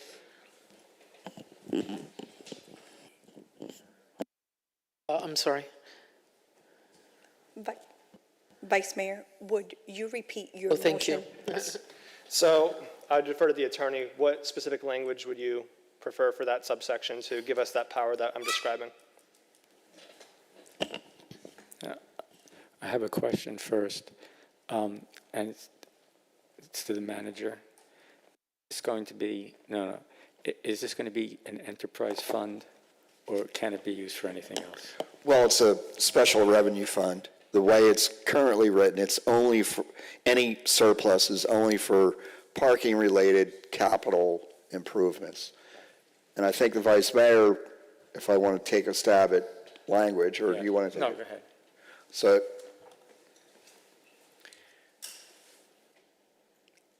I think if we're at subparagraph E, monies in the parking fund may or shall be transferred to the general fund, any surplus monies. Mr. Attorney?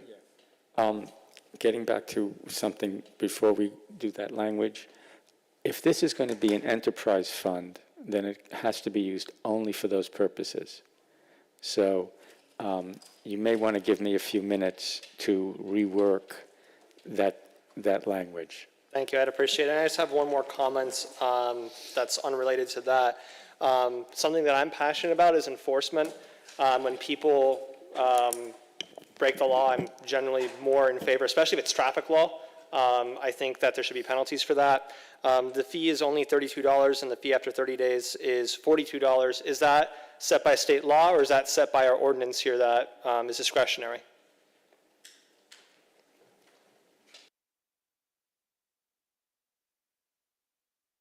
So my question is the $32 fine for noncompliance, is that, actually I have two questions. The first, is that $32 fine for noncompliance, is that just for failing to park, or is it for other things like double parking or the other things that we discussed earlier? That's just for failing to pay to park.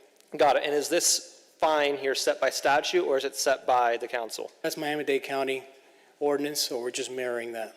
Got it. Thank you. I mean, is it, I guess the question though is it discretionary within our discretion to make a change to that fine? I think it is.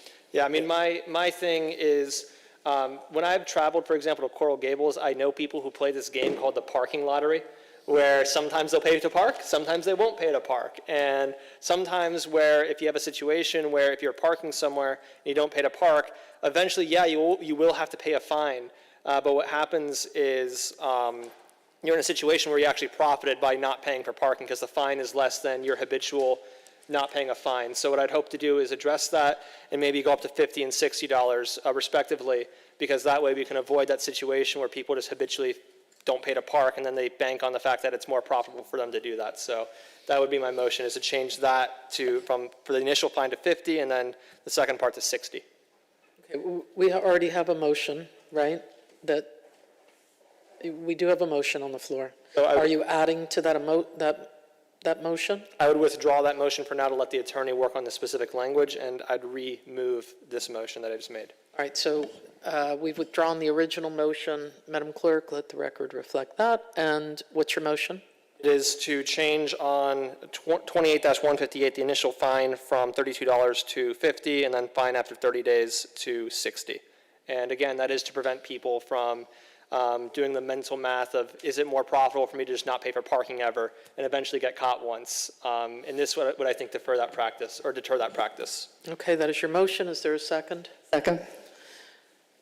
All right, discussion? What's wrong with that, Mr. Vice Mayor?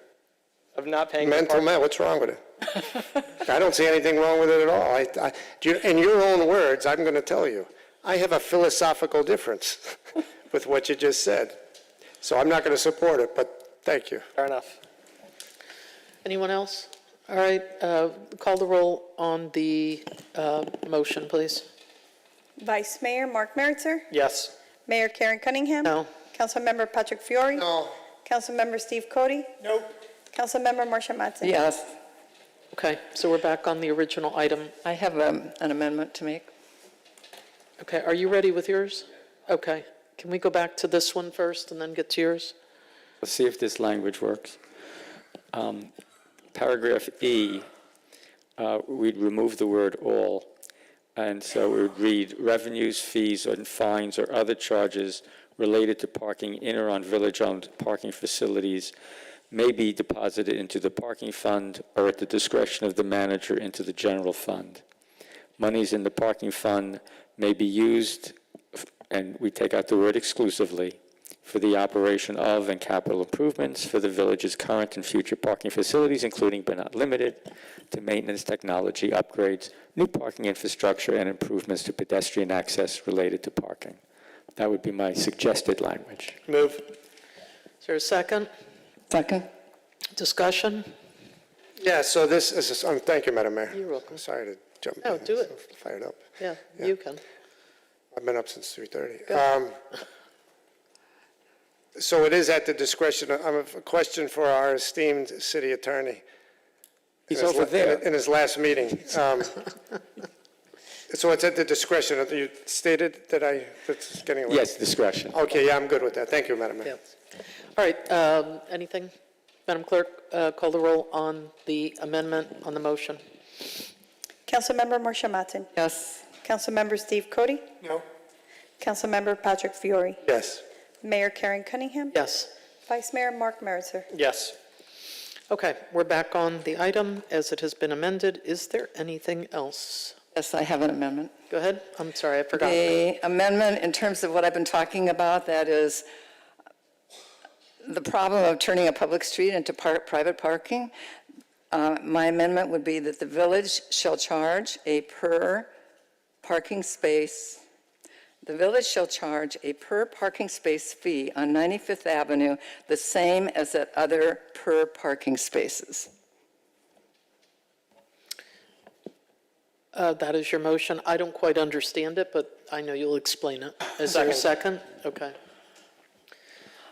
Okay, there's a motion, it's been seconded. Go ahead. I have what, could you say it again so that we understand it?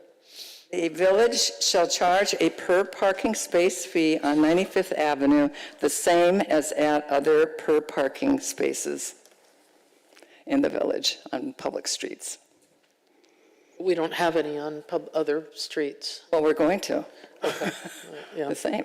That's part of I our didn't know if ordinance. it was a catch-22. I was just No, it's checking. not catch-22. I wouldn't do that. Go ahead. So just seconded it for purposes of discussion. I mean, my understanding is back in July, we deferred the item because we wanted to work something out with the business owner there, and this is what was worked out. So if the business owners there are cool with it, I'm deferential to them because it's their area. I get your concern about the fact that we have a situation where it's essentially their area, but just looking at Isaac's, for example, their main customers don't really go into their property all that much. It's mainly their trucks because they service people within the village. So I get why they would want that, and it's just, that's my own perspective on this, and I can't support it. But it's well-intentioned, and I appreciate you bringing this, so thank you. Anything else? Okay. Madam Clerk, call the roll on the motion. Councilmember Marcia Matson? Yes. Councilmember Steve Cody? No. Councilmember Patrick Fiori? No. Mayor Karen Cunningham? Yes. Vice Mayor Mark Meritzer? No. Okay, the item fails 3-2. All right, we're back on the item as it has been amended. Is there anything else? All right, Madam Clerk, call the roll on the item.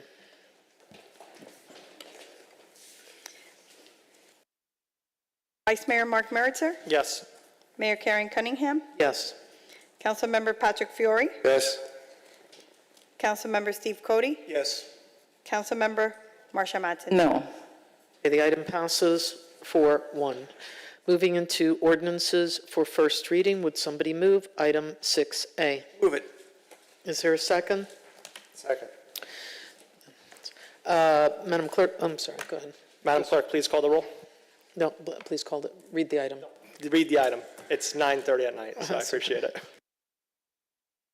Item 6A, an ordinance of the mayor and village council of the village of Palmetto Bay, Florida, amending the village's future land use map to change the flume designation of the property generally located south of Southwest 168th Street between Southwest 88th Avenue and Southwest 88th Court, known as the Woods, from estate density residential to parks and recreation, and providing for an effective date. This ordinance is being heard on first reading and sponsored by Mayor Karen Cunningham. Thank you. Public comments on the item. Public comment? Now is your time.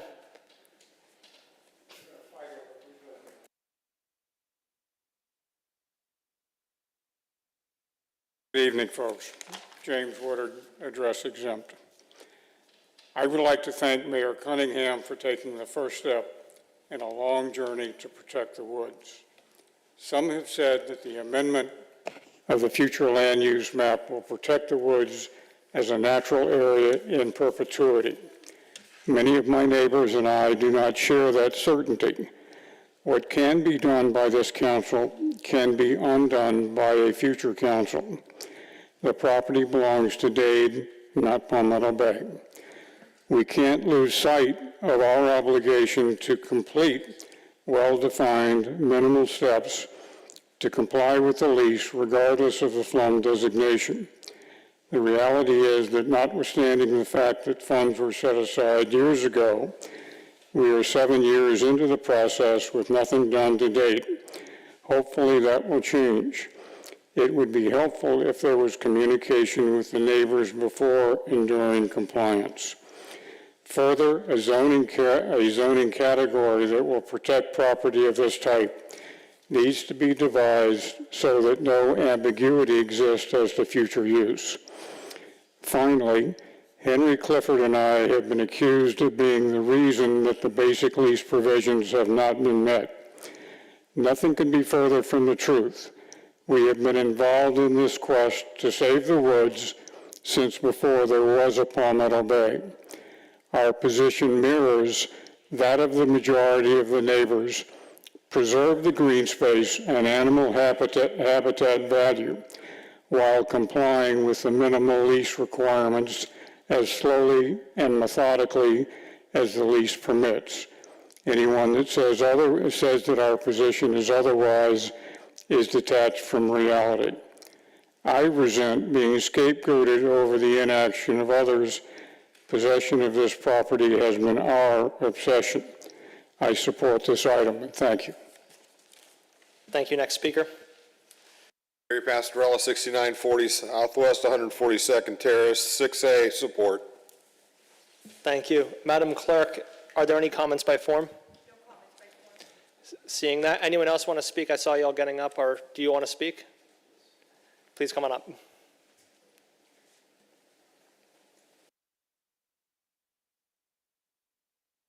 My name is Pascal Goldschmidt. I'm living on 16800 88 Court, and I'm here with my wife, Lisette.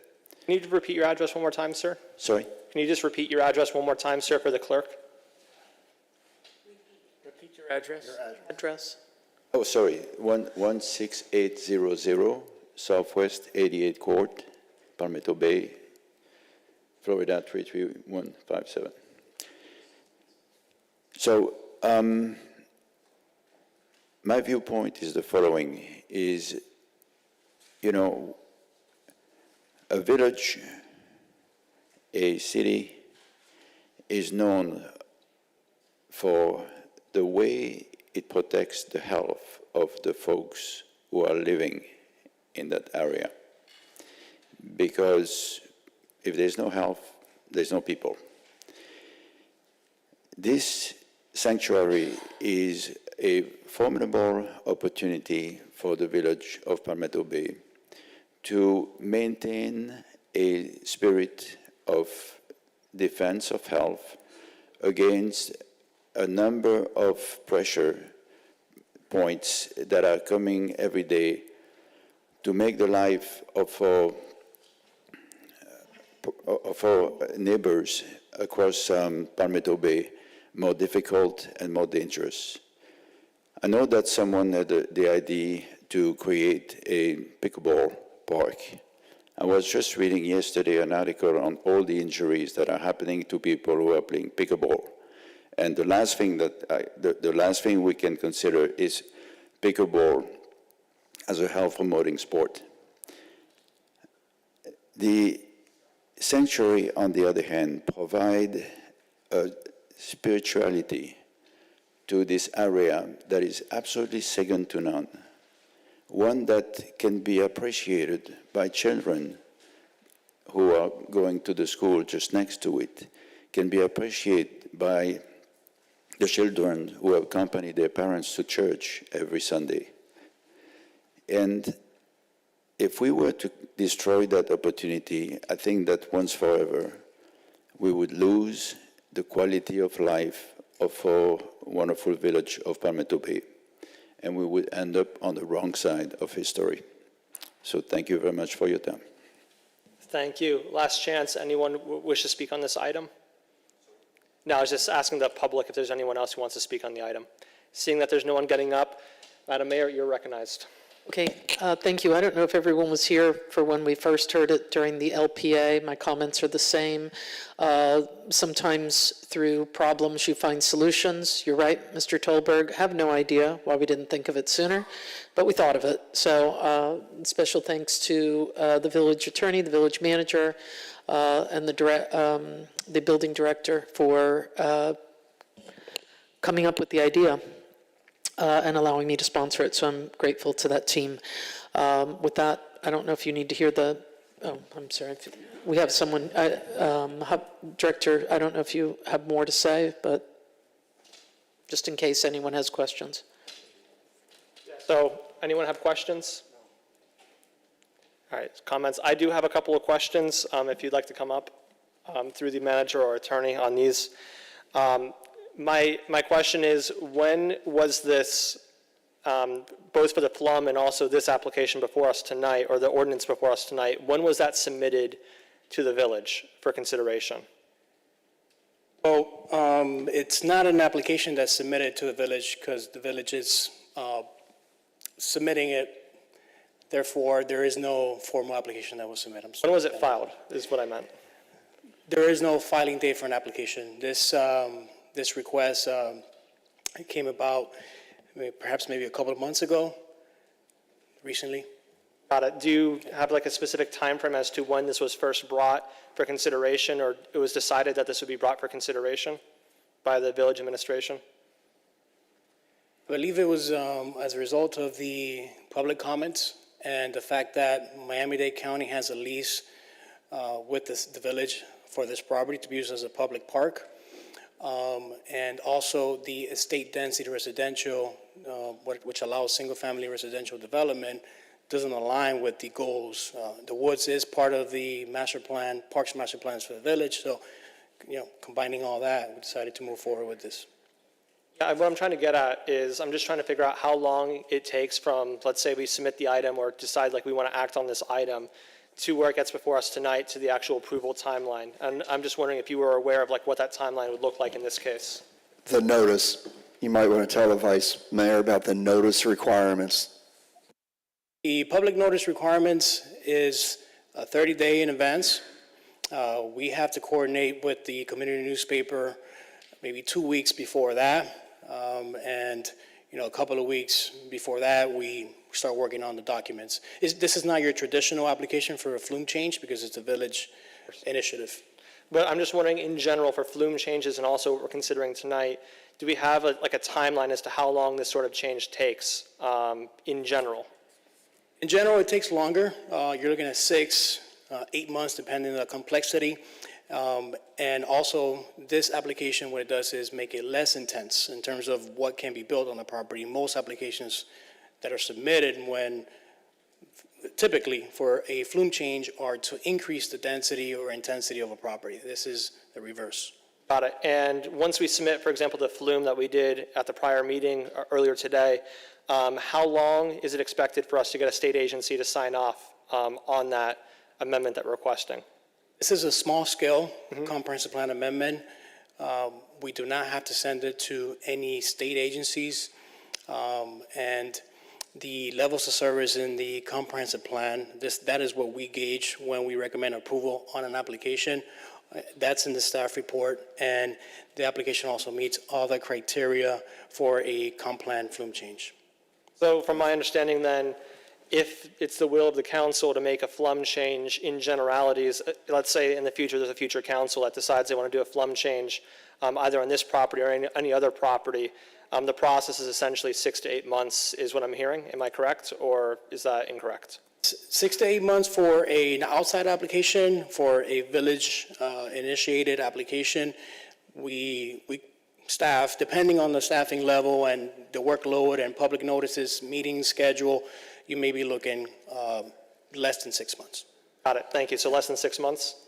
Yes. Got it, thank you. I just wanted to get that clarified. I don't have any further questions. I'll turn over to comments. Councilwoman Mattson, do you have comments? Mr. Cody? Commissioner Fiore, do you have comments? I don't have any comments. Got it, so I'll start with Councilwoman Mattson. Yeah, I just want to thank the neighbors and other residents of Palmetto Bay for coming to bat for the woods. It's a good thing. There's nothing ever permanent, but this is probably as permanent as we're going to get. And I'm going to make an amendment that tries to make it even stronger. And that amendment is, no school shall be co-located on the woods property. I'll second for discussion. To our attorney, is this amendment germane and in order for this amendment? Sorry, for this application or ordinance? It's not necessarily needed because it can't be done, but you can certainly, it's certainly proper to be part of this item. Got it, that's my only concern. Other than that, I support it. It's a good idea. Thank you. And I would just like to respond to that. Yes, it can. In our comp plan, there is a section that says that schools can be co-located in our parks.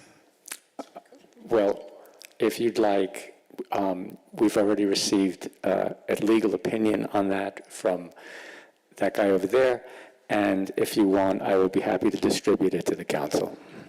Thank you, and just for my own reference, that'd be appreciated as well. Do you have further comments? Oh, okay, so I didn't understand what you're talking about, that Mr. Quick has an opinion that he's written on that? Okay, yes, and I will be able to provide that to the council. All right, and the opinion is what? That the co-location cannot occur. Oh, so it can occur, so my amendment then is irrelevant. Is that what you're saying? Yes. Okay. Yes. All right, then I withdraw the amendment. Thank you. I actually do have a question for the attorney as well, seeing there's no other comments. As part of our code, do we have a Parks and Recreation designation as part of our zoning code? I believe we do, yes. Got it, and We don't have that? What's the designation? Not a zoning. They have the surrounding zone. Director, you're recognized. Current designation is agricultural. Got it, thank you. Oh, you're talking about that No, specific but property? I'm wondering, in our code as a totality, do we have Parks and Recreation as part of our code? Not in the zoning code. Got it. Thank you. And so I guess the point I would make, and this is my comments now, I would just say that we're essentially doing a change that, to me, does not have very much teeth. I think it's well-intentioned. It's a good item. It doesn't do any harm. Residents support it. I support it then.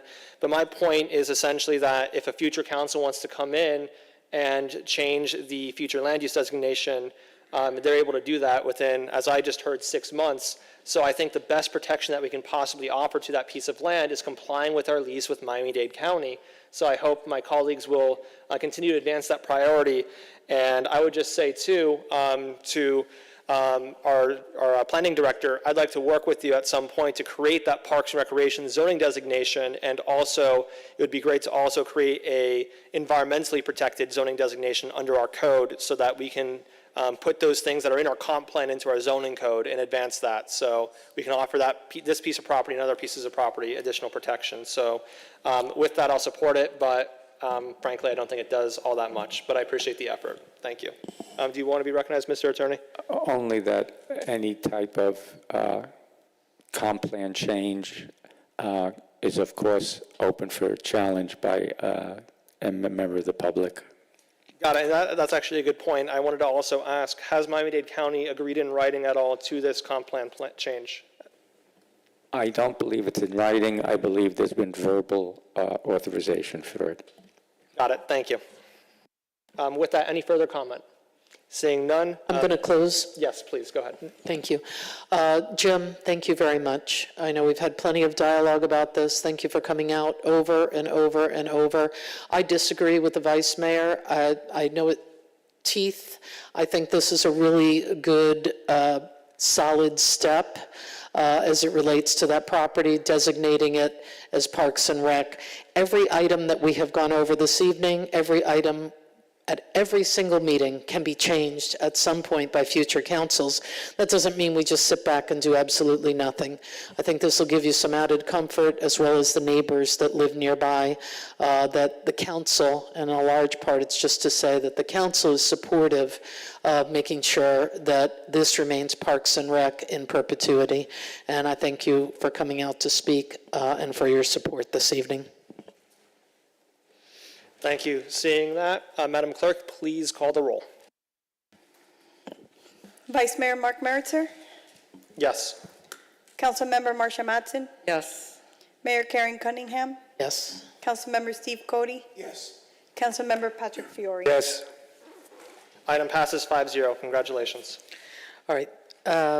Thank you. Item 6B, would somebody move that? Move it. Is there a second? Madam Clerk, can you please read the item? An ordinance of the Mayor and Village Council of the Village of Palmetto Bay, Florida, adopting the annual update to the capital improvements element of the village's comprehensive plan for 2025 and the 5-year schedule of capital improvements for fiscal years 2025, 2026 through 2029 through 2030, pursuant to Section 163.3177 3B Florida statutes. This ordinance is being heard on first reading, and it's sponsored by Planning and Zoning Director Javier Gonzalez. Very good. Public comment? Any comments by forum? I'm going to take that as a no. And with that, if I could get Javier, can you join us?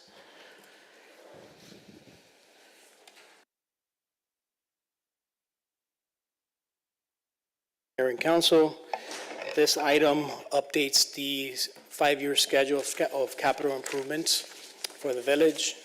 This is a state requirement that we're supposed to do on an annual basis.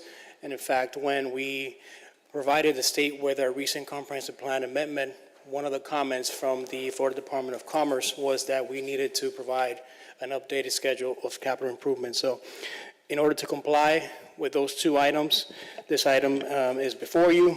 We're recommending approval. Happy to answer any questions. Questions? Anybody? Oh, wonderful. Okay, discussion? We're good? All right, Madam Clerk, call the roll. Councilmember Marsha Matson, Yes. Councilmember Steve Cody, Yes. Councilmember Patrick Fiore, Yes. Mayor Karen Cunningham, Yes. Vice Mayor Mark Meritzer. Yes. All right, I think we need, can I get, before we do a motion to adjourn, I think we need 2 minutes to do the turnaround to get back to where we were. All right, motion to adjourn the zoning hearing. Move it. Is there a second? Second. All those in favor? Aye. All right, we're adjourned and we'll be back in a couple minutes.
Okay, we're live.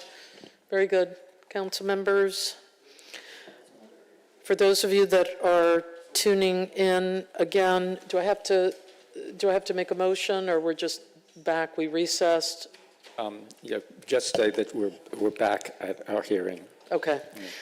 So we're back from recess from our special council meeting, and we are on, bear with me one second, we are on item 4C. Would somebody move item 4C? 4C is related to the settlement in the case of Cody and Merwitzer. Somebody going to move it? Going once? Going twice? Boom, not moved. Okay, item fails for lack of moving. All right, item D, 4D. Move it. Your second? I'll second it. Just for the purpose of discussion, I'll be super quick. All right, Madam Clerk, please read the item. A resolution of the Mayor and Village Council of the Village of Palmetto Bay, Florida, issuing a formal censure to Council Member Marsha Matten for violating her oath of office and Florida law by willfully and improperly removing herself from Village Hall to avoid a vote on a resolution which was of great public importance, resulting in denying the council of a seated quorum and providing for an effective date. Sponsored by Mayor Karen Cunningham. Seeing that, public comment.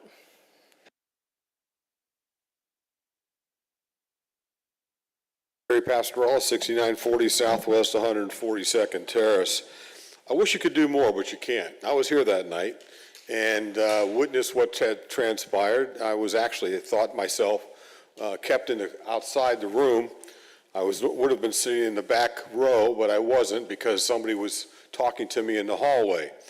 And when you look at the tape, and I know that at some point, District 3 representative got up twice, actually. Got up the first time and then sat back down while she was listening to what was taking place. Had a smile on her face and then waited momentarily, then got up and then walked out, so that item 4C, which is before you now, that wasn't moved, would not have been voted on at that night. You were going to vote on item 4C then.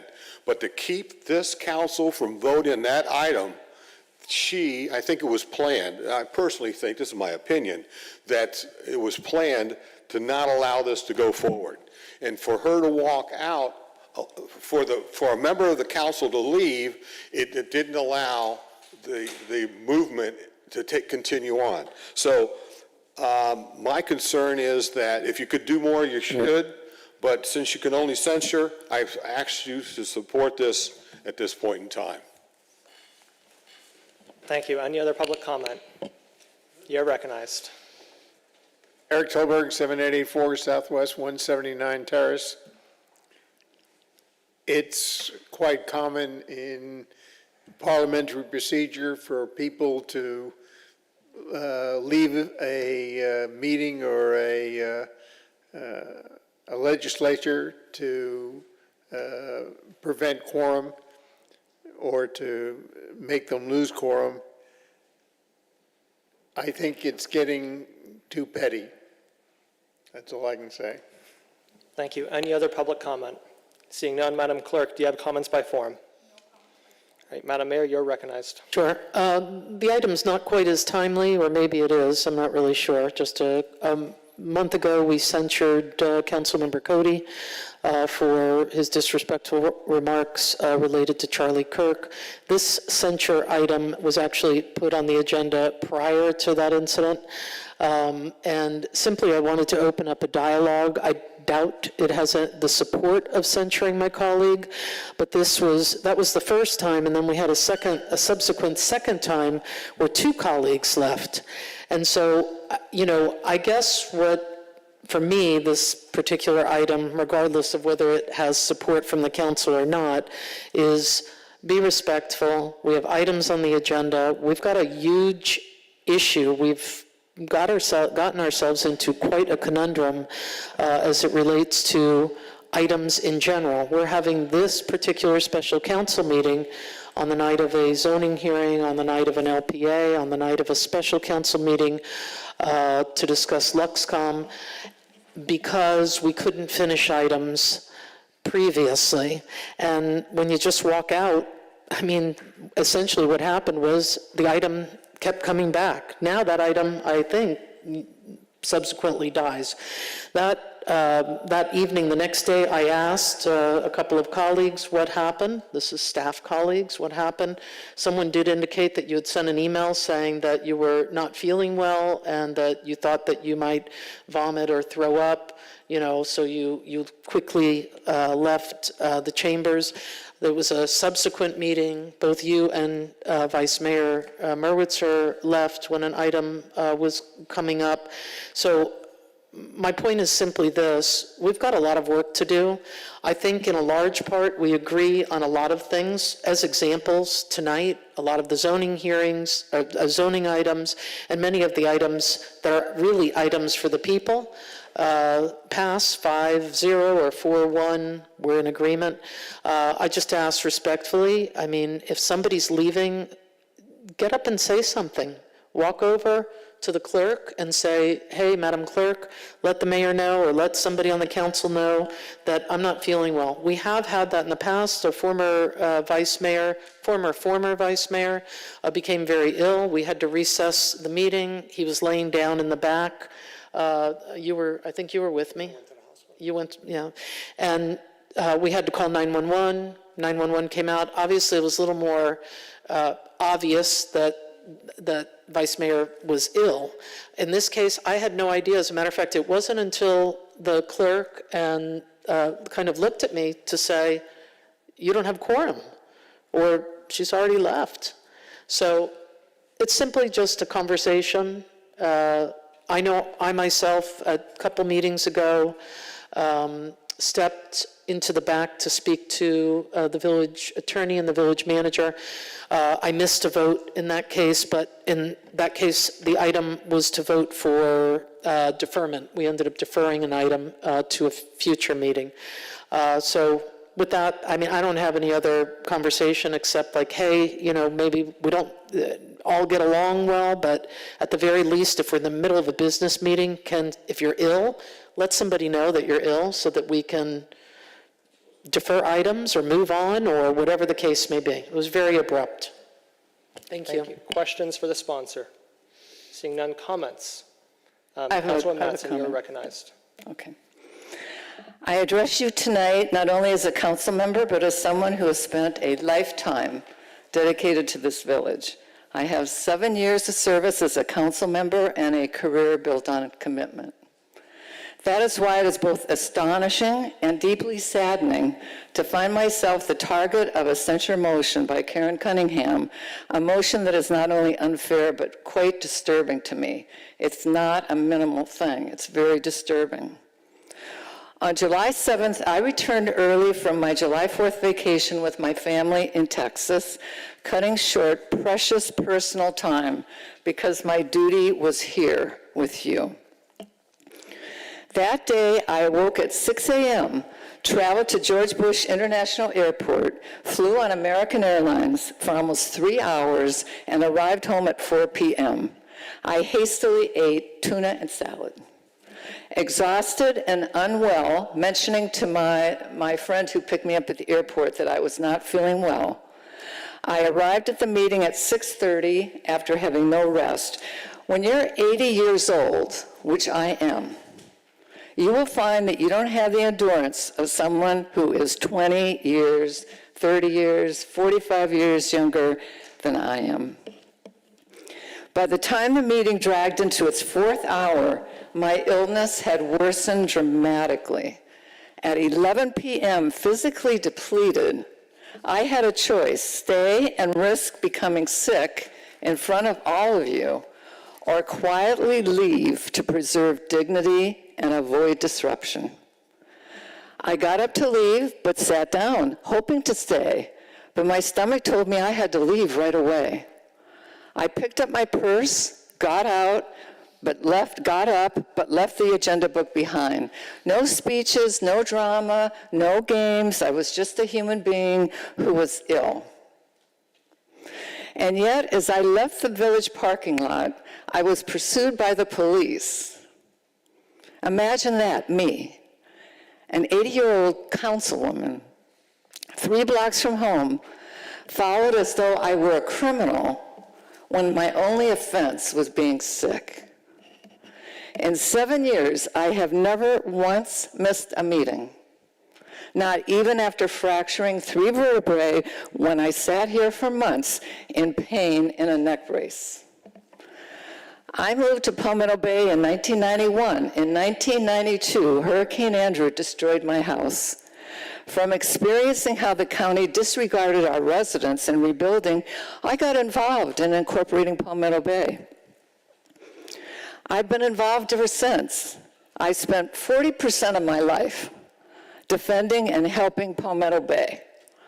First on a corporation, then serving on community council, then helping people run for office, including the mayor, and then as a council member myself.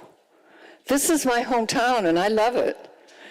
Karen and I used to be friends until, as a council member, I didn't vote with her all the time. Karen has accused me of leaving the dais to avoid voting on an item that she cared about. Did she call me to ask why I left? No. Did she check on me? No. Her first words to the village attorney on the dais after I left sick were, "What punishment can we impose?" She immediately ordered the village attorney to draft a motion to censure me. I was sick. This is not leadership. It's retaliation. It's personal. It is vindictive. Point of order. I would not wish this Point of order. experience. Yes. You're recognized for your point of order. Thank you, Mr. Parliamentarian. Yes, I don't believe that personal attacks in that fashion are appropriate. You're out of order. You may continue. I don't believe that was out of order. You may continue. Thank you very much. I would not wish this experience of being censured on anyone. I pray for people like you, that you have such anger in your heart. Karen, I don't feel that way about you. In fact, I feel sorry for you. If you ever want to talk, please call me. Don't censure me. Thank you. Can I get a motion to extend the meeting until, what time is it now? 10:30. Move it. Second. All those in favor? Aye. Aye. Yeah. No. No? Motion passes. I'm going to go next. Didn't vote. Oh, I didn't hear you. Yeah, no. No? Okay. Motion passes 3-2.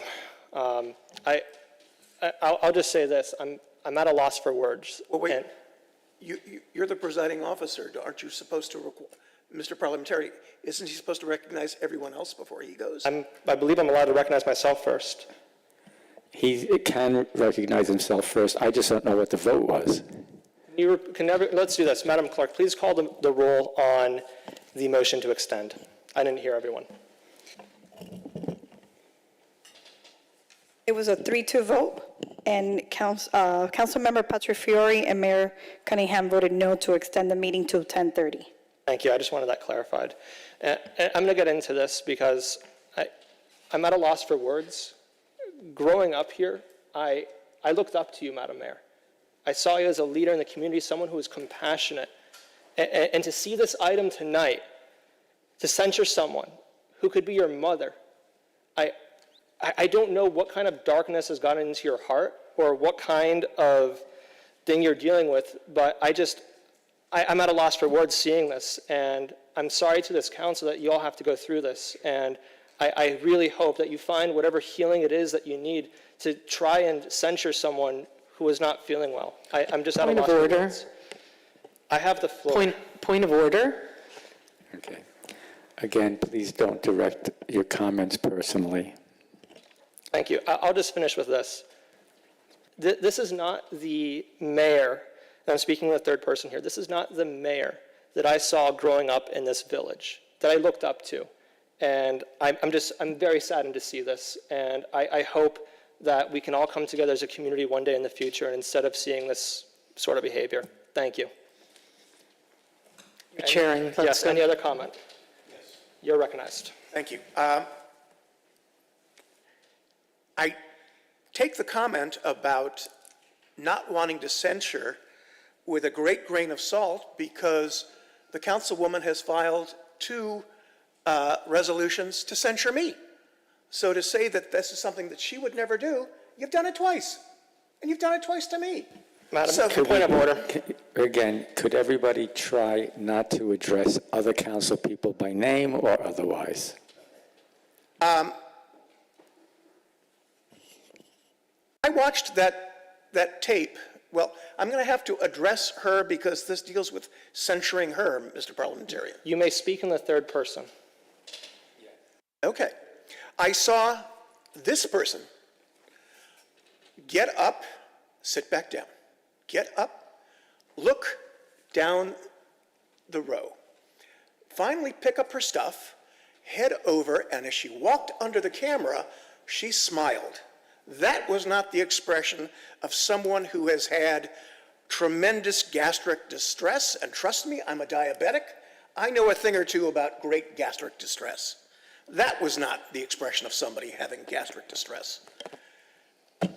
I think that that the councilwoman did that because she wanted to get out of voting on something that made her feel terribly uncomfortable. And I think that censure is in order, and not only to that extent, but I have a motion to amend, if you would take one and pass it down, amend the resolution to add in a formal censure, not only because of what happened then, but because of what happened on the 15th of September, when both Mark Merwitzer and Marcia Mattson got up after we concluded the vote on the censure of me and decided, when the motion to adjourn and the vice mayor stated that he was going to keep moving to adjourn until I resigned the office. He was not going to let us get any work done. That was a conscious act on his part. It was a conscious act on your part. You picked up your stuff, and like kids not happy with how... That was out of order. Okay, again, not directing your comments. I'm not directing my comments to anyone. I'm personally, using an analogy. That you're certainly Point of order, recognized. and really it's just about the rules. When I asked for a point of order, Yes. the vice mayor who's chairing this particular item indicated that the councilwoman could continue. Now, this time he says, yes, he's got his own point of order. But previously, when she was saying some things about me, she didn't have to stop. She continued. Why are you waving at him? I'm just asking a question. But now... I'm sorry if I've given You inconsistent... haven't. Oh. Can the chair overrule the point of order? Yes. Okay, so I feel a little like it's biased. I asked for a point of order previously. The councilwoman was allowed to continue her strange dialogue about my soul and my heart, and now the vice mayor calls for a point of order, and he's going to have to stop? May I answer that as chair? I'm very familiar I'm with asking this. the attorney. Well, you have to go Yeah. through the chair, and I can address this as well, but Mr. Can I Attorney. be recognized? Yes, you are. Okay. You're recognized. All right. This is actually my last meeting of my tenure here with the village. I would just ask everybody to just, for the remainder of time, which would be about, 14 minutes, could everybody just take a breath? Let's just try and get through the meeting. Okay? Thank you. And just to respectfully address your point, there's two parts of it. Number one, there's a difference between expressing deep personal concern over behavior and then comparing your colleagues to children. That is what I took issue with. The second thing, and this is just for the future, if you disagree with the chair's ruling, per Robert's Rules of Order, you have every right to overturn the ruling of the chair. I would never do that. Well, I would never do that. I just wanted to say that. I know that, and I chose not to, because you. I would never do that. Thank you. I just wanted to put that on record, that you have that option per Robert's rules, but the chair has made the decision, and I will let the gentleman continue if he can please keep his remarks respectful and within decorum. Thank you. You're recognized. All right, well, the two of you left without neither one of you saying that they were sick, neither one of you saying that you had a tummy ache, or that you were risking throwing up on me or anybody else up here. You left. And so if what I did was worthy of censure, if what I did 2 times before was worthy of being considered for censure, then certainly your leaving and your leaving was enough for you to be censured at this point. So if we're going to start playing the censure game, game on. That's all I got to say on my motion. Thank you. Is there a second for the motion? Sure. The motion has been seconded. Any discussion on the motion? Do you have discussion? Seeing none. Anyone else have discussion? I have some discussion. I have something to say as well. Yes, and I'll let you start and then I'll finish. Go ahead, Madam Mayor. No, the reason, and this is discussion on this particular item, when I submitted this item in September, again, it was prior to the incident where we censured Councilmember Cody for his comments related to Charlie Kirk. I brought that item, I stand behind it, and I had actually forgotten about the censuring previous requests through resolution, so it is a little bit disingenuous. This is another good example, and that's why, for me, it's not really about the item. I don't care if the item passes. It is about having a dialogue about what occurred. I don't feel like my soul is dark. I don't feel like my heart is in a bad place. If I wanted to make comments, as you have just made, as it relates to you looking up to me as a child, as a young boy, I thought very highly of you too, but there has been a lot of disrespect that you have thrown in this direction or that direction, right here on the dais, right here, to staff, to our village attorney, to myself, to our village manager, our village attorney, to myself, and to some of your colleagues.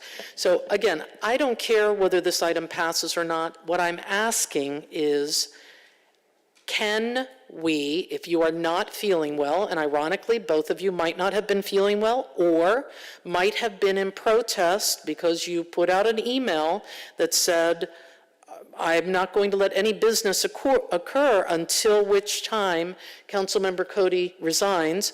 The public was not amenable to that. As a matter of fact, we got many emails from people saying the business must continue, and here we are conducting business.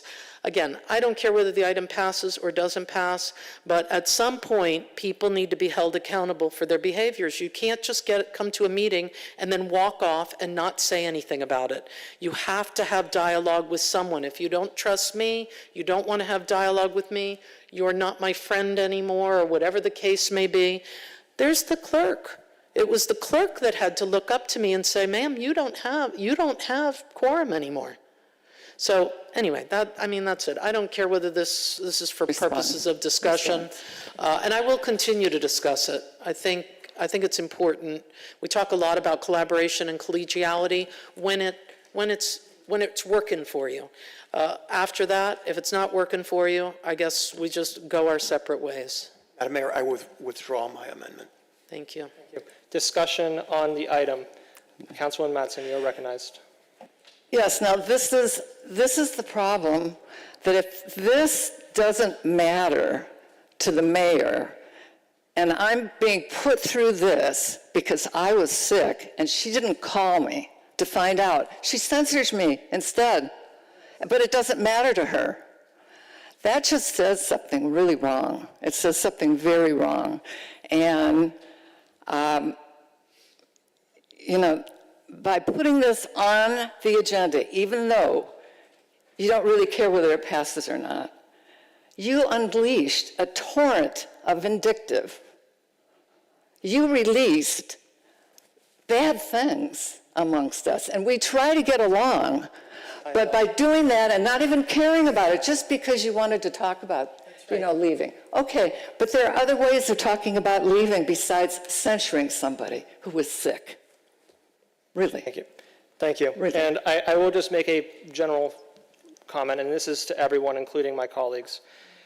I'm deeply saddened right now because the amount of toxicity that we are seeing in our village deeply disturbs me. We're all human up here, and all that had to have happened is all someone would have to do is pick up the phone and call someone to check in on someone. I have no shame in saying I called her the day after to check in on her, just to say, are you okay? Because I know as a person would never do something like this. And the fact that this has been on the agenda for such a long time, and you've had such a long time to think about what this actually means for our community and what this means for our council, it bothers me. And to my other colleague who continuously spews division, I'm just saddened. And most importantly, I think the residents are saddened by this, because when they look at us, we're supposed to be leaders in this community, and what we're getting instead is just vitriol and division and personal attacks towards each other. And I am so saddened by it. And it's just unfortunate that we have a member of this council who has decided to bring an item to spark that deep-seated division. And it just saddens me. So all I would ask of just both the council, but also just of the community, I would just ask, treat each other with the respect and dignity that we all deserve, and most importantly, the residents deserve. So I thank you, but I'm at a loss for words right now because of how divisive and dark this discussion has gotten. So thank you. Do you have any closing remarks? Or, sorry, I actually think my colleague hasn't had the opportunity to speak. Go ahead. Yeah, thanks a lot, Mr. Chairman. I asked a couple of times if you had any Okay, comments. listen, I'm just going to say a few things here. I think the mayor is being the better person in the sense that she doesn't care if it passes or not, so I would ask her to withdraw the item, as Mr. Cody withdrew this. As the previous item, there was no action, and as an item, and I'll get to my point in a minute, please, Mr. Chairman, and item 4F should be withdrawn by Mr. Merwitzer too. We cannot control human behavior on or off the dais. Mr. Cody's words, despicable as they were, whenever that was his, we cannot control human behavior on or off the dais. And then the word censure, I don't believe, is it even in our charter, the word censure? I don't believe it is. I think I discussed this with our village clerk a while back. It is still within the power of the council. But it's not in our charter. Thank you, sorry, Mr. Attorney, for another 20 minutes. We have no, I wanted to say this before, we have no authority over each other here. Okay, that's up to the voters in all cases, unless by some chance someone is accused of a crime, which is a governor's provision. We have no authority over each other. I will agree, I was here that night. I saw Dr. Mattson just get up and leave and not say anything to anybody. And I would say, without even what Dr. Mattson said, this did happen again on the 15th of September, and with the vice mayor to just get up and walk off. That's not right. If you're going to leave, at least tell the manager or the mayor or whoever's chairing the meeting or the city attorney, hey, I have an emergency at home. I'm not feeling well. I have to leave. I would ask Dr. Mattson, to apologize to the residents in this board, but that's her prerogative. I just hope it doesn't ever happen again, and I'm going to be the peacemaker here, and I'm going to ask the mayor, if she'd like, to withdraw this item.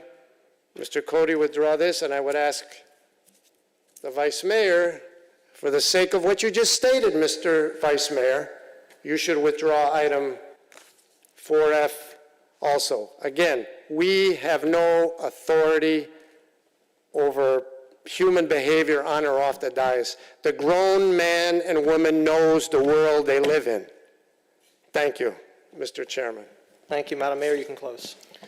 Thank you. Councilmember Fiore, thank you very much. I appreciate you recognizing that the both incidents occurred, and I appreciate your kind comments towards me. I do agree with you that walking out of a meeting, no matter the reason, is disrespectful to everybody that's seated here. And because of your comments, I will go ahead and withdraw the item. Thank you. Mr. Parliamentarian, does that require a motion, or can the sponsor unilaterally do it? There are local rules. It has to be voted on. Thank you. Is that your motion? That's my motion. Is there a second? Second. All those in favor, please say aye. Aye. Thank you. All right. We are on item E. Would somebody move that item forward? Move. Is there a second? Second. Madam, Before we get into all this, I'd like to respectfully request that I defer this item to the November meeting. okay, November, is that your motion? Yes. Is there a second? Second. All those in favor? Aye. Aye. Anyone opposed? Okay. Okay, nay. All right, so we're going to hear the item now. And if I could, it's 10:27. Does somebody want to extend the meeting to 10:45? Extend to 10:45. Is there a second? Second it? All those in favor? Aye. Anyone opposed? Okay. All right, Madam Clerk, did we move it? No. Would someone move the item then? Move. Is there a second? Second. Madam Clerk, please read the item. A resolution of the Mayor and Village Council of the Village of Palmetto Bay, Florida, adopting a comprehensive travel and expense reimbursement policy, establishing a lowest cost duty and most economical means requirement, setting maximum caps for meals and lodging, restricting tips and gratuities, prohibiting parking near transit stations, prohibiting automobile-related reimbursements when a car allowance is paid, providing for an effective date. This item is sponsored by Vice Mayor Mark Meritzer. Public comment? It is E. Yes, sir. Gary Pasquarella, 6940 Southwest 142nd Terrace. This is ridiculous. First of all, you don't know what the costs are these days. You don't know when you're going to a hotel or what the situation is, where the food is. A lot of times I've been on layovers, you can't even get across the street to get the cheap hamburger at McDonald's. You got to eat in a hotel. Tips and everything are included in a lot of situations. This makes no sense whatsoever. And first of all, we have rules and regulations that provide for spending as you travel and the things that you're supposed to do, be it economy travel or whatever, in certain hotels and such as that.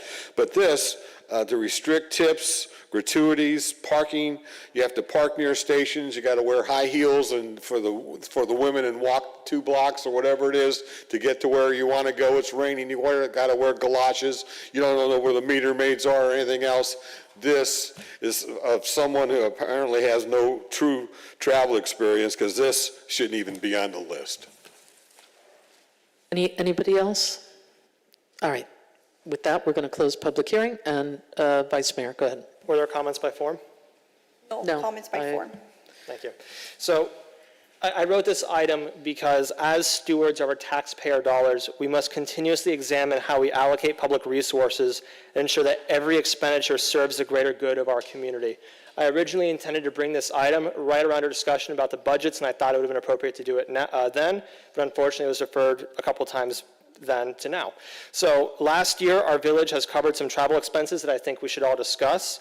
We reimbursed expenses for minibar snacks, coffee pots for after-hour use, valet parking at hotels located near train stations, airport parking fees, stays at the Ritz-Carlton, and flights to Orlando. I don't think this is the right way of how we should be spending your tax dollars. When we go on a work trip, do you charge your boss for the candy bar from your hotel room?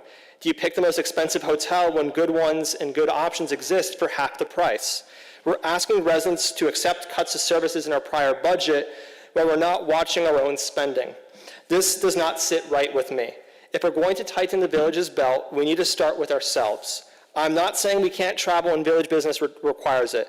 We need to attend conferences and have meetings that help Palmetto Bay, but we can stay at regular hotels. We can park with our own cars. We can take transit. and we can pack snacks just like anyone else does. To me, this item is about being fair to our residents because every dollar we waste on fancy hotel perks is a dollar that we could have used to fund our police or our parks. I would like to establish some clear guidelines for travel spending. No more luxury hotels when good alternatives exist. No more paying for convenience parking when free options are available. And no more treating work trips like vacations. You work hard for the money that you spend, and we should spend it like it's your own. Thank you. Thank you. If I could, because this is actually directed at me. The Ritz-Carlton stay, I serve on the Florida League board, and that's where the meeting was being held. That was the location of the meeting. Everybody that was at the meeting was staying at the Ritz-Carlton. This was in Naples. I did not select the hotel. I just stayed at the hotel where the conference was being held. As it relates to minibar expenses, we're entitled, and I think, I could be wrong, but I want to say, I don't know the dollar amount for daily per diem. The manager, maybe Mr. Chin, I don't think he's here, could give us that information. But I just submit all of the receipts. I don't black out and say, okay, I grab M&Ms from the minibar, but I get the standard fee. It's not like I'm paid for the M&Ms that I took from the minibar. As it relates to some of the other things, I mean, I park my car at the hotel if I'm driving. It makes sense to me to do that. I don't. If I can self-park, I self-park at a lot of hotels. There's a charge for self-parking as well. I actually just submit every receipt that I get gets submitted. If there's a drink on the receipt, I don't cross it out. I'm not going to say, hey, I had a glass of wine with dinner, but it costs whatever the per diem is. I don't get more, I don't get less. I have no problem with setting up, actually, my time's coming to an end. I have one more year, probably very few trips left to take on behalf of the village. I have no problem if you want to make changes to how we do business. I don't really think there's that much travel, and I don't have any of the information in front of me, so would be happy to. Actually, I think at the next meeting, depending on this item, I'll bring all of that information. Maybe through the manager, Mr. Chin, could help me get all of the data and the details. I really wasn't sure what direction it was taking, but it sounds like, it's another anti-Karen item. I've done something terribly wrong. I'm okay with representing the village. As a matter of fact, every place I go, I represent the village very proudly. And if the council wishes to make decisions, that's great, but I'll make sure that everyone gets accurate information on the expenses at the next meeting. Yes. I've got a question for the manager. Mr. Manager, earlier this year, we took a trip to Tallahassee, and included on that trip was Mr. Merwitzer, Ms. Mattson, the mayor, and myself. Patrick had to stay behind and make sure that everything was taken care of. Now, as I understand it, Mr. Merwitzer flew up the day before and incurred an additional night's stay at the DoubleTree Hotel, and as did Ms. Mattson. Was that correct? I think you're correct. Yes, sir. Now, because that wasn't necessarily required by what we were doing, have either of them offered to reimburse the village for that extra night of hotel stay? I'm not aware of that, no. Well, my question then for the sponsor is, how quickly are you going to give that $125, $150, as well as for Ms. Mattson, to the village? Because you told us that you needed to be up an extra night early because flying up in the morning, you needed a full night's sleep, and therefore you had to fly up, but that should be on you. And according to what you've given us, that's not what would be allowed. So if you're going to say this is the example we have to live by, I want to know if you're going to set a good example and write a check to the manager for that. And then I'll ask that of Ms. Mattson. Yes, so just to respond, a couple of things. Number one, it's really unfortunate when we're trying to have, as a council, a discussion on a policy I was very precise with my remarks because I didn't want to make this about anyone. And unfortunately, the way this conversation has divulged is, again, we have a council member who continues to unfortunately spew division and vitriol. And to respond to your question directly, I think, number one, this ordinance would not prohibit that. Or sorry, this resolution would not prohibit that. Number two, what I would just say is if we're going to spend all this money going up to Tallahassee, I would think that most of our members who are attending all these meetings and are going through a marathon of a day should be at their fullest capacity possible to serve our residents in the best interest of them instead of having the situation. And there's a very fine difference between taking a morning flight, taking a flight the day before versus doing after-hours expenses with candy bars and coffee pots for room service. And I think that is the fine difference I'm trying to establish with this ordinance. Thank you. Mr. Attorney? Again, please try and not to have direct attacks on anybody on the council. No, what I want to know is, I'm talking in I general. would like to okay, You, but hold on. can I respond to what? Oh, Councilman Matson's trying to speak. What is the issue? Who's issue? doing the direct attack? Oh, It's the boys. It's the same thing. no, I understand. I'm just asking for that not to occur. Okay. Well, You want to enjoy the last 15 minutes of your time. Thank you for referring to me as a boy. It's been about 60 years since that's happened. Do you have a follow-up? I do have a And follow-up. then Councilwoman Matson. But your matter also calls for taking the cheapest mode of transportation. Now, there is a red bus that goes from the airport to Tallahassee that's only $84, the one-way. The plane tickets that we got to go to Tallahassee were about, I believe, $450 round trip for each of us. The way this is written, wouldn't you have had to have taken that red bus? That's not correct, no. Okay. Councilwoman Matson. Yeah, I never spend up to the per diem, I don't think. I don't really know what the per diem is. I just delete drinks. I delete anything that I don't think the taxpayer should be billed for. I'm just very cautious about spending when we're in Tallahassee.